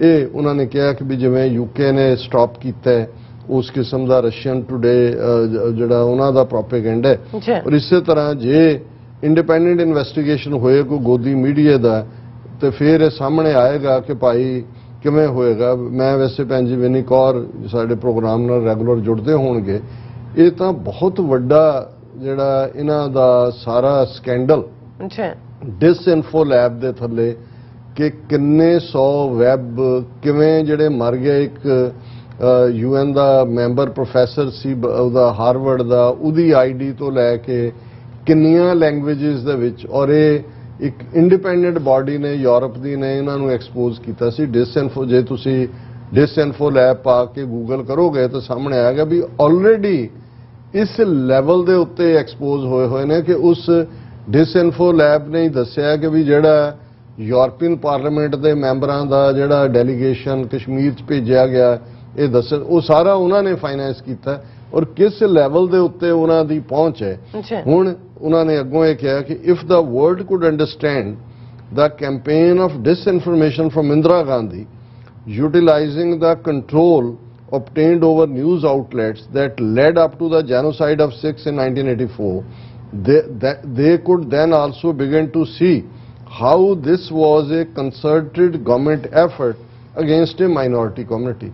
So ਉਹਨਾਂ ਨੇ ਕਿਹਾ ਕਿ ਵੀ ਜੇ ਅਸੀਂ ਜਿਹੜਾ ਇੰਦਰਾ ਗਾਂਧੀ ਨੇ end of course ਅਸੀਂ ਜ਼ਿਕਰ ਕੀਤਾ ਹੈ ਕਿ ਉਹਨਾਂ ਨੇ ਉਹ situation create contrived a situation between 1980 and 84 ਜਦੋਂ ਕਿ ਦੂਰਦਰਸ਼ਨ ਹੀ ਕੋਈ ਚੈਨਲ ਸੀ, ਪ੍ਰਾਈਵੇਟਾਈਜੇਸ਼ਨ ਤਾਂ ਹੈ ਨਹੀਂ ਸੀ। ਅੱਜ 800 ਤੋਂ ਜ਼ਿਆਦਾ ਚੈਨਲ ਨੇ ਪਰ ਅਨਫੋਰਚੂਨੇਟਲੀ ਸਿੱਧੇ ਤੌਰ ਤੇ ਅੰਬਾਨੀਆਂ ਅਡਾਨੀਆਂ ਪਤੰਜਲੀਆਂ ਦੇ ਨੇ ਤੇ ਜਿਹੜੇ ਬਾਹਰਲੇ ਚੈਨਲ ਵੀ ਜਿਵੇਂ ਹੁਣ CNN ਦਾ ਉੱਥੇ IBN ਕੇ ਕੀ ਚੱਲਦਾ ਪਰ ਖਬਰਾਂ ਉਹ ਵੀ ਜਿਹੜੀ ਰਾਹ ਦੀ ANI ਨਿਊਜ਼ ਏਜੰਸੀ ਹੈ ਜਾਂ ਇੱਕ ਉਹਨਾਂ ਦੀ ਹੋਰ ਹੈ ਉਸ ਦਾ ਹੀ ਖਬਰਾਂ ਨੂੰ ਉਹ ਲੈਂਦੇ ਨੇ। ਔਰ ਇਸ ਤਰੀਕੇ ਕਿਉਂਕਿ ਅਲਟੀਮੇਟਲੀ ਇਹ ਮੀਡੀਆ ਇੰਡਸਟਰੀ ਤਾਂ ਵੱਡੀ ਬਲੈਕਮੇਲ ਇੰਡਸਟਰੀ ਵੀ ਹੈ, ਮਨੀ ਮੇਕਿੰਗ ਵੀ ਹੈ ਔਰ ਇਹਨਾਂ ਸਾਰਿਆਂ ਨੇ ਜਿਹਨਾਂ ਥਾਵਾਂ ਤੇ ਰਹਿਣਾ ਈਵਨ ਤੁਸੀਂ ਦੇਖੋ ਵੀ ਜੇ YouTube ਵੀ Facebook ਦਾ ਤਾਂ ਸਮਝ ਆਇਆ ਕਿ ਜ਼ਰਕਸਬਰਗ ਉਹਦੇ ਨਾਲ ਇਹਨਾਂ ਦੇ ਸ਼ੇਅਰ ਨੇ ਦੂਜੇ ਜੇ YouTube ਸਾਡੀਆਂ ਵੀਡੀਓਜ਼ ਬਲੌਕ ਕਰਦਾ ਹੈ ਉੱਥੇ ਸਾਡੀ ਐਕਸੈਸ ਈਵਨ ਬਾਹਰਲੇ ਮੁਲਕਾਂ 'ਚ ਵੀ ਅਸੀਂ ਦੇਖ ਰਹੇ ਹਾਂ ਇੰਨੀ ਤੇਜ਼ੀ ਨਾਲ ਸਾਨੂੰ ਬਲੌਕ ਕੀਤਾ YouTube ਨੇ ਈਵਨ ਪਾਕਿਸਤਾਨ ਵਰਗੇ ਮੁਲਕ ਔਰ ਦੂਸਰੇ 'ਚ ਵੀ। ਤੇ ਇਹ ਸਾਰੇ ਜਿਹੜੇ ਨੇ ਪੈਸੇ ਦੇ ਪੁੱਤਰ ਲੋਕ ਨੇ ਇਹਨਾਂ ਤੋਂ ਤੁਸੀਂ ਹੋਰ ਐਕਸਪੈਕਟ ਵੀ ਕੀ ਕਰ ਸਕਦੇ ਹੋ। ਸੋ ਉਹਨਾਂ ਨੇ ਕਿਹਾ ਕਿ ਵੀ ਜੇ ਅਸੀਂ ਇੰਦਰਾ ਗਾਂਧੀ ਨੇ ਕਿਵੇਂ ਹਨੇਰੇ 'ਚ ਰੱਖਿਆ ਨਿਊਜ਼ ਬਲੌਕ ਕੀਤੀਆਂ ਔਰ ਫਿਰ ਅਸੀਂ ਇਹਨਾਂ ਨੂੰ ਸਮਝਾ ਸਕਦੇ ਹਾਂ ਕਿ ਭਾਈ ਇਹ ਕਿਵੇਂ ਅੱਜ ਕਰ ਰਹੇ ਨੇ। Despite changes in government there have been no change to the treatment faced by the Sikhs we are still suffering the same mistreatment and abuse of human rights. We continue to be a targeted minority group in a fascist regime that is falsely claiming to be democracy and shamelessly lies continually so it is able to trade with Western powers. ਕੱਲਾ ਇਹਦੇ ਚ ਹੁਣ ਇੱਥੇ ਦੋ ਧਾਰਿਆ ਇਹ ਹੈ ਕਿ ਵੈਸਟਰਨ ਪਾਵਰਸ ਨੂੰ ਵੀ ਟ੍ਰੇਡ ਚਾਹੀਦੀ ਹੈ। ਇਹਨਾਂ ਨੂੰ ਕੋਈ ਪਰਵਾਹ ਨਹੀਂ ਹੈ ਕਿ ਭਾਈ ਸੱਚ ਕੀ ਹੈ ਕੀ ਨਹੀਂ ਹੈ। ਔਰ ਹੁਣ ਤੁਸੀਂ ਇਸ ਤੋਂ ਵੱਧ ਕੇ ਕੀ ਹੋਏਗਾ ਕਿ United States Commission on International Religious Freedom successive ਤੀਸਰਾ ਸਾਲ ਹੈ ਉਹ ਰਿਪੋਰਟ ਕਰਦੇ ਨੇ ਕਿ ਇੰਡੀਆ ਨੂੰ ਕੰਟਰੀ ਆਫ ਪਾਰਟਿਕੂਲਰ ਕੰਸਰਨ ਐਲਾਨਿਆ ਜਾਏ ਜਿਹੜਾ ਰੈੱਡ ਅਲਰਟ ਹੈ। ਪਰ ਇਸ ਵਾਰ ਦੀ ਵੀ ਸਟੇਟ ਡਿਪਾਰਟਮੈਂਟ ਰਿਪੋਰਟ ਦੇ ਵਿੱਚ ਜਿਹੜਾ ਉਹਨਾਂ ਨੇ US ਸਰਫ ਦੀ ਰਿਕਮੈਂਡੇਸ਼ਨ ਨੂੰ ਨਹੀਂ ਮੰਨਿਆ। ਹੁਣ ਇਹੀ ਰਿਕਮੈਂਡੇਸ਼ਨ ਜੇ ਈਰਾਨ ਦੇ ਜਾਂ ਕਦੇ ਕਿਊਬਾ ਦੇ ਜਾਂ ਕਦੇ ਲੀਬੀਆ ਦੇ ਜਾਂ ਹੋਰ ਇਸ ਕਿਸਮ ਦੇ ਮੁਲਕਾਂ ਦੇ ਖਿਲਾਫ ਇੱਕਦਮ ਉਹਨੂੰ ਮੰਨਿਆ। ਸੋ ਗੱਲ ਕੱਲੀ ਇਹ ਨਹੀਂ ਹੈ ਵੀ ਇੰਡੀਆ ਜਿਹੜਾ ਉਹ ਟ੍ਰੇਡ ਕਰਕੇ ਜਿਹੜਾ ਉਹ ਝੂਠ ਬੋਲਦਾ ਤਾਂ ਉਹਨਾਂ ਦਾ ਇਹਨਾਂ ਦਾ ਵੀ ਹਿਊਮਨ ਰਾਈਟਸ ਦਾ ਐਵੇਂ ਇੱਕ ਸਮੋਕ ਸਕਰੀਨ ਕ੍ਰੀਏਟ ਕੀਤੀ ਹੋਈ ਹੈ। ਅਖੀਰਲੇ ਪੈਰੇ 'ਚ ਉਹਨਾਂ ਨੇ ਕਿਹਾ I often wonder if the UN could look at requiring any so-called democracy to create and show the existence of an independent media ਕਿ UN ਜਿਹੜੀ ਹੈ ਉਹ ਇੰਡੀਆ ਨੂੰ ਆਨਸਰੇਬਲ ਬਣਾਏ ਕਿ ਜੀ ਤੁਸੀਂ ਜਿਹੜਾ ਆਪਣੇ ਆਪ ਨੂੰ ਡੈਮੋਕ੍ਰੇਸੀ ਕਹਿੰਦੇ ਹੋ, ਤੁਹਾਡਾ ਮੀਡੀਆ ਕਿੱਥੇ independent? Surely any so-called democracy should also have to show and be able to prove fair and free elections as well as allowing voting in referendums to create independent homelands. UN ਤਾਂ ਜਿਹੜਾ charter ਹੈ ਜਿਹਦਾ India ਸਿਗਨੇਟਰੀ ਹੈ ਔਰ ਜਿਹਨੂੰ ਉਹ violet ਕਰ ਰਿਹਾ ਹੈ, ਜੋ ਉੱਥੇ ਪ੍ਰਿਜ਼ਨਰਸ ਨਾਲ ਹੁੰਦਾ ਹੈ, ਈਵਨ ਬ੍ਰਿਟਨ ਜਿਹੜਾ ਆਪਣੇ ਆਪ ਨੂੰ ਡੈਮੋਕ੍ਰੇਸੀ ਦਾ ਪਿਓ ਮੈਗਨਾ ਕਾਰਟਾ ਦਾ ਕਹਿੰਦਾ ਹੈ, ਆਲਮੋਸਟ 4 ਸਾਲ ਹੋ ਗਏ ਨੇ ਜੱਗੀ ਜੌਲ ਬ੍ਰਿਟਿਸ਼ ਸਿਟੀਜ਼ਨ, ਕੋਈ ਕੇਸ ਪ੍ਰੂਵਨ ਨਹੀਂ ਹੈ, ਕੋਈ ਚਾਰਜ ਸ਼ੀਟ ਵੀ ਕਈਆਂ 'ਚ ਫਾਈਲ ਨਹੀਂ ਕੀਤੀ ਹੋਈ। ਉਹਨਾਂ ਦਾ ਪ੍ਰਾਈਮ ਮਿਨਿਸਟਰ ਬੋਰਿਸ ਜੌਨਸਨ ਜਾ ਕੇ ਉੱਥੇ ਟ੍ਰੇਡ ਐਗਰੀਮੈਂਟ ਕਰਕੇ ਆ ਜਾਂਦਾ ਹੈ। ਹਾਲਾਂਕਿ 120 ਤੋਂ ਜ਼ਿਆਦਾ MPs ਨੇ ਲਿਖਿਆ ਹੋਇਆ ਕਿ ਭਾਈ ਇਹ ਕਰੋ, ਤੇ ਉੱਥੇ ਕੌਣ ਵਾਲੀ ਵਾਰਸ ਹੈ? ਕੋਈ ਭੈਣ ਜੀ ਵਿਨੀ ਕੌਰ ਜੀ, ਕੋਈ ਸਾਡਾ ਵਾਲੀ ਵਾਰਸ ਨਹੀਂ ਹੈ। ਸਾਡਾ ਨਹੀਂ, ਬਾਕੀ ਵੀ ਜਿਹੜੇ ਸਫਰਿੰਗ ਨੇ, ਕਿਉਂਕਿ ਇੱਥੇ ਇਹ ਪੈਸੇ ਦੀ ਖੇਡ ਹੈ, ਇਹ ਸਾਰੀਆਂ ਡੈਮੋਕ੍ਰੇਸੀਜ਼ ਦੇ ਡਰਾਮੇ ਨੇ ਹਿਊਮਨ ਰਾਈਟਸ ਦੇ ਨਾਂ ਥੱਲੇ। ਸਾਨੂੰ ਆਪਣੀ ਆਜ਼ਾਦੀ ਆਪ ਲੈਣੀ। Surely so-called democracy should be able to show a well-operating justice system that is fair and acts without delay. Surely such a so-called democracy should allow free speech. Surely it should not have any without trial imprisonments. Finally, but most certainly not exhaustively, surely such so-called democracy should allow human rights organizations full access to complete investigations. ਨੁਕਤੇ ਬਿਲਕੁਲ ਠੀਕ ਨੇ। ਜੇ fair society ਹੋਏ ਤੇ UN ਦਾ ਤਾਂ ਆਪਣਾ ਹਾਲ ਜਿਹੜਾ ਆ, ਤੁਸੀਂ ਰਸ਼ੀਆ ਯੂਕਰੇਨ ਮਾਮਲੇ 'ਚ ਹੀ ਦੇਖ ਲਓ ਕਿ ਇੱਕ ਮੁਲਕ ਦੀ ਸੋਵਰਨਿਟੀ ਵਾਇਲੇਟ ਹੁੰਦੀ ਹੈ, ਜਿਹੜਾ ਮੁਲਕ ਪ੍ਰੋਪਰ ਮੈਂਬਰ ਹੈ ਔਰ ਉਹ ਟੂਥਲੈਸ, ਸਪਾਈਨਲੈਸ, ਗਟਲੈਸ ਸੰਸਥਾ ਵਾਂਗ ਜਿਹੜਾ ਹੈ ਉਹ ਬਣੀ ਹੋਈ ਹੈ। ਪਰ ਮੈਨੂੰ ਬਹੁਤ ਖੁਸ਼ੀ ਹੋਈ ਭੈਣ ਜੀ ਵਿਨੀ ਕੌਰ ਜੀ ਤੁਹਾਡੀ ਇਸ ਲਿਖਤ ਤੋਂ, ਔਰ ਮਾਤਾ ਜੀ ਬਲਬੀਰ ਕੌਰ ਜਿਹੜੇ ਸਾਡੇ ਐਡਮਾਇਰਰ ਨੇ TV 84 ਨਾਲ ਜੁੜੇ ਹੋਏ ਨੇ, ਸਾਡੀ ਫਤਿਹ ਵੀ ਉਹਨਾਂ ਨੂੰ ਹੈ, ਔਰ ਤੁਹਾਡੇ ਨਾਲ ਰਾਬਤਾ ਕਰਨਗੇ ਅਮਰਵੀਰ ਸਿੰਘ ਆਉਣ ਵਾਲੇ ਦਿਨਾਂ 'ਚ, ਤਾਂ ਕਿ ਤੁਹਾਡੀ ਇੱਛਾ ਮੁਤਾਬਕ ਜਿਹੜੀ ਡੇਟ ਸਪਾਂਸਰਸ਼ਿਪ ਦੀ ਹੈ ਉਸ ਨੂੰ ਅਸੀਂ ਫੁੱਲਫਿਲ ਕਰਾਂ। ਜੀ ਡਾਕਟਰ ਸਾਹਿਬ, ਮੈਂ ਚਾਹਾਂਗੀ ਅੱਜ ਦਾ ਵਿਚਾਰ ਤੁਸੀਂ ਨਹੀਂ, ਤੁਸੀਂ ਵਿਊਅਰਸ ਦੋਸਤਾਂ ਨਾਲ ਇਸੇ ਤਰ੍ਹਾਂ ਬਣੇ ਰਹਿਣਾ। ਮਿਲਦੇ ਹਾਂ ਛੋਟੇ ਜਿਹੇ ਬ੍ਰੇਕ ਤੋਂ ਬਾਅਦ।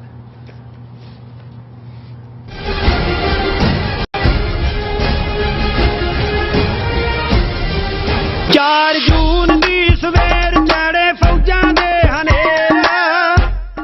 ਸ਼ਹੀਦ ਸੰਤ ਗਿਆਨੀ ਜਰਨੈਲ ਸਿੰਘ ਜੀ ਖਾਲਸਾ ਭਿੰਡਰਾਂਵਾਲੇ ਅਤੇ ਘੱਲੂਘਾਰਾ ਜੂਨ 1984 ਦੇ ਸਮੂਹ ਸ਼ਹੀਦਾਂ ਦੀ ਯਾਦ ਵਿੱਚ Sikh Cultural Society Richmond Hill New York ਵਿਖੇ 12 ਜੂਨ ਦਿਨ ਐਤਵਾਰ ਨੂੰ ਮਹਾਨ ਸ਼ਹੀਦੀ ਸਮਾਗਮ ਕਰਵਾਏ ਜਾ ਰਹੇ ਹਨ। ਸਵੇਰੇ 9:30 ਵਜੇ ਅਖੰਡ ਪਾਠ ਸਾਹਿਬ ਦੇ ਭੋਗ ਪਾਏ ਜਾਣਗੇ, ਜਿਸ ਤੋਂ ਉਪਰੰਤ ਸ਼ਹੀਦਾਂ ਦੀ ਯਾਦ ਵਿੱਚ ਦੀਵਾਨ ਸਜਾਏ ਜਾਣਗੇ, ਜਿਨ੍ਹਾਂ ਵਿੱਚ ਪੰਥ ਪ੍ਰਸਿੱਧ ਰਾਗੀ ਢਾਡੀ ਜਥੇ ਸੰਗਤਾਂ ਨੂੰ ਗੁਰਬਾਣੀ ਅਤੇ ਇਤਿਹਾਸ ਨਾਲ ਜੋੜਨਗੇ। ਦੀਵਾਨਾਂ ਵਿੱਚ ਖਾਸ ਤੌਰ ਤੇ ਡਾਕਟਰ ਇਕਤਦਾਰ ਚੀਮਾ, ਡਾਕਟਰ ਅਮਰਜੀਤ ਸਿੰਘ ਅਤੇ ਭਾਈ ਪ੍ਰਭ ਸ਼ਰਨਦੀਪ ਸਿੰਘ ਪੰਥਕ ਵਿਚਾਰਾਂ ਦੀ ਸਾਂਝ ਪਾਉਣਗੇ। ਦੁਆਬਾ ਸਿੱਖ ਐਸੋਸੀਏਸ਼ਨ, ਸਿੱਖ ਕੋਆਰਡੀਨੇਸ਼ਨ ਕਮੇਟੀ USA ਅਤੇ ਸਮੂਹ ਪੰਥਕ ਜਥੇਬੰਦੀਆਂ ਵੱਲੋਂ ਆਪ ਸਭ ਨੂੰ ਸਮਾਗਮ ਵਿੱਚ ਸ਼ਾਮਿਲ ਹੋਣ ਦੀ ਬੇਨਤੀ ਕੀਤੀ ਜਾਂਦੀ ਹੈ। ਵਧੇਰੇ ਜਾਣਕਾਰੀ ਲਈ ਤੁਸੀਂ ਹੇਠ ਦਿੱਤੇ ਨੰਬਰਾਂ ਤੇ ਸੰਪਰਕ ਕਰ ਸਕਦੇ ਹੋ।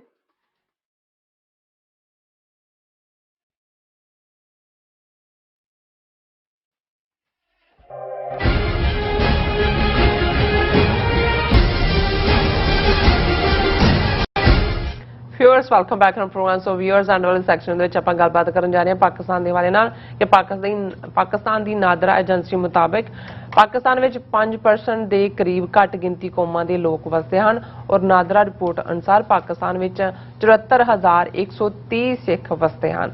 ਸੋ ਇਸ ਬਾਰੇ ਆਪਾਂ ਗੱਲਬਾਤ ਕਰਾਂਗੇ, ਨਾਲ ਹੀ ਗੁਰਬਾਣੀ ਵਿਚਾਰਾਂ ਦੀ ਸਾਂਝ ਤੁਹਾਡੇ ਨਾਲ ਪਾਈ ਜਾਏਗੀ। ਸੋ ਅਸੀਂ ਚਾਹਾਂਗੇ ਕਿ ਤੁਸੀਂ ਇਸੇ ਤਰ੍ਹਾਂ ਬਣੇ ਰਹਿਣਾ। ਦੇਖਣ ਸੁਣ ਲਈ ਐਂਡ ਲਿਖਣ ਲਈ ਤੁਹਾਡਾ ਸਭ ਦਾ ਬਹੁਤ ਬਹੁਤ ਧੰਨਵਾਦ। ਜੀ ਡਾਕਟਰ ਸਾਹਿਬ ਕੀ ਕਹਿਣਾ ਚਾਹੋਗੇ? ਦੇਖੋ ਨੰਬਰਸ ਮੈਟਰ ਕਰਦੇ ਨੇ। ਮੈਨੂੰ ਹਮੇਸ਼ਾ ਹੀ ਇਹ ਲੱਗਦਾ ਸੀ ਕਿ 20 ਤੋਂ 25 ਹਜ਼ਾਰ ਸਿੱਖ ਪਾਕਿਸਤਾਨ 'ਚ ਰਹਿੰਦੇ ਨੇ, ਪਰ ਜਿਹੜਾ ਅੱਜ ਇੱਕ report centre for piece and justice Pakistan ਨੇ ਰਿਲੀਜ਼ ਕੀਤੀ ਹੈ ਔਰ ਉਹਨਾਂ ਨੇ ਨਾਦਰਾ, ਜਿਹਦੀ ਪੂਰੀ ਐਬਰੀਵੇਸ਼ਨ ਹੈ national database and registration authority, ਕਿਉਂਕਿ ਜਿਹੜਾ ਸਾਰਾ ਡਾਟਾਬੇਸ ਹੈ ਜਿਹਦੇ ਥੱਲੇ, ਕਿਉਂਕਿ ਅੱਜ ਕੱਲ੍ਹ ਤਾਂ ਇਲੈਕਟ੍ਰੋਨਿਕਲੀ ਸਭ ਦੇ ਕਾਰਡ ਬਣਦੇ ਨੇ, ਇਨਫੋਰਮੇਸ਼ਨ ਹੁੰਦੀ ਹੈ, ਉਸ ਦੇ ਮੁਤਾਬਕ ਉਹਨਾਂ ਨੇ ਇਹ ਰਿਪੋਰਟ ਤਿਆਰ ਕੀਤੀ ਹੈ ਔਰ ਇਸ ਚੋਂ ਜਿਹੜਾ ਮਾਈਨੋਰਿਟੀਜ਼, ਕਿਉਂਕਿ ਪਾਕਿਸਤਾਨ ਦੇ ਵਿੱਚ ਆਲਮੋਸਟ 95% ਪੋਪੂਲੇਸ਼ਨ ਜਿਹੜੀ ਹੈ ਉਹ ਇਸਲਾਮ 'ਚ ਯਕੀਨ ਰੱਖਣ ਵਾਲਿਆਂ ਦੀ ਹੈ। ਜ਼ਾਹਰ ਹੈ ਮੁਸਲਮਾਨ ਮੁਲਕ ਹੈ, ਲੇਕਿਨ ਲਗਭਗ 5% ਦੇ ਵਿੱਚ ਜਿਹੜੇ 11 ਹੋਰ ਮਾਈਨੋਰਿਟੀਜ਼ ਨੇ ਜਿਨ੍ਹਾਂ ਦੀ ਆਬਾਦੀ ਤਾਂ ਬਹੁਤ ਘੱਟ ਹੈ, ਪਰ ਜਿਹੜੀਆਂ ਮੇਨ ਮਾਈਨੋਰਿਟੀਜ਼ ਨੇ ਉਹਨਾਂ 'ਚ ਜਿਨ੍ਹਾਂ ਦੀ ਗਿਣਤੀ ਇਸ ਨਾਦਰਾ ਦੇ ਜਿਹੜਾ ਡਾਟਾ ਇਸ ਤੇ ਬੇਸਡ ਆਈ ਹੈ ਕਿ ਜਿਹੜਾ ਉਹਨਾਂ ਦਾ ਕੁੱਲ ਨੰਬਰ ਹੈ, ਸਭ ਤੋਂ ਜ਼ਿਆਦਾ ਮਾਈਨੋਰਿਟੀ ਦੇ ਵਿੱਚ ਜਿਹੜੇ ਨੇ ਉਹ ਹਿੰਦੂ ਪੋਪੂਲੇਸ਼ਨ ਹੈ। ਉਹ ਜਿਹੜੀ ਹੈ 22,10,566 ਹੈ ਔਰ ਇੱਕ ਵੱਡਾ ਹਿੱਸਾ ਇਸ ਚੋਂ 22 ਲੱਖ ਤੋਂ ਜ਼ਿਆਦਾ ਜਿਹੜੀ ਪੋਪੂਲੇਸ਼ਨ ਹੈ ਹਿੰਦੂਆਂ ਦੀ ਆਲਮੋਸਟ 75% ਸਿੰਧ ਸੂਬੇ ਦੇ ਵਿੱਚ ਹੈ। ਇਸੇ ਤਰ੍ਹਾਂ ਕ੍ਰਿਸਚੀਅਨਸ ਜਿਹੜੀ ਆਬਾਦੀ ਹੈ ਉਹ 18,73,348 ਹੈ, ਕਿਉਂਕਿ ਉਹਨਾਂ ਚੋਂ ਬਹੁਤ ਸਾਰੇ ਈਵਨ ਪੰਜਾਬ 'ਚ ਵੀ ਜਿਨ੍ਹਾਂ ਨੂੰ ਹਸਾਈ ਕਿਹਾ ਜਾਂਦਾ ਹੈ, ਐਕਚੁਅਲੀ ਈਸਾਈ ਮਸੀਹ ਵੀ ਲਫ਼ਜ਼ ਹੁੰਦਾ ਹੈ, ਉਹਨਾਂ ਨੇ ਜਿਹੜਾ ਉਹ ਇਧਰ ਮੂਵ ਨਹੀਂ ਸੀ ਕੀਤਾ, ਬਹੁਤ ਸਾਰੇ ਉੱਥੇ ਹੀ ਟਿਕ ਗਏ ਸੀ। ਔਰ ਫਿਰ ਜਿਹੜੀ ਅਹਿਮਦੀਆਂ ਦੀ ਪੋਪੂਲੇਸ਼ਨ 1,88,340 ਹੈ, ਕਿਉਂਕਿ ਅਹਿਮਦੀਆਂ ਨੂੰ ਨਾਨ ਮੁਸਲਮ ਪਾਕਿਸਤਾਨ ਦੇ ਕਨਸਟੀਟਿਊਸ਼ਨ ਮੁਤਾਬਕ ਡਿਕਲੇਅਰ ਕੀਤਾ ਹੋਇਆ ਹੈ। ਔਰ ਸਿੱਖਾਂ ਦੀ ਆਬਾਦੀ ਜਿਹੜੀ ਇਸ ਰਿਪੋਰਟ ਮੁਤਾਬਕ 74,130 ਹੈ ਔਰ ਮੈਨੂੰ ਇਸ ਗੱਲ ਦੀ ਖੁਸ਼ੀ ਹੋਈ ਕਿ ਆਲਮੋਸਟ ਜਿਹੜੀ ਹੈ 75,000 ਦੇ ਕਰੀਬ ਸਿੱਖ ਪਾਕਿਸਤਾਨ 'ਚ ਵਸਦੇ ਨੇ, ਜਿਹੜਾ ਮੇਰਾ ਐਸਟੀਮੇਸ਼ਨ ਸੀ ਉਸ ਤੋਂ 3 ਗੁਣਾ ਜ਼ਿਆਦਾ ਹੈ।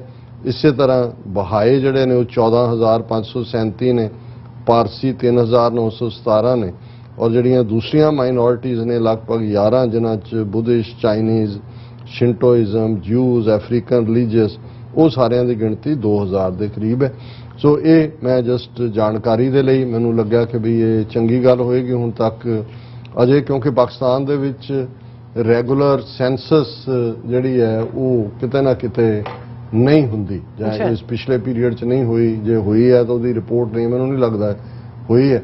ਸੋ ਉਹਦੇ 'ਚ ਮੋਰ ਹੋ ਸਕਦਾ ਪੋਪੂਲੇਸ਼ਨ ਨਿਕਲੇ, ਕਿਉਂਕਿ ਇਹ ਜਿਹੜੀ ਹੈ ਉਹ ਉਹਨਾਂ ਨੇ ਡਾਟਾ 'ਚੋਂ ਜਿਹੜਾ ਆਲਰੇਡੀ ਉਹਨਾਂ ਦੇ ਆਫੀਸ਼ੀਅਲ ਰਿਕਾਰਡ 'ਚ ਹੈ। ਸੋ ਅਸੀਂ ਸਮਝਦੇ ਹਾਂ ਕਿ ਇੱਕ ਸਾਈਜ਼ੇਬਲ ਪੋਪੂਲੇਸ਼ਨ ਹੈ ਔਰ ਉਹਦੇ 'ਚੋਂ ਵੀ ਇੱਕ ਵੱਡਾ ਹਿੱਸਾ ਜਿਹੜਾ ਕਿਸੇ ਵੇਲੇ ਜਿਹਨੂੰ ਏਜੰਸੀ ਏਰੀਆ ਕਹਿੰਦੇ ਸੀ, ਜਿਹਦੇ 'ਚ ਜਮਰੌਦ, ਨਾਰਥ ਵਜ਼ੀਰਿਸਤਾਨ, ਸਾਊਥ ਵਜ਼ੀਰਿਸਤਾਨ, ਖੈਬਰ ਔਰ ਔਰਕਜ਼ਾਈ, ਤੇ ਉੱਥੇ ਜਦੋਂ ਹਾਲਾਤ ਨਾਰਮਲ ਨਹੀਂ ਰਹੇ ਤਾਂ ਉੱਥੋਂ ਨਿਕਲ ਕੇ ਉਹ ਪਿਸ਼ਾਵਰ 'ਚ ਆਏ, ਕਿਉਂਕਿ ਜਿਹੜੀ ਜ਼ਿਆਦਾ ਪੋਪੂਲੇਸ਼ਨ ਹੈ ਸਿੱਖਾਂ ਦੀ ਉਹ ਨਾਰਥ ਵੈਸਟ ਫਰੰਟੀਅਰ ਪ੍ਰੋਵਿੰਸ 'ਚ ਜਿਹਨੂੰ ਕਦੇ ਕਿਹਾ ਜਾਂਦਾ ਸੀ, ਅੱਜ ਖੈਬਰ ਪਖਤੂਨਖਵਾ ਉਸ ਦੇ ਵਿੱਚ ਹੈ।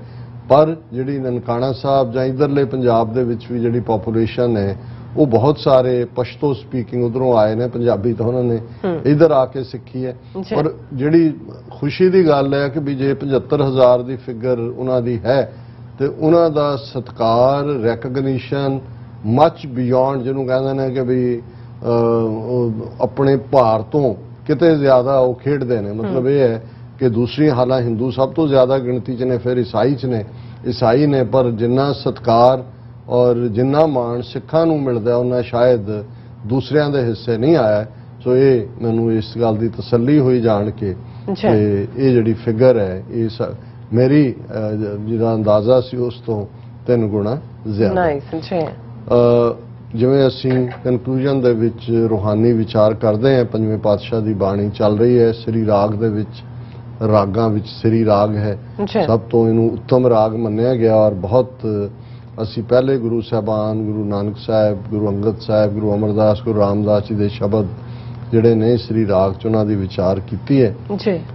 ਘੜੀ ਮੋਹਤ ਕਾ ਪਹੁਣਾ, ਕਾਜ ਸਵਾਰਨ ਹਾਰ, ਮਾਇਆ ਕਾਮ ਵਿਆਪਿਆ, ਸਮਝੈ ਨਾਹੀ ਗਾਵਾਰ, ਉੱਠ ਚੱਲਿਆ ਪਛਤਾਇਆ, ਪਰਿਆ ਵਸ ਜੰਦਾਰ, ਅੰਧੇ ਤੂੰ ਬੈਠਾ ਕੰਧੀ ਪਾਹੇ, ਜੇ ਹੋਵੀ ਪੂਰਬ ਲਿਖਿਆ, ਤਾਂ ਗੁਰ ਕਾ ਬਚਨ ਕਮਾਹੇ ਰਹਾਓ।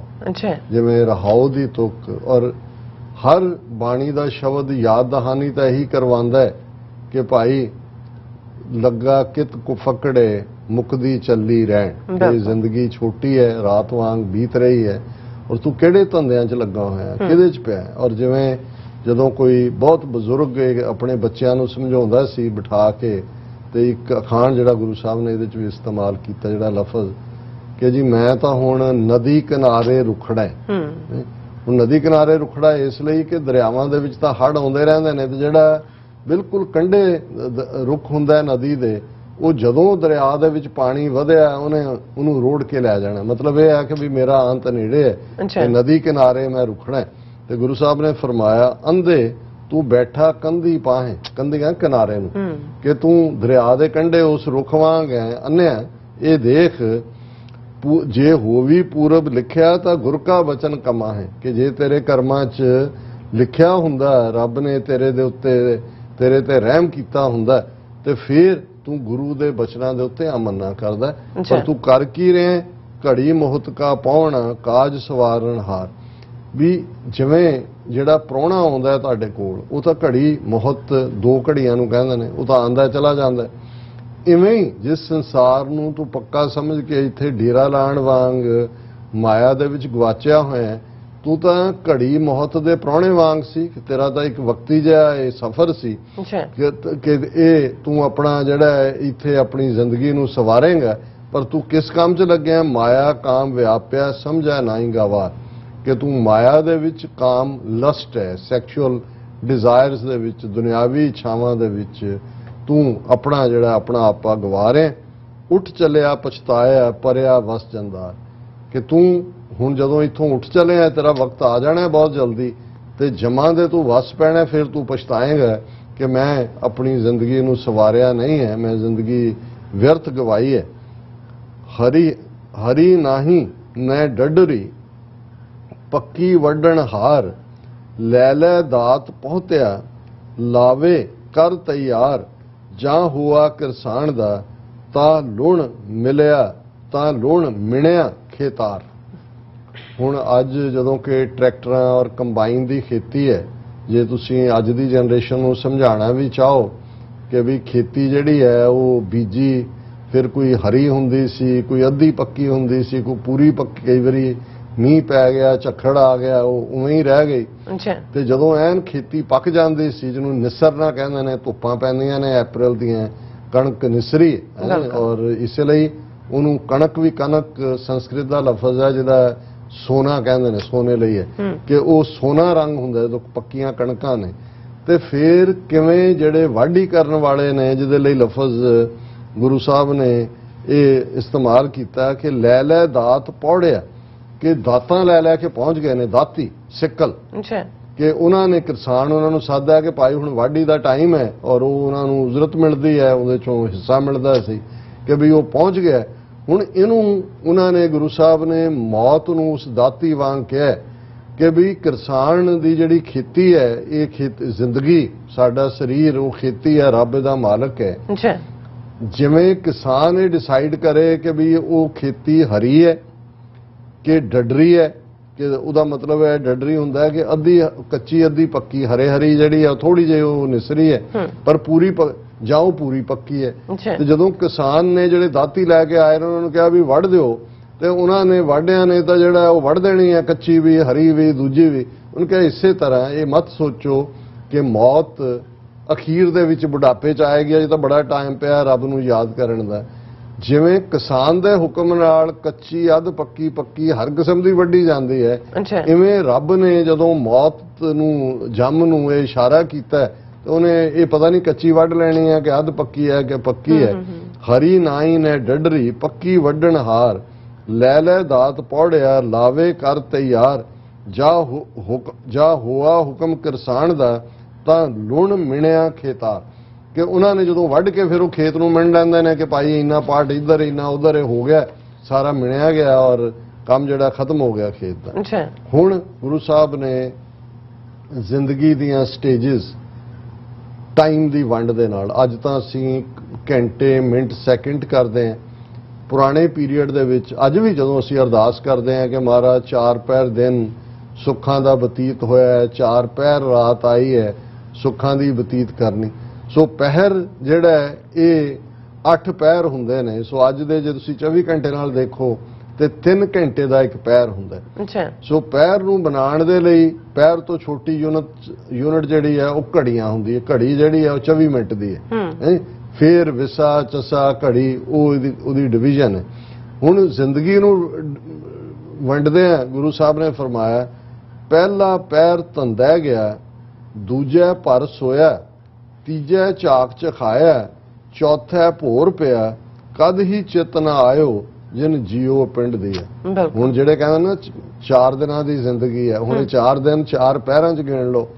ਰਾਤ ਜਦੋਂ ਸ਼ੁਰੂ ਹੁੰਦੀ ਹੈ ਪਹਿਲਾ ਪਹਿਰ 2 3 4, ਸੋ ਜ਼ਿੰਦਗੀ ਨੂੰ ਰਾਤ ਦੇ ਨਾਲ ਤਸ਼ਬੀਹ ਦਿੱਤੀ ਹੈ।